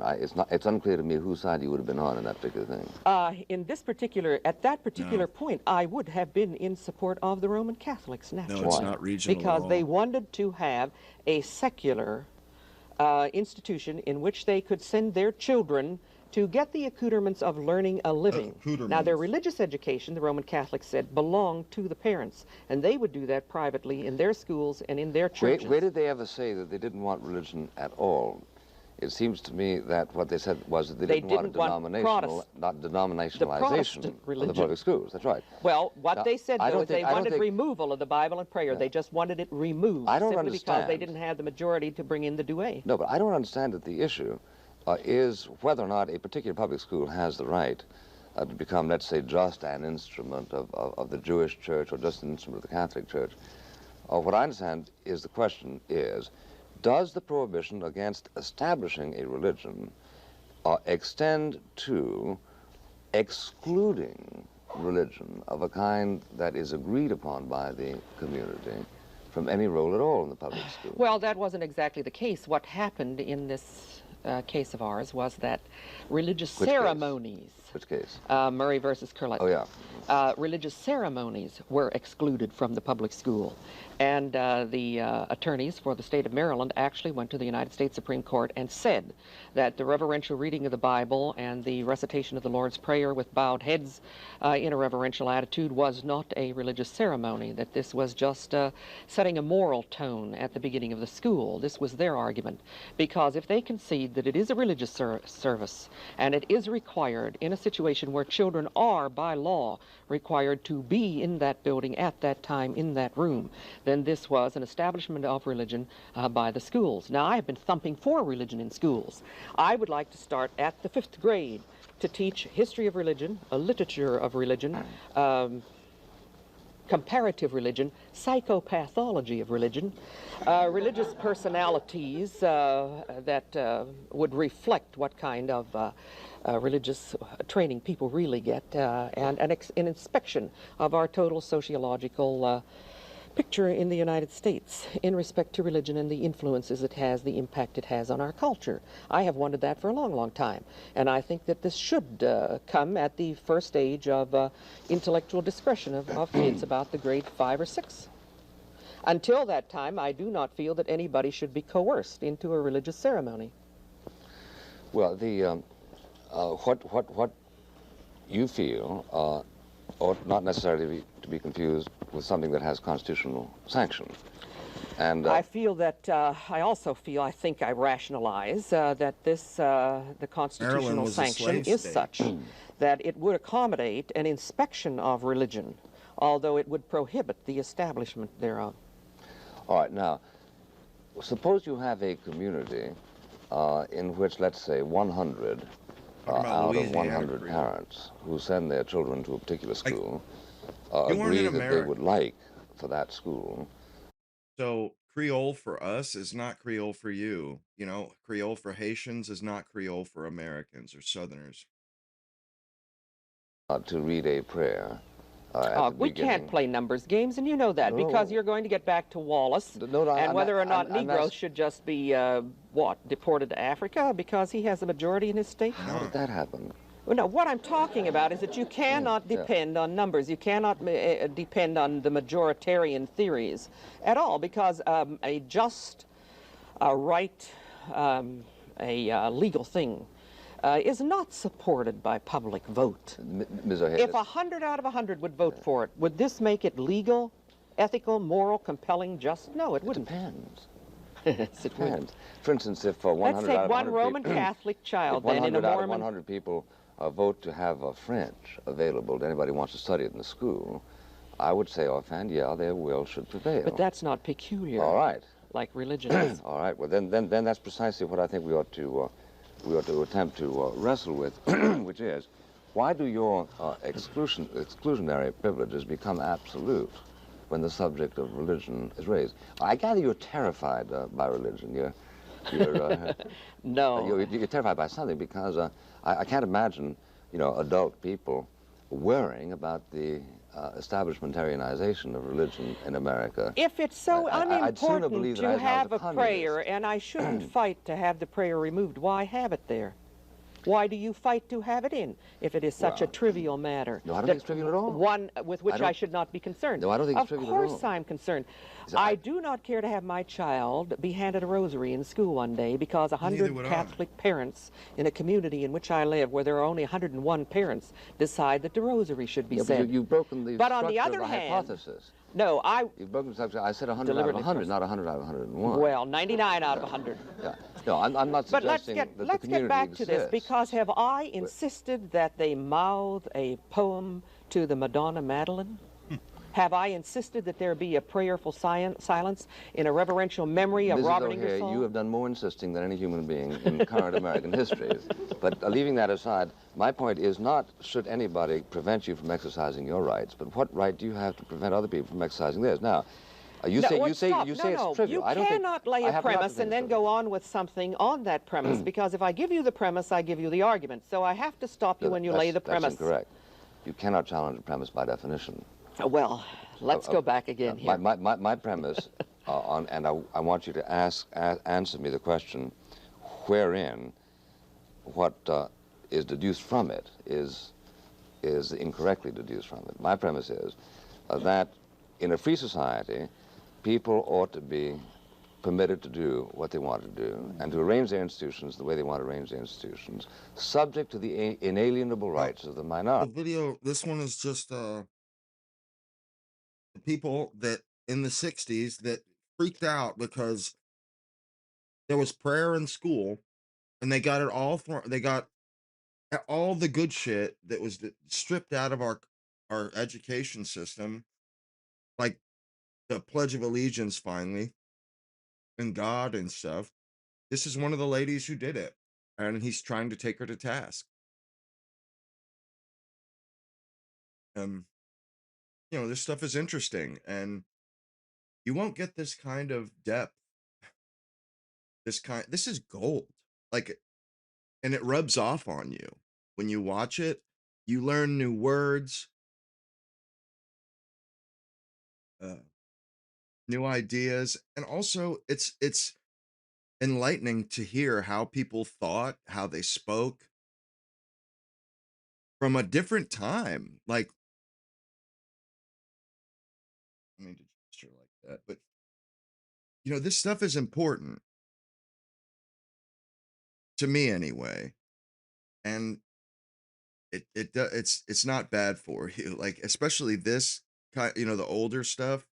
There's a lot of meat on the bone. It's intellectual. It has, you know, these people understood how to argue, civilized. These were civilized people, and we've lost a lot of that. And honestly, the elites and the mainstream media, they would rather us not watch this. I can guarantee you that, because so much of their schemes, so much of what they do becomes obvious when you see, like, they weren't as skilled back then. You know, they had a TV had just been invented, really, more or less. So they didn't quite know how to hide everything, how to couch all their shit. And so you can spot it a little bit easier. It's a little bit more obvious. Yeah, well, that's absolutely supposed to be the point. Syracuse, Royper. Thank you. I appreciate that. Uh, I try to, you know, put some meat on the bone, as it were, because it's rare. It's hard to find. So much so that you have to watch stuff from 40 or 50 years ago. Like, seriously.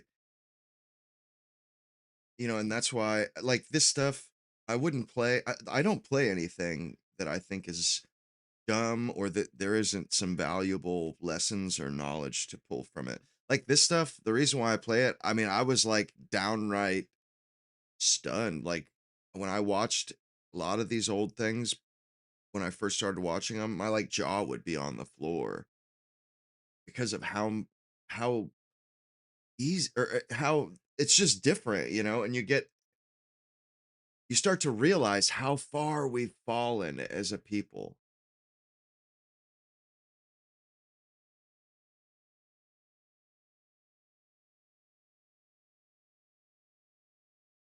Yeah, what's her name? Katharine Hepburn had the Mid-Atlantic, Cary Grant, Bill Buckley, but it was a broadcasting accent, and it was invented by movie studios and radio broadcasters because uh like in movies, you remember in Silent, they would wear crazy makeup so that you could see. It's the same thing with the Mid-Atlantic accent. The technology wasn't all that great, so you had to speak really clearly, really concisely, and you had to speak at a you couldn't be like an eccentric talker. You couldn't mumble, and that stuff was important. So and also you got to realize after World War II, especially, we became the hegemonic people of the world and of the English speaking world. There are people in here in this stream right now that are from Australia, New Zealand, a lot of times England, Canada, uh,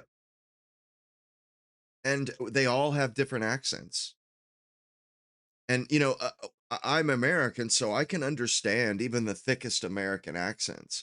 But there are a few, like maybe South African or Irish accents can be pretty wild sometimes. Same thing with Scots; they can have some pretty wild. What's up, sucks? That name, bro, it gets me. But there's a wide variability to the accents. Well, the Mid-Atlantic accent, and also they wanted to make American seem prestigious, and they didn't want to transmit low class accents and stuff, and they wanted what they broadcasted to sound elite. It wasn't an English act. We don't have an English accent. And they didn't want to broadcast an English accent. They did sometimes. So they invented the Mid-Atlantic accent as like the elitist accent of America. And it was, and it still is. We all think of it as an elitist accent. You're like a fucking country club. I mean, and truly that is how that's how we think of it, and Buckley, he's quite a stuffy guy for the most part. But I always thought it was pretty interesting because there's a lot more to it than people realize. But yeah, there is no region of the world where people speak with the mid Atlantic accent. It's pretty wild. Pretty much. Yeah, you're right. And yeah, the New England accent is a spin-off. Well, they're all spin-offs of the English accent. So is the Southern accent. Absolutely. It's just an English accent in another direction. And that's what the Mid-Atlantic accent was for. You got to realize is at the beginning of the 20th century, that was a time of great change, a time of a changing of the guard, where America more or less took over Britain's empire. So there was a huge changing of the guard when it came to from England to America, and you had the invention of radio. Yeah, I agree, Louis. It does kind of come, especially the way that his intonations, the highs, and he kind of in a very way, he like drags certain words out, and then he'll come up. His pitch comes up. Yeah, it is quite pompous. I agree, but at the same time, there's a lot to be learned from it.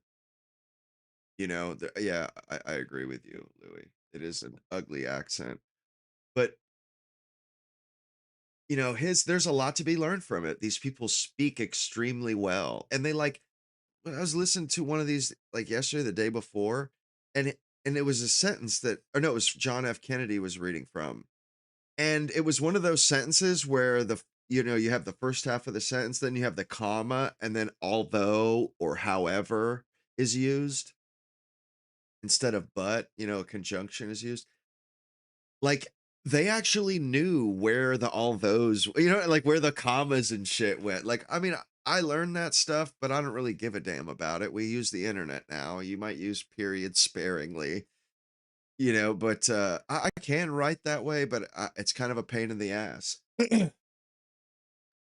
But back then, people had impeccable grammar, impeccable punctuation. Yeah, I agree about the accents too, man. I love the Southern accent. It's like, ugh. Now, the inalienable rights of the Sexy. minority are very carefully specified by the Constitution of the United States. What you are Rudy, engaged what did they in, say about what you are engaged. Did you guys see that woman, that clip on X where the woman was talking about she was a Southern woman from Marjorie Taylor Greene's district, and the guy asked her what she thought about the Iran war, and she goes, "It's giving war crime." Like, it's giving war crime, and she's like a older woman, but oh my God, I thought to myself, you know something? I am so proud to be an American. Like, I'm so proud to be from the same group of people that she is, really and truly. Second, let me. I just wanted to pull up this. It's like a 30-second clip, but I just thought it really spoke well of us as Americans. That even our most down home country Americans, they're good fucking people. They really are.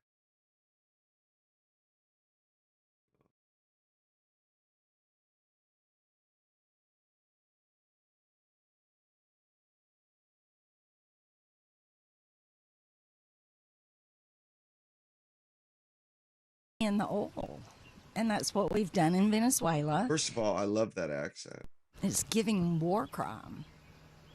You can't do that. We don't just annihilate people because we can and, make a grab for the money and the oil. And that's what we've done in Venezuela. And that's what we're doing in Iran. I said, I'm getting really sick and tired of white people, YNs, young black men, these black adolescents. That doesn't almost that chokes me up with the way what that woman said and the way she said it. I mean, it chokes me up. Like, it's so wholesome and righteous. I gotta play it again. It's giving war crime. You can't and look do that. We don't. Look how she's bobbing back and forth with her daughter. That's so human. She's soothing her daughter while she's talking about it. That is soothing to me. Oh, of course. Stone cold, the New England Wasp. You old dog, you. Oh, I know, I agree. Just annihilate people. Like, Americans are great people. Such great people. Because we can and, make a grab for the money and the oil. And that's what we've done in Venezuela. And that's what we're doing in Iran. It's so relatable. You did kind of insult Sneak.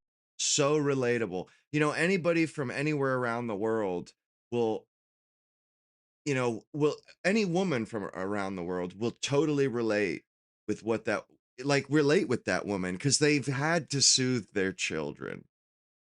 You know what I mean? Like, that's so human. It's so good. Truly, man.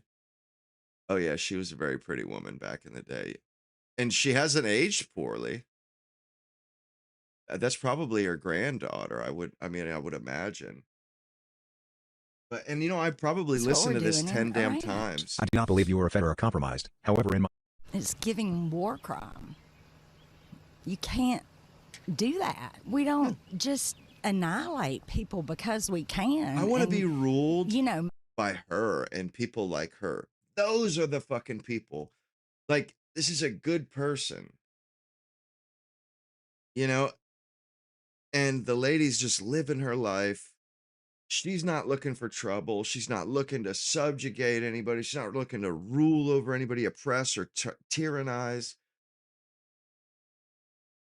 And I think like our country, like most of our country is made up of people, regular people like her.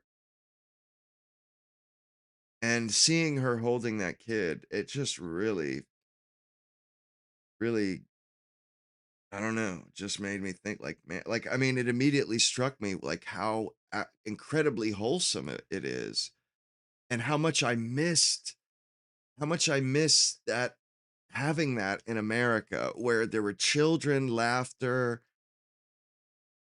women with children in their arms, caring women. They're always like insanely nurturing with when they have small children. Yeah, I agree with you, Krieger, actually. And I was like kind of caught myself in the middle, but this is a great human being, you know, and the best of us. You know what I mean? She's the kind of person that's the best of us. And it's such a shame that, you know, that, and like you said, you know, probably not a woman. I kind of agree with you, but her husband and guys like her husband, probably great guys, they're not allowed to go to like college and shit. You know, like they're kind of like they're not allowed to come up through the our pipelines. The genetic stock of, oh, I know. When you see this woman, I mean, like this was America and Americans, like the overwhelming majority, this was them. God damn, you guys have really come alive. Like all of a sudden, there's people besides Apophis talking. Check points this out, Ben Stein. and I point out to you, Miss Waldheim, that TV is highly stereotypical, you remember, homogeneous, he did a and game ideological. show. And that and what the results of that will be, I'm not quite sure. I do think that it is worth noting that the most powerful medium it would not in the be history the of the oligarchy pipeline if more people were allowed to come up through it, or it wouldn't feel as oligarchy. You know what I'm saying? It wouldn't feel that way. Everybody would have a crack at leadership. Everybody would have a crack at the tiller. God damn, Apophis, stop. Like, fuck, dude. Like, why do you do this? It's incredible. Like, fuck. Ben Stein. I forget what that show was called. It was a fucking, you know, because he worked for Richard Nixon, and he was an advisor or something in Richard Nixon's, he was an economist in Richard Nixon's administration. And also, of course, he was in Ferris Bueller's Day Off, but he did a game show. It was like Win Ben Stein's Money or some shit like that. And he asked it was like similar to Jeopardy. And why they chose him, fuck if I know.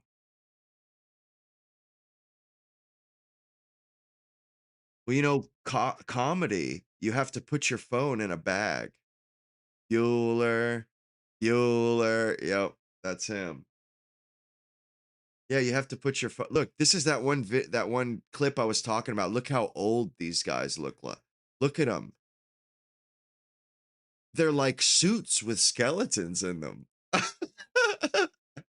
Like straight up, man. These are suits or suits with skeletons in them, man. Win Ben Stein's Money. No shit, dude. I can't believe you remember that too. Bueller. He's very nasally. Look at, isn't that disgusting? And look, he's wearing like New Balance, like fucking Velcro shoes, man. Look at these they're so disgusting. Like evil. That's the face of evil, man. The face of evil. And it has herpes. It literally has herpes on its lip. Oh man. Dude, those are straight up New Balances, man. And they are Velcro. We're wiping them out. I love it. Look at the. Thank you, Mr. Prime Minister. Good to see you. Look at all the makeup. Holy Lord. Look at the. If they control our media, if they control our security. I want you to know that the president asked me to come and make sure you were okay. Yeah, Velcro fucking shoes, man. Yes. Velcro fucking shoes. I checked that, and I'm happy to see that. But he wanted to make sure because, look at him. You guys get along too well. I know, and we shake hands with loose sacks of wrinkly flesh. I'm alive, but I have this card. Oh. And, yeah, don't read it. What the fuck, So man? it's a punch card. Mm-hmm. Today I erased 2 names on the punch cards. And you see how many more to go on this batch. You know what the good news is? My name is not on the punch card. Bro! Your name is on the dude list of the good guys. Thank you. And dude, these are fucking threats, man. These are threats, dude. Every time I see Benjamin Netanyahu speak, it's cryptically ominous. Like, whoa, dude. This guy pulls out a card and says, don't look at the card. It has 2 names on it that I X'd out. Like, bro. What the fuck? This dude is a fucking criminal. This guy should be literally arrested and hung from some like sentenced to death from like some world or by America. But he threatens Donald Trump with a golden pager. We all know what that is. That's like, better fucking watch out, big dog, because we can touch you too. Just because you're the president doesn't mean we can't touch you, motherfucker. No, you're actually right, Syracuse. My grandfather was a millionaire, and her stupid sisters sold a piece of property that he had since the 70s, sold it for like $1 million, and it was a fucking cash cow monthly. They didn't even have to pay taxes or anything. They just got cash from the business owner, and they fucking sold it for the quick money. Like, wow, we could have, like, that could have been passed down through our family and could have kept your kids, given your kids a livelihood. But instead they went for they're lazy boomers and they're selfish as fuck. And what the president, the U.S. forces are doing is incredible. Honestly, I can't believe I didn't even catch that when I first saw this. When he talked about yes, scratch. Mike. Yes, I'm alive. I checked that, and I'm happy to see that. But he wanted to make sure because, you guys get along too well. I know, and we shake hands with 5 fingers in each hand. But I have to tell you, I'm alive, but I have this card. Punch card. And, yeah, don't read it. So it's a punch card. Mm-hmm. Today I erased 2 names on the punch cards. And you see how many more to go on this batch. You know what the good news is? My name is not on the punch card. Your name is on the list of the good guys. Thank you. And this is so evil. This is so diabolical. So diabolical. Dude, that was a legitimate threat to anybody trying to get in this guy's way. Wow. Damn, Krieger. That's hard. That's tough, man. Yeah, well, my mom and her sisters, they sold my grandparents' house too. It was like 300, it was almost $500,000, I think. They bought it for they had it built for 300 like 20 years ago. But they sold that and then sold a piece of property that my grandfather paid 70 grand for in the 70s. And he ran a mechanic business out of it.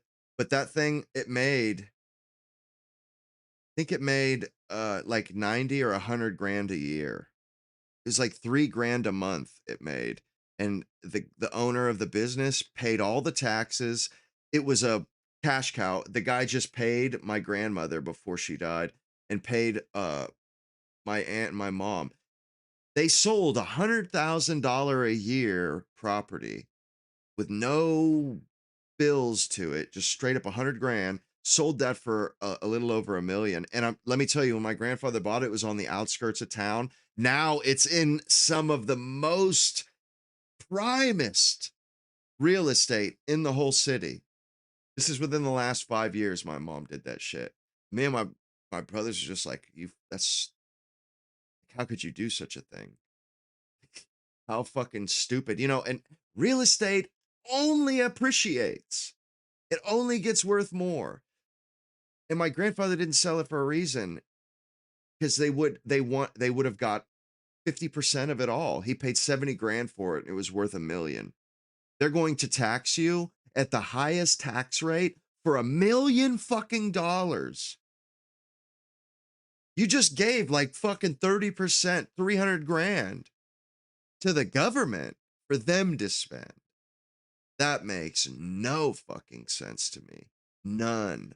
Yeah, the proof of life video with all that makeup. Absolutely.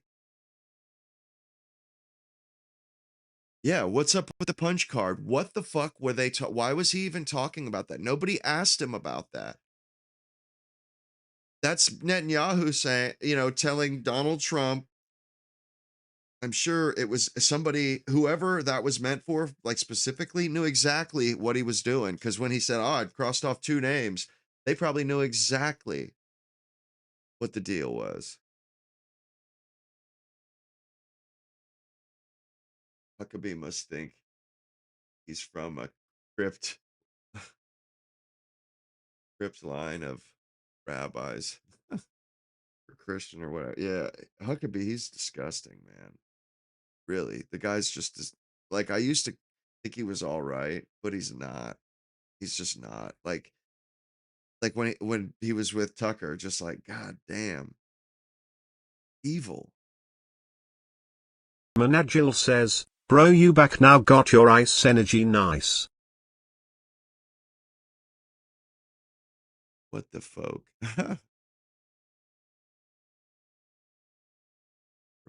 Yeah, my mom, they're kind of airhead women, more or less. My mom's not stupid, but she's not business minded. It's just like, wow. And boomers, that's why, and you know what? No wonder there's a bitterness towards the boomers. They're selfish. A lot of them. No group is, homogenous like that, really. Yeah, absolutely. And Huckabee, man, what a traitor. And you would have never expected it. The guy's a Christian white man. He seemed like a decent guy. He had that stupid show on YouTube that I used to watch it. Seemed like a decent guy. And then Trump gets into office and man, mask off. Like this guy is a sick individual. Golden Earl at 7,301 says, Mena. Mena. Ha! Ha ha. Ha ha. Women they are very whimsical. Yeah, they are. And my mom, like, oh, I'm gonna buy property in Kentucky, and then you can inherit the property. What? So I can just sell it, like, and get it, and like, what the fuck? That makes no sense. Like, I'm not moving to Kentucky to live on some place you buy. Like, it's not happening.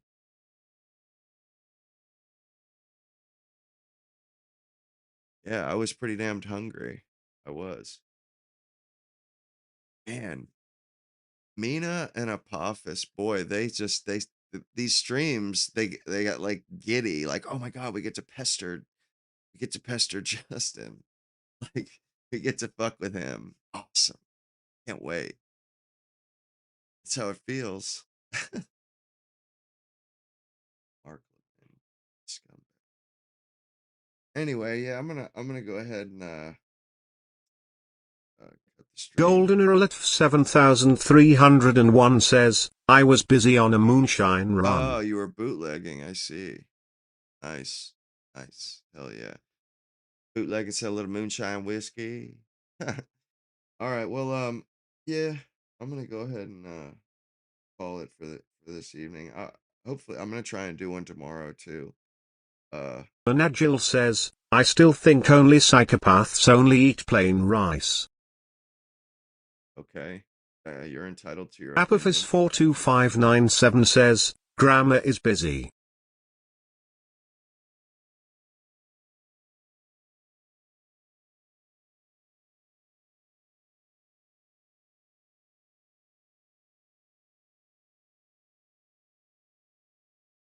I thought I seen that you can gift gift memberships and stuff. And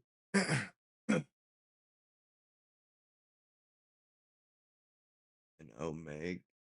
What do you mean? An Omegi stream? That. Huh. Damn, Arceus, you've been in here the whole time too. Was thinking about maybe gifting memberships, but I don't know. I guess I thought I could have swore that I read that you could.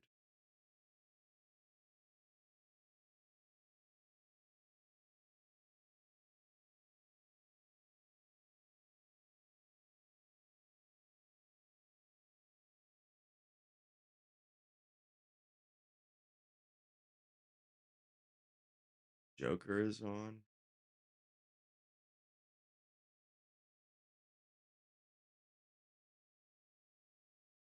Well, yeah, I wanted to gift. I was gonna gift some of these super chat, like, or some of the memberships, but no, I can't quite figure it out.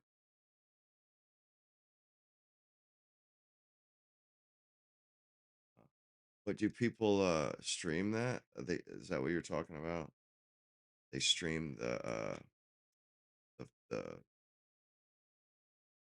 the dialogue from that website.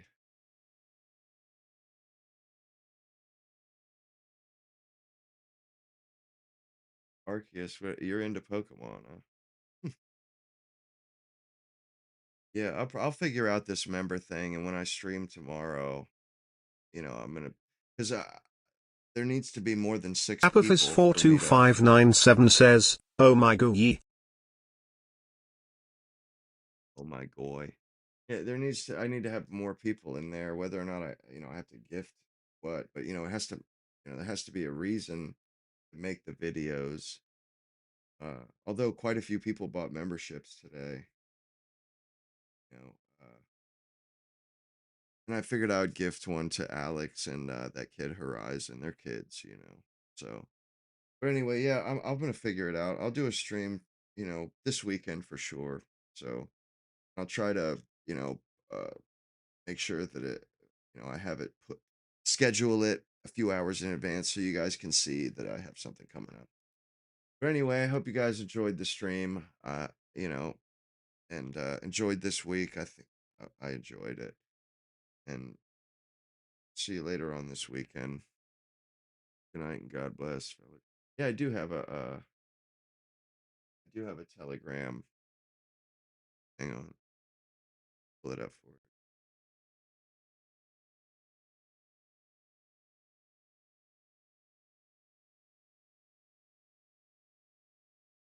I think it's the Night Scotsman. No. Oh yeah, it's Savvy Space Scotsman. Ugh. I'll put a link.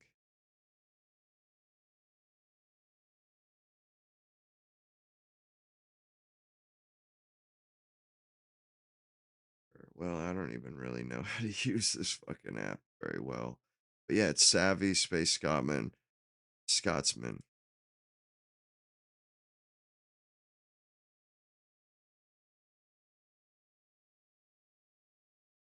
Yeah, I'm not very good with this at all. Do you start a channel or a group? I don't have either one.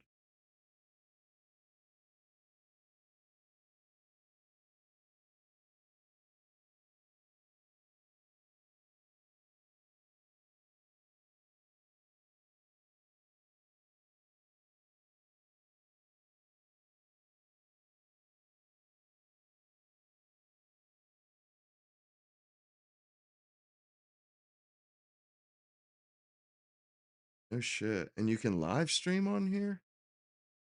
Fuck. Did not know that.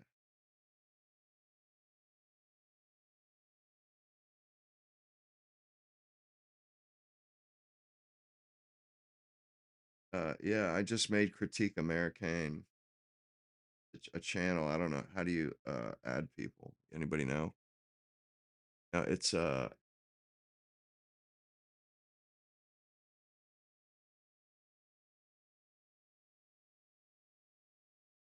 or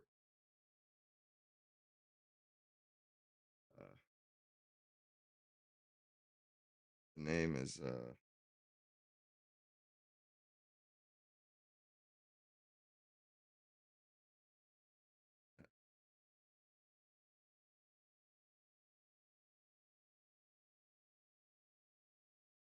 yeah, that's yeah, count.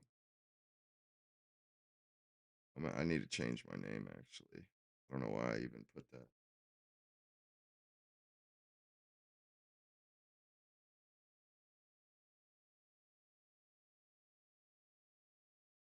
Yeah, I'm still kind of getting everything, all the different platforms and kind of figuring out as I go.